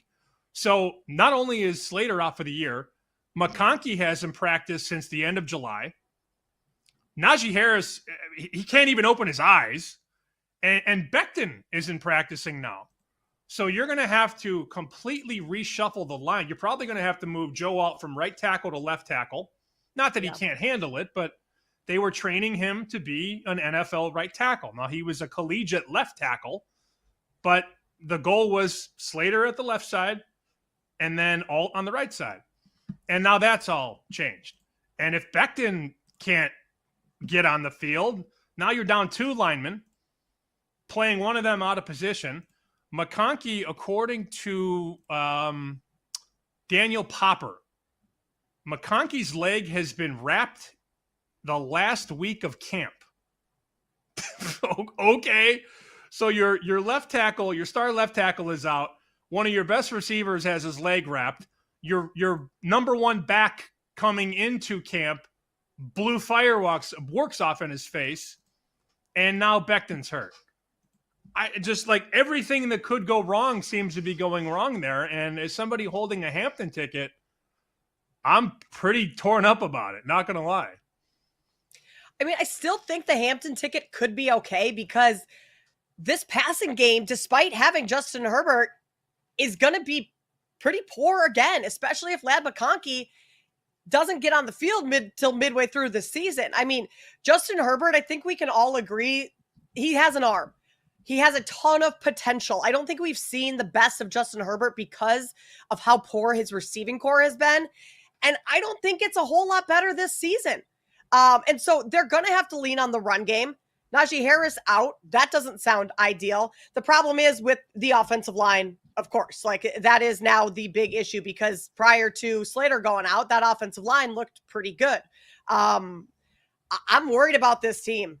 And for how Jim Harbaugh likes to play and build up his offensive line, run the ball a ton, that's just not going to be as viable as an option now with Slater out and having to move things around. So especially when you look at the schedule for the Chargers to start off the season, like Kansas City, you're at the Raiders. Denver's going to be good again this year. So you start off with division games right out of the gate without your starting left tackle, Joe Alt, having to move over, shifting things really close to the start of the regular season. Win total sitting at 9.5 right now. It's plus 110 to miss. I think that's the way you go. You get a little plus money on them to miss the playoffs. Sorry to Chargers fans. I wouldn't have said that prior to the Slater injury, but yeah, I don't think this team's making the playoffs now. They're scrambling. So, yeah, here's the full tweet from Hayden Winks. Ladd McConkey hasn't practiced since July 28th. Upper leg has been wrapped in camp. Najee Harris's eye appears to be shut still. And now right guard Mekhi Becton isn't practicing either.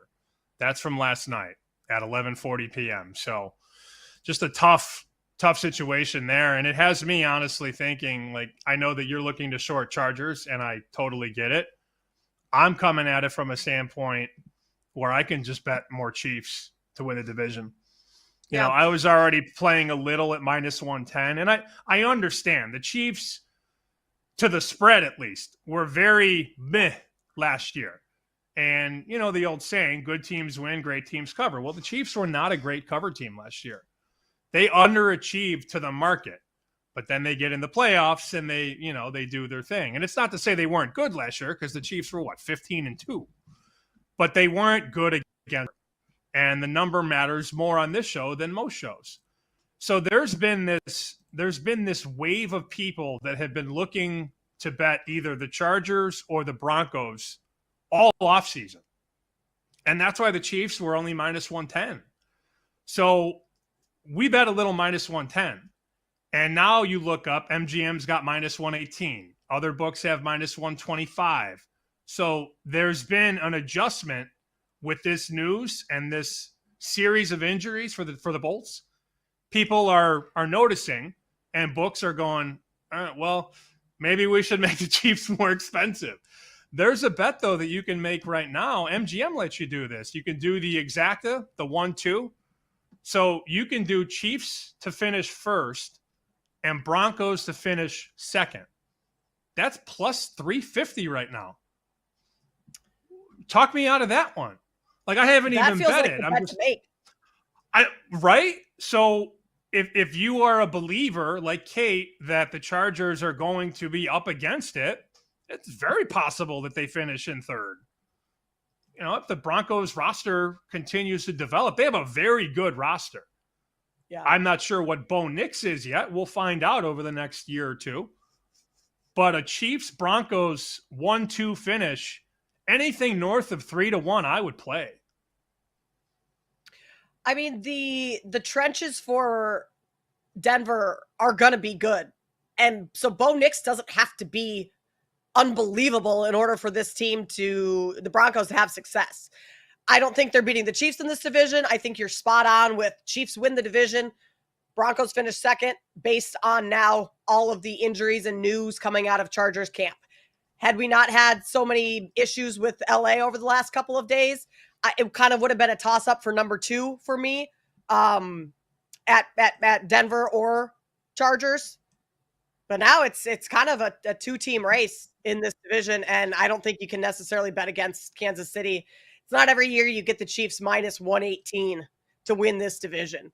And I'm kind of shocked that the Broncos and Chargers are still sitting at the same price at plus 310 for this one. So what did you say it was, Sam? Plus 350 for exact Chiefs Broncos finish in this division? I just saw plus 360, and I don't think that's going to last, especially after people listen to the segment and bet it. Yeah. It's probably not going to be around much longer. Now, look, it's not going to go to 2-1 or whatever, because the Chargers are still well respected in the market. But this is the time to, if you're looking to build a bet off of the news and the developments at Chargers camp, you want to get creative with the way you short the Chargers if you're looking to do that. And that would probably be the best way for me.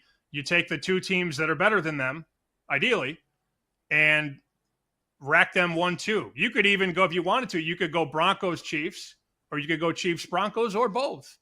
You have options if you're looking to go against the Bolts. I think the Chargers could be a team where you look at a lot of unders just game to game too. I don't think this offense is going to be good.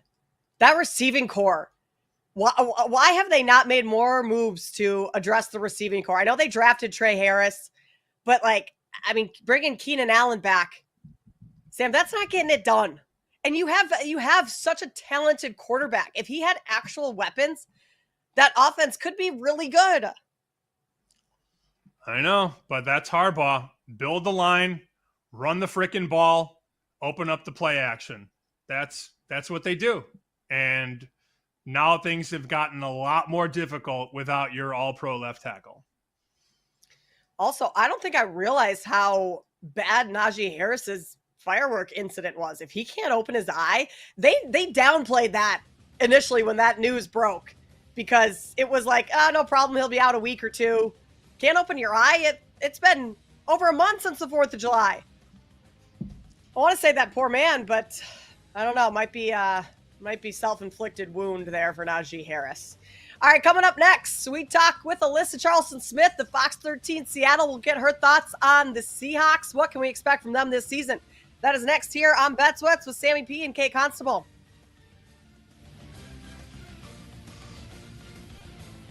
You're listening to Bet Sweats on the BetMGM Network.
Welcome back to Bet Sweats on the BetMGM network.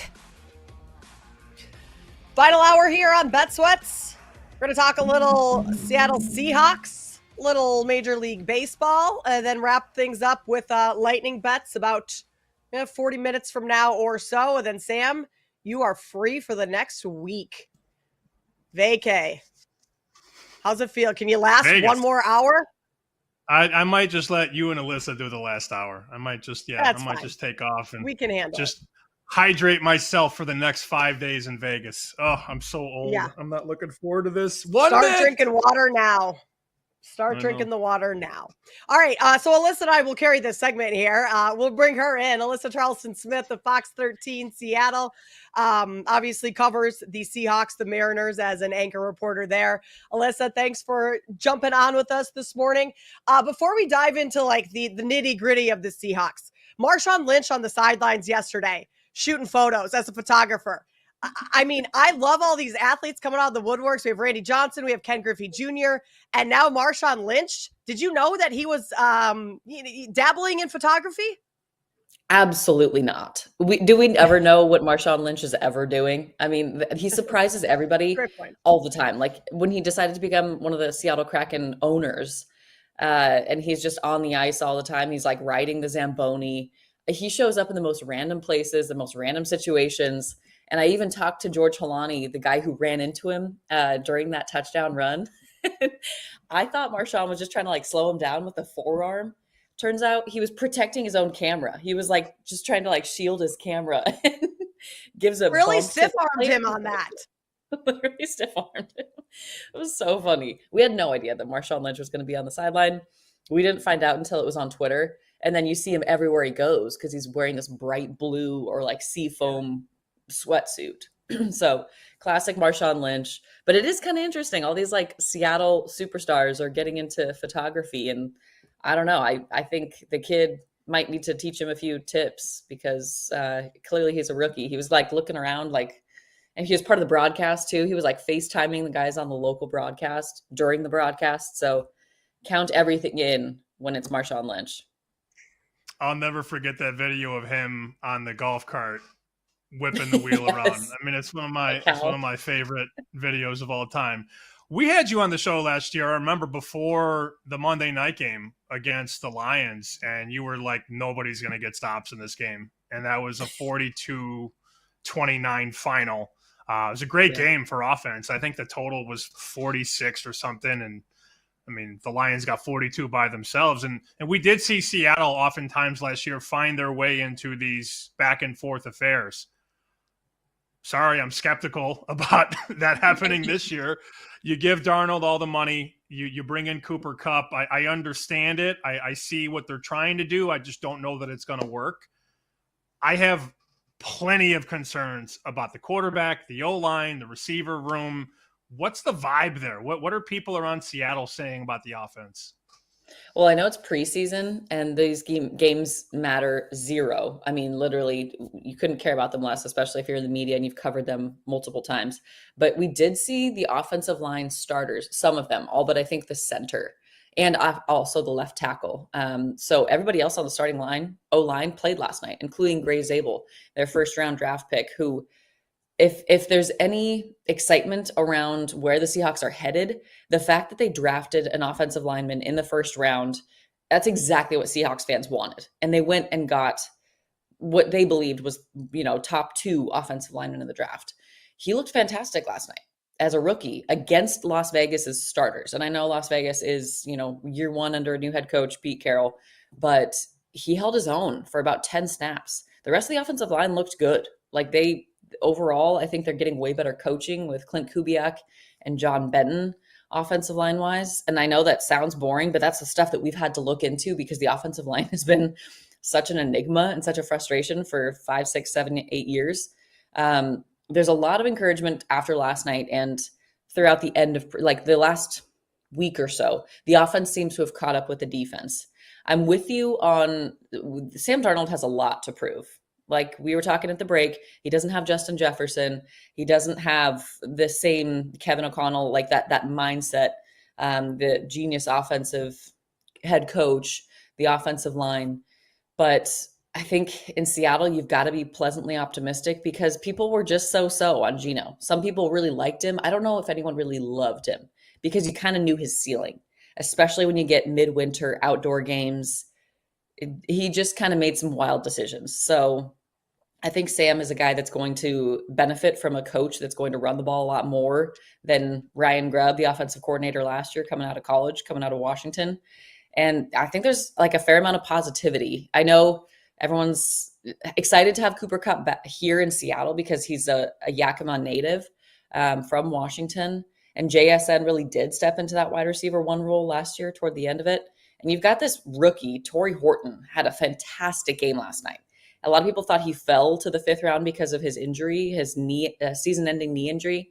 He showed up last night in a big way in some fun, like spins into the end zone for a touchdown, even on a punt return. It was like a 5 or 6 yard punt return, but he flashed during it. So it's like a guy that stands out like that kind of gives you excitement as that take the top off the defense receiver that they need. So I'd say there's optimism, but Sam Darnold's still got to come out and prove it. I think starters will play against Kansas City next week in their second preseason game.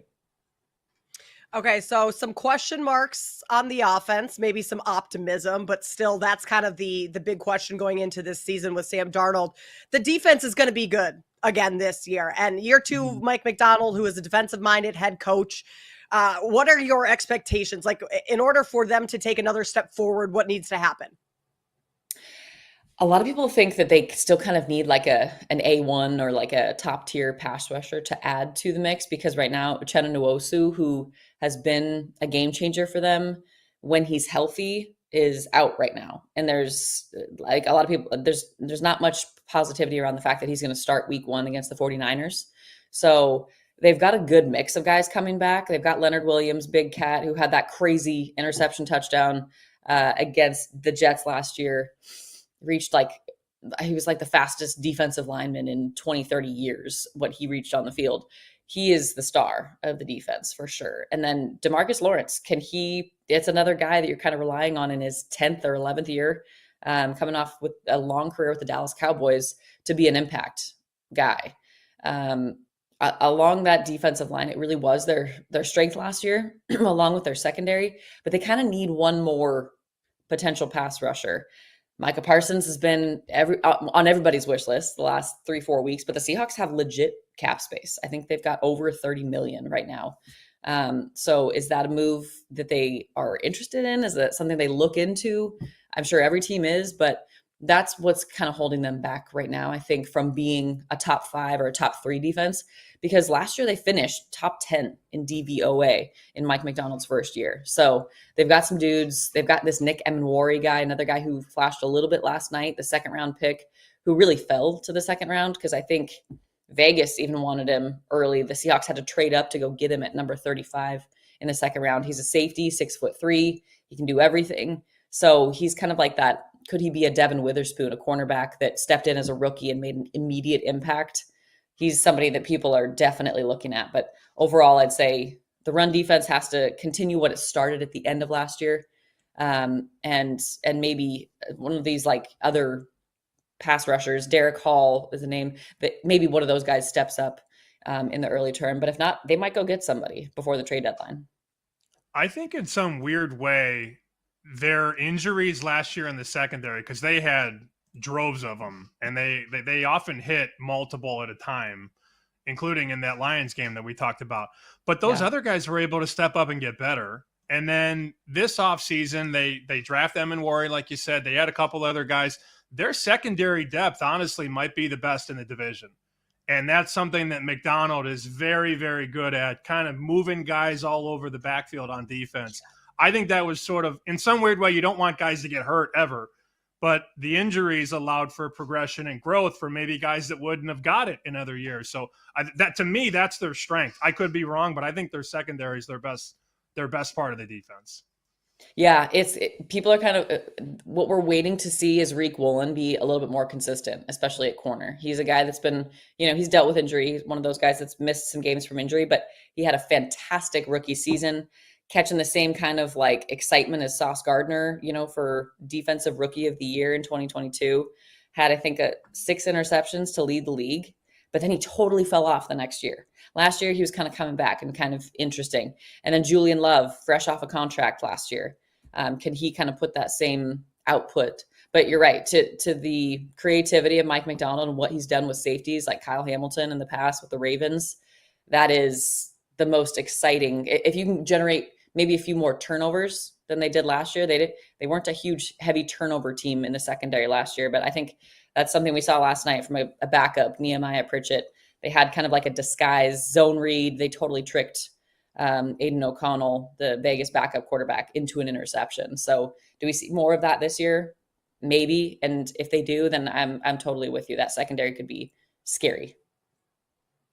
We're talking with Alyssa Charleston Smith of Fox 13 Seattle. Alyssa, one more Seahawks question, and then Sam, if you want, we can maybe pivot over to the Mariners. But win total for Seattle right now, sitting around 7.5, 8.5, depending on where you look. If you had to make a prediction on the win total this year, which way would you fall based on the schedule that's in front of Seattle?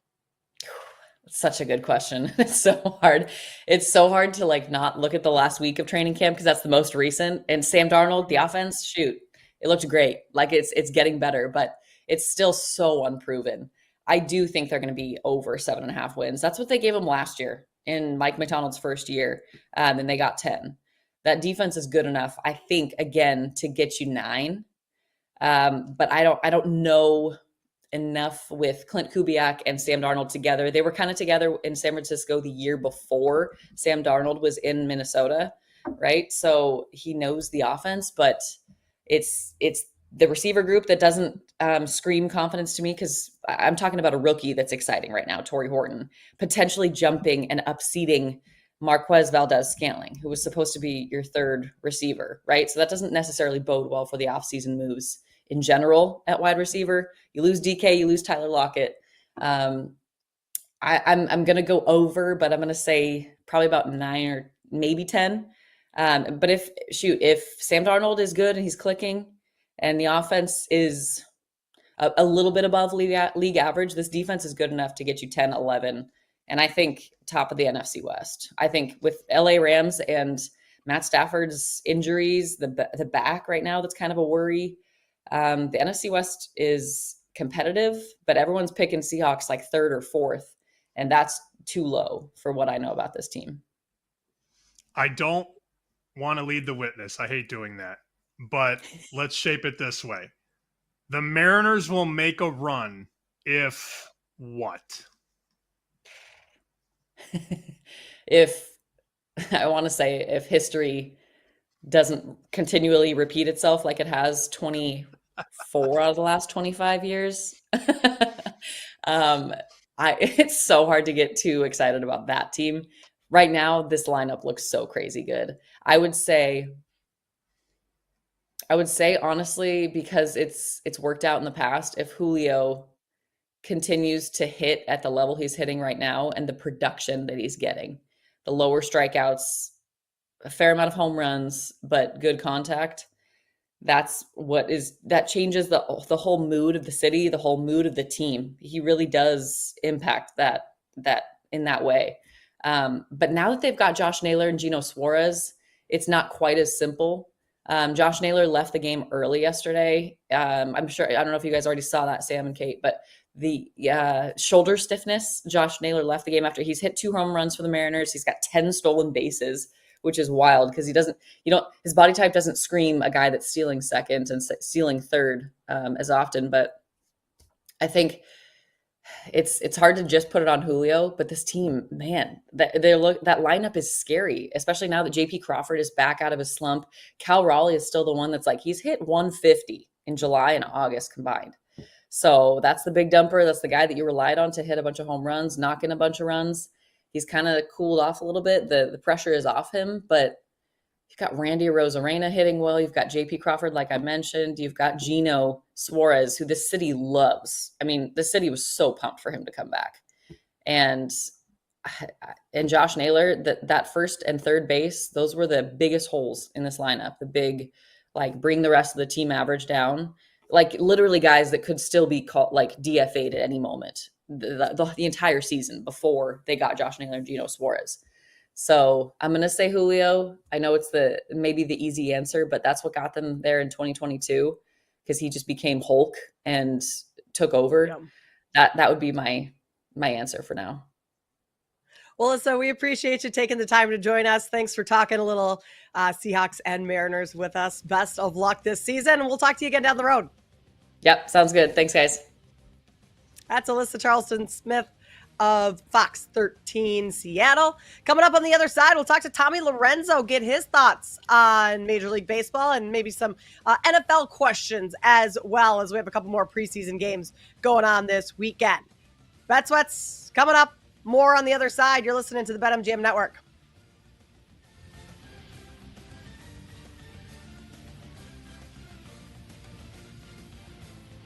You're listening to Bet Sweats on the BetMGM Network.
Welcome back to Bet Sweats on the BetMGM Network.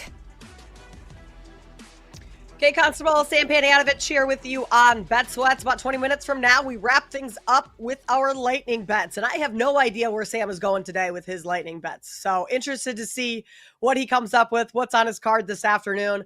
That is coming your way in about 20 minutes. We just got done talking to Alyssa Charleston-Smith of Fox 13 Seattle. If you missed any of that conversation, you can listen back, or any of the show, rather. Listen back anytime in podcast form, wherever you get your podcasts. We got to pivot once again to another guest joining us now, Tommy Lorenzo. You can find him over on X at Sportsbook Tom. Tommy, appreciate you taking the time to jump on with us today. Got a lot of good NFL topics to throw your way, but we're going to start in college football. Heisman conversation right now. That is surrounding, just Arch Manning is the conversation when it comes to Heisman. He's the odds leader in that race. People expect a ton from him this season, but not always the best idea to bet the favorite. So if there's anyone maybe further down the board that you have an eye on, who might that be? Well, there are a few. And in the case of Arch Manning, if anyone wants to jump on board, I think the time to do it is now, because if Texas goes in there and can get by Ohio State, I think the somewhat lower odds on Arch Manning are just going to get less playable. So if anyone likes Arch Manning, I think going at it now. But I'm with you. I try to look at juicier numbers when it comes to the Heisman market, because they are out there. If you're looking at the 10 to 1s, 9 to 1s, Garrett Nussmeier, LSU, he's going to be showcased in big games. He'll be one that I'm looking at if his odds stay right around there. I like the kid. He's getting a lot of criticism because he's not experienced. Dante Moore, going up to Oregon, 20 to 1. He didn't do much at UCLA, didn't play a lot, so people aren't talking about him much. But that's a video game offense. They got that running back from Tulane who can not only run and open up the offense even more, but he can block. So I think Dante Moore is going to have a chance to shine. And 20, 25 to 1, I think, is a great number for him playing for a program that perennially has an offense that's going to go. So a lot of guys, Marcel Reed at Texas A&M, they've got a great line as well. He's going to showcase. Mateer at Oklahoma, he's kind of a sexy pick for many. I got to see him a lot being out here out west at Washington State, and he can play. And in that Oklahoma system, now SEC defenses are going to be a lot different than what he's seen. But, he takes his offensive coordinator over, so the scheme is the same for him. So there should be some consistency there. So I think he'll perform. If you want a super deep sleeper, I'm talking about like lottery ticket, 500 to 1 type of thing, 400 to 1. Noah Fifita from Arizona, kind of the forgotten man. A couple seasons ago, very Kyler Murray-esque, little guy, 5'10", but he can fling it. Had a bad year last year, transitional year with a new coach. I think Arizona is going to be surprising in the Big 12, and I think he's going to do very well. Now, I'm not saying he's my number one pick for Heisman or anything like that, but if you're looking for a crapshoot or a lottery ticket, I think Fifita might be one. And also Mackie Hughes from Oregon, the running back that I mentioned. He's going to go wild in that offense, and he was great at Tulane. So a lot of things out there. Any advice I can give for someone betting the Heisman? Spread the money out. Don't put everything on the 5 to 1, 6 to 1 guys. You could do that, but spread it out a little bit, and it makes it more fun for the season too. Fifita going into last season, I want to say, was 40 to 1. And you don't even hear that name anymore. That's the first time I've heard Noah Fifita in any Heisman conversation, and this is why we have you on, because you know when to hold them and when to fold them. Big Ten, right? 2 years ago, Michigan wins the title. Last year, Ohio State wins the title. Penn State, question mark? That's all I hear. Everybody loves Penn State. I'm not there. I don't know if you are, but that's sort of the next domino the conference believes in. Penn State, roster's loaded. I can't with the coach, man. I can't. No. Me neither. There's, everyone talks about the Ohio State-Oregon game. I think the Iowa game is a landmine as well, because they play them. It's a bad spot for them right before Ohio State. They have to go into Iowa, a very good defense. And, Penn State, as good as their offensive line has been, the ground and pound, they've struggled against good defenses and against good defensive lines. You saw it last year with Ohio State, Michigan, and then Notre Dame. And they're going to face some very good defenses. The Big Ten is not easy. Everyone talks about the SEC, how it's a gauntlet. Big Ten games are always dangerous. Will Penn State make the college football playoff? Absolutely. But James Franklin's never won 11 games in the regular season. So you're asking him to do something he's never done. And sports books on that over, they're giving you plus money. So they're happy to give plus money on the over 10.5 on the Penn State season win total. They're going to be a good team. They're going to contend. But if you're looking squarely from a betting standpoint, I think under is the play there. And I think you can still get the under. It's juiced around minus 130, which for me is just fine. I'll take that minus 130 all day. They go 10-2. They go to the college football playoff, and I'll cash my ticket. Another thing with Penn State, if someone really believes in them, I think you can find 7 or 8-1 for them to be the number 1 seed. So all these folks are saying they're going to win the national title, all this stuff. You can bet them for number 1 seed. I think that offers the most value if you're backing Penn State. Tommy, as someone who went to Iowa, I can confirm that Kinnick Stadium is a tough place to play, and any team like Penn State going in there, that should be a little scary for them. I would be concerned if I were Nittany Lion fans for that game. Before we move on to some NFL stuff, floor is yours. Any other college football teams that you are extremely high on this year? Well, ASU, their season win total is around 8.5. There's good odds for them to win the Big 12. I think people are underestimating them again. I really like them in the Big 12 this year. Down the road for me, San Diego State, I think that they're this year's Purdue. I do not like their coaching staff. They did not bring in good offensive pieces. So if you're looking for a team maybe to fade, their season win total is low, but that doesn't scare me away at all at 4.5 wins. So San Diego State out of the Mountain West. I'm also a little down on UNLV in terms of their season win total. 8.5 is their season win total. I think 7 or 8 wins works for them, but they've got a lot of work to do replacing a very good unit on offense and defense. They lost a lot of guys. So off the top of my head, those are a few. I'm not as big on Illinois as many others are. I think their win totals at 7.5, so I don't know if I would attack that necessarily. But I'm not too big on Illinois. I think their coach can't put together 2 winning seasons in a row. They had a good year last year, but I think they'll regress a little bit. NFL. I watched the Bengals defense, and they played a lot of their guys last night, at least early, right? Because they're trying to find rhythm early in the regular season, so they're going to take the preseason seriously now. Their ones got shredded by the Eagles' backups. We were watching the same thing last night, right? Absolutely. I've talked to a couple sharp guys, and one particularly that I respect a lot. And the first team he let me know about when I told him, hey, who are you down on in the NFL this season, was the Bengals. And I was leaning that way, but his feedback put me over the top. The expectations are always high for this team that they're going to get stuff done. But, the Ravens are the class of that division. They're going to win that division. And I think the Bengals just defensively, if you can't get your defense going, things aren't going to work out. And it doesn't matter how much Joe Burrow electrifies, and as long as he's healthy, he's going to be just fine, and that offense is going to go. But without the defense there, that team's, it's going to be hard for them to get over the hump. Do they make the playoffs this year? Maybe, but 10 wins, 9 wins is probably the cap. I don't see them being a double-digit win team this year. We're talking with Tommy Lorenzo. He's the host of Cover the Weekend Sports Betting Podcast. You can find him on X at SportsbookTom. Tommy, another team that I think you might like the under on their win total, the Indianapolis Colts.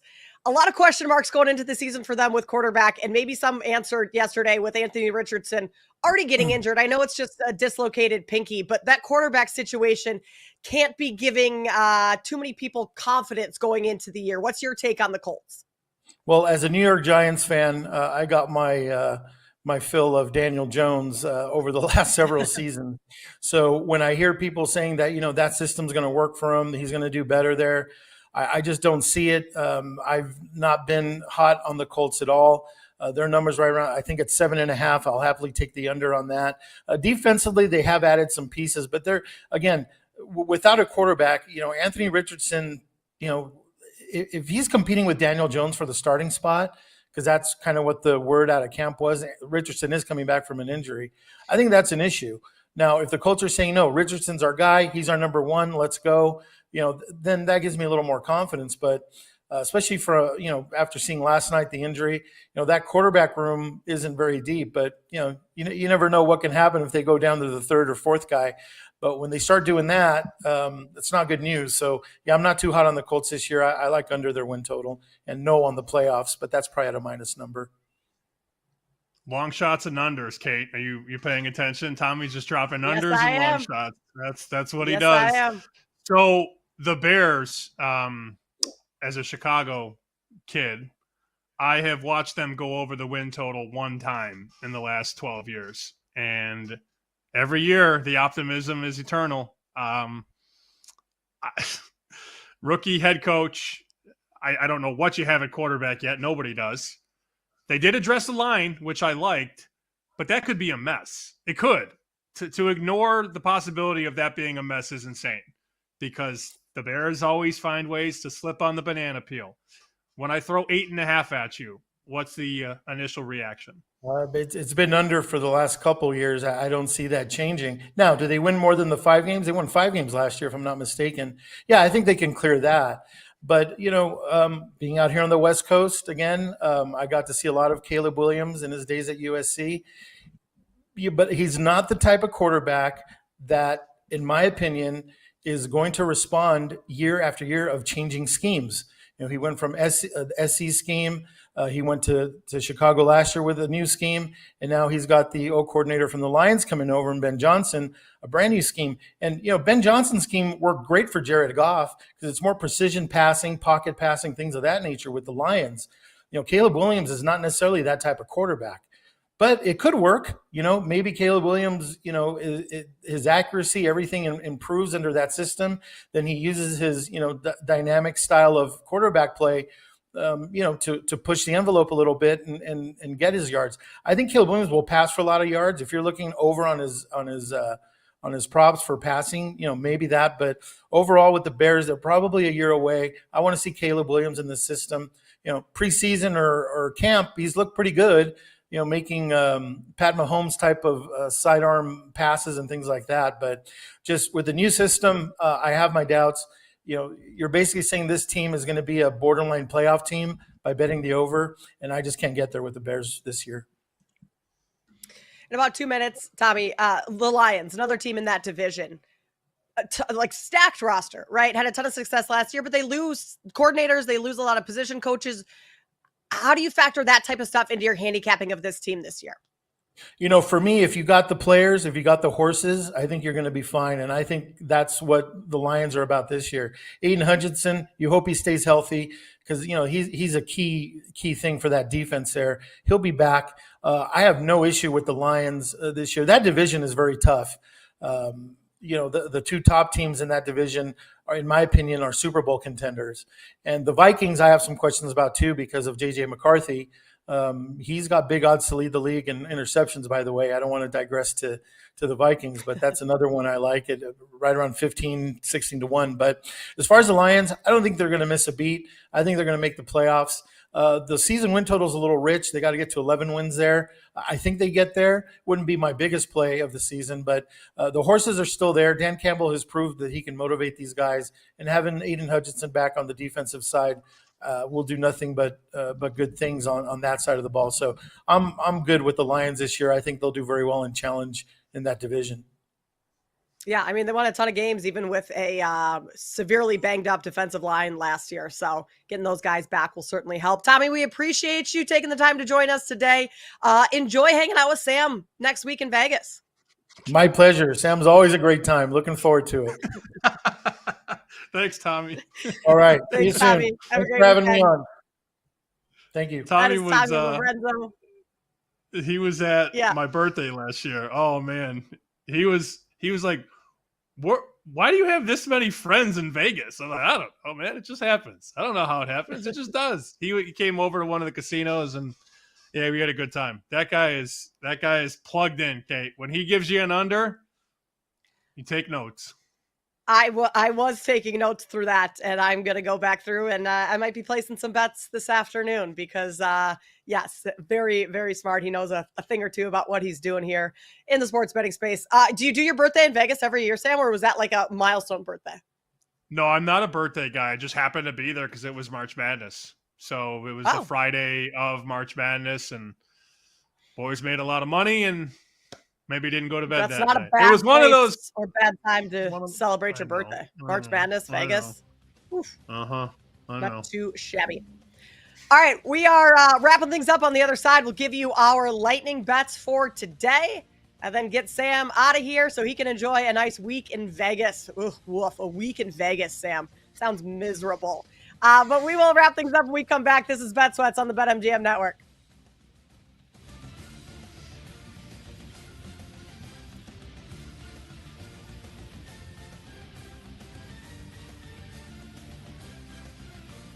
You're listening to Bet Sweats on the BetMGM Network.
Welcome back to Bet Sweats on the BetMGM Network. Wrapping things up here on Bet Sweats, getting you ready for the weekend. We have a couple topics that we need to get into before we give you our best bets, Sam. And one of those, to start real quick, I need an update on how you're feeling after Ice Cream Gate last night. You said at the beginning of the show, you had a double scoop of ice cream, 2 different flavors with some Reese's Pieces on top. You woke up not feeling the hottest, which I can imagine. Are we kind of starting to recover at this point of the show? Well, quick correction. It's a double scoop if you consider a shovel's worth of ice cream 1 scoop. So, yeah. I mean, it was, well, I imagine so the much. Scoops aren't tiny little scoops. They're like a hefty big scoop. I don't know. Yeah, we don't use I don't use the ice cream scoop. I basically just, it's a quick, if I find like a nice spatula, something like that, I don't need a scoop. Anyways. Just like a big spoon. Did not need to mix flavors or top with candy on top of everything else. I think Jake put it well. Jake, I just shocked my body. I mean, my body's used to a lot, but it's not used to the dessert. Because I'm not a big dessert guy, but last night I had tunnel vision for that fridge.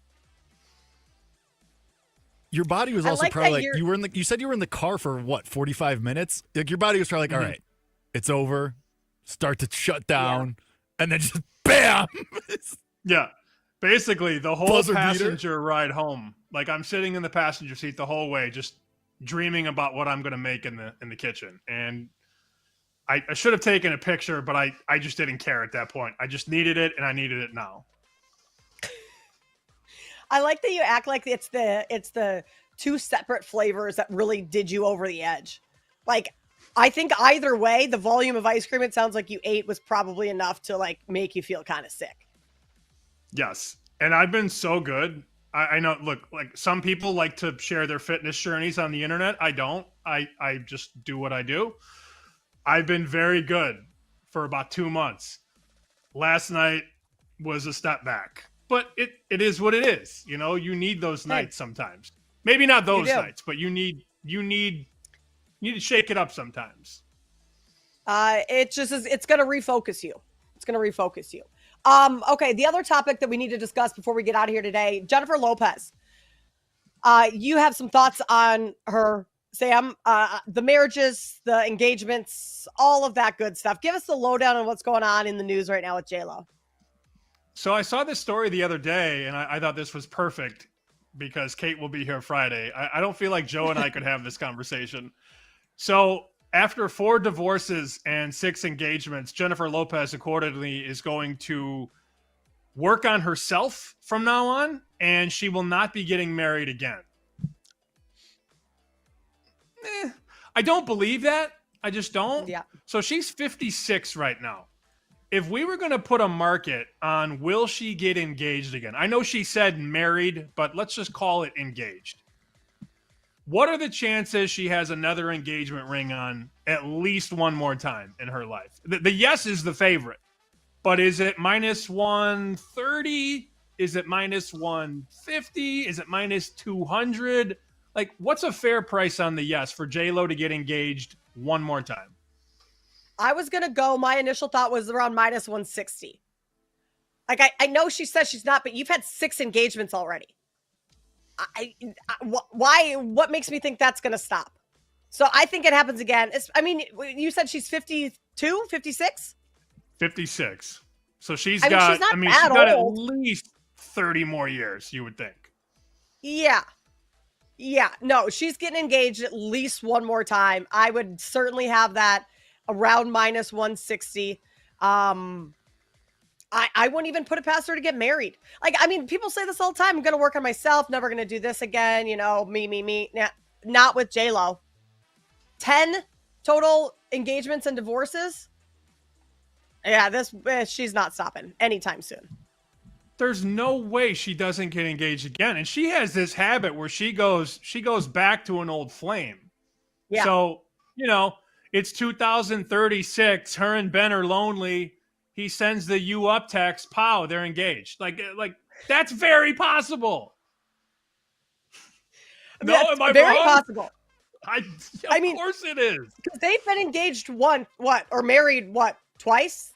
I should say they've been divorced twice, or is it 3? I don't. Like, I can't to go even back keep track and get divorced again. That's crazy. With how hot J-Lo is too, she could have anyone. 56 or not, she could take her pick of the litter and be just fine. So I guess that she'll be engaged.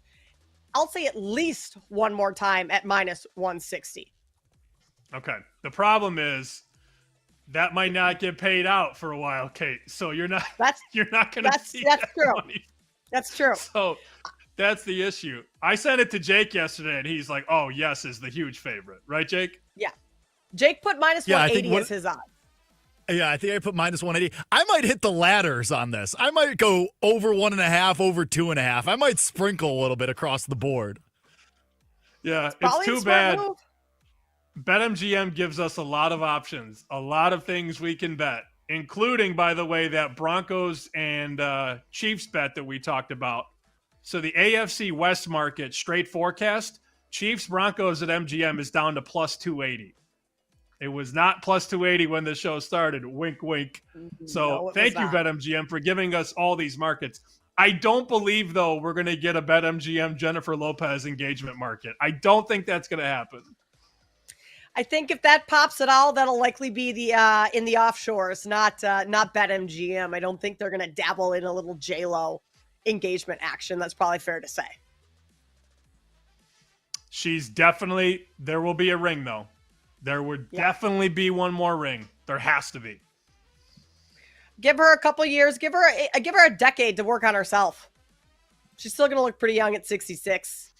Still going to be on the market, I would imagine. We'll go -160 on J-Lo to get engaged again.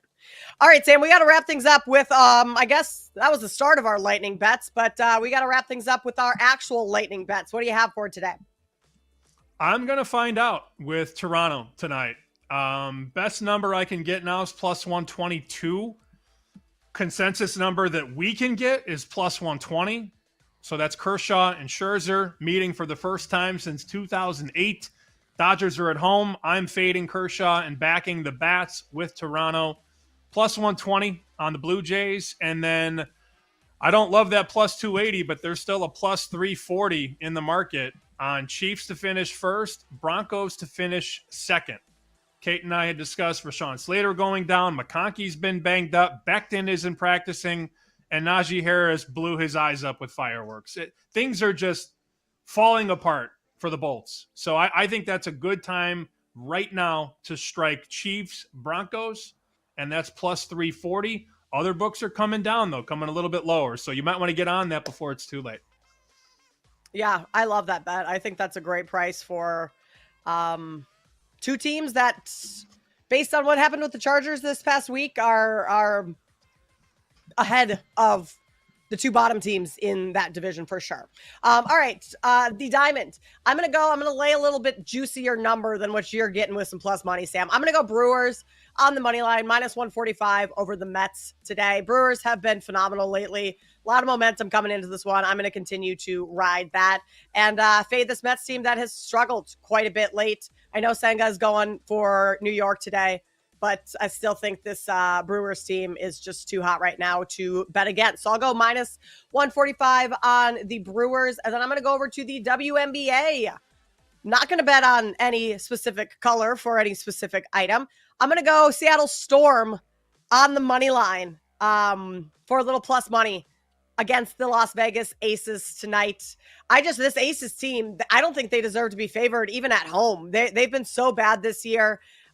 Seattle has lost quite a bit lately too, so that doesn't give me a ton of comfort. They've lost 4 of their last 5, 3 straight, but this is a team that is so volatile. They're up and down that this is kind of the buy low spot on Seattle right now, I think. And so I'm going to back them on the road tonight against the Aces. Don't think the Aces should be favored in this one at all. Those are going to be my only 2 for the day. Small card for me. Jake Hassan, what do you got for us? Yeah, I'm going to join Sam on the Blue Jays. I want to fade Clayton Kershaw, who is not the guy that he was 10, 15 years ago, and this Blue Jays team is playing really well right now. So I will ride with my guy, Sammy P, on that one. I'm going to go under 4 in the first 5 for Twins and Royals. Lugo and Ryan, who have both been very good this year, and 2 offenses that basically have the 4 of us, I'm including Gerch in this, in their lineups. So I'm way good on those teams. I'll go the first 5 under with Kansas City and Minnesota. And I refuse to live in a world with the way that the Yankees are playing right now where you can get Hunter Brown at a pick'em. What are we doing here? What are we talking about? So I'll be on the Astros on the money line. And speaking of props that BetMGM does not have up, whatever the over on Jake Hassan drinks consumed tomorrow, ladder it, over it, pair it with anything parlays that you got, because I will be on a boat for 5 hours tomorrow. I just got some 5-inch inseams delivered like an hour ago, and I'm ready to rock. And there's going to be a lot of Jameson Orange in my future, Sammy. Ooh, let's go. Send me pictures. Oh, Sam, you will be the here. Jameson Orange or the 5-inch inseams? Both. Yeah, both. You should bring your book. Just going to get a FaceTime from me for at about 5 p.m. Central tomorrow. You should. You know what? Show Kate your book. I don't think Kate's seen your book. You should bring your book on the boat. That thing would be a huge hit tomorrow. I got this. What is your book? Kate. This was a gift from Sam to me for the studio. Lovely. I won't read it, but he even signed the inside cover for me too. Oh, yeah. Well, that's so. I won't read it. It's a very nice book. It's a dinosaur on the front, and the title of the book is "All My Friends Are Dead." It's a picture book. It's a visual show, which is you should be watching on Twitch and YouTube. BetMGM Network, by the way. That thing would hit like crack on that boat. Jake's reading level, not the highest. That's what that's telling me? Okay. Enjoy the drinks tomorrow, Jake. Sam, enjoy Vegas all next week. Thanks all for joining us here on Bet Sweats on the BetMGM Network. Have a great weekend. Thanks for listening to Bet Sweats. If you missed anything on today's show, make sure to listen back on the Odyssey app or wherever you get your podcasts.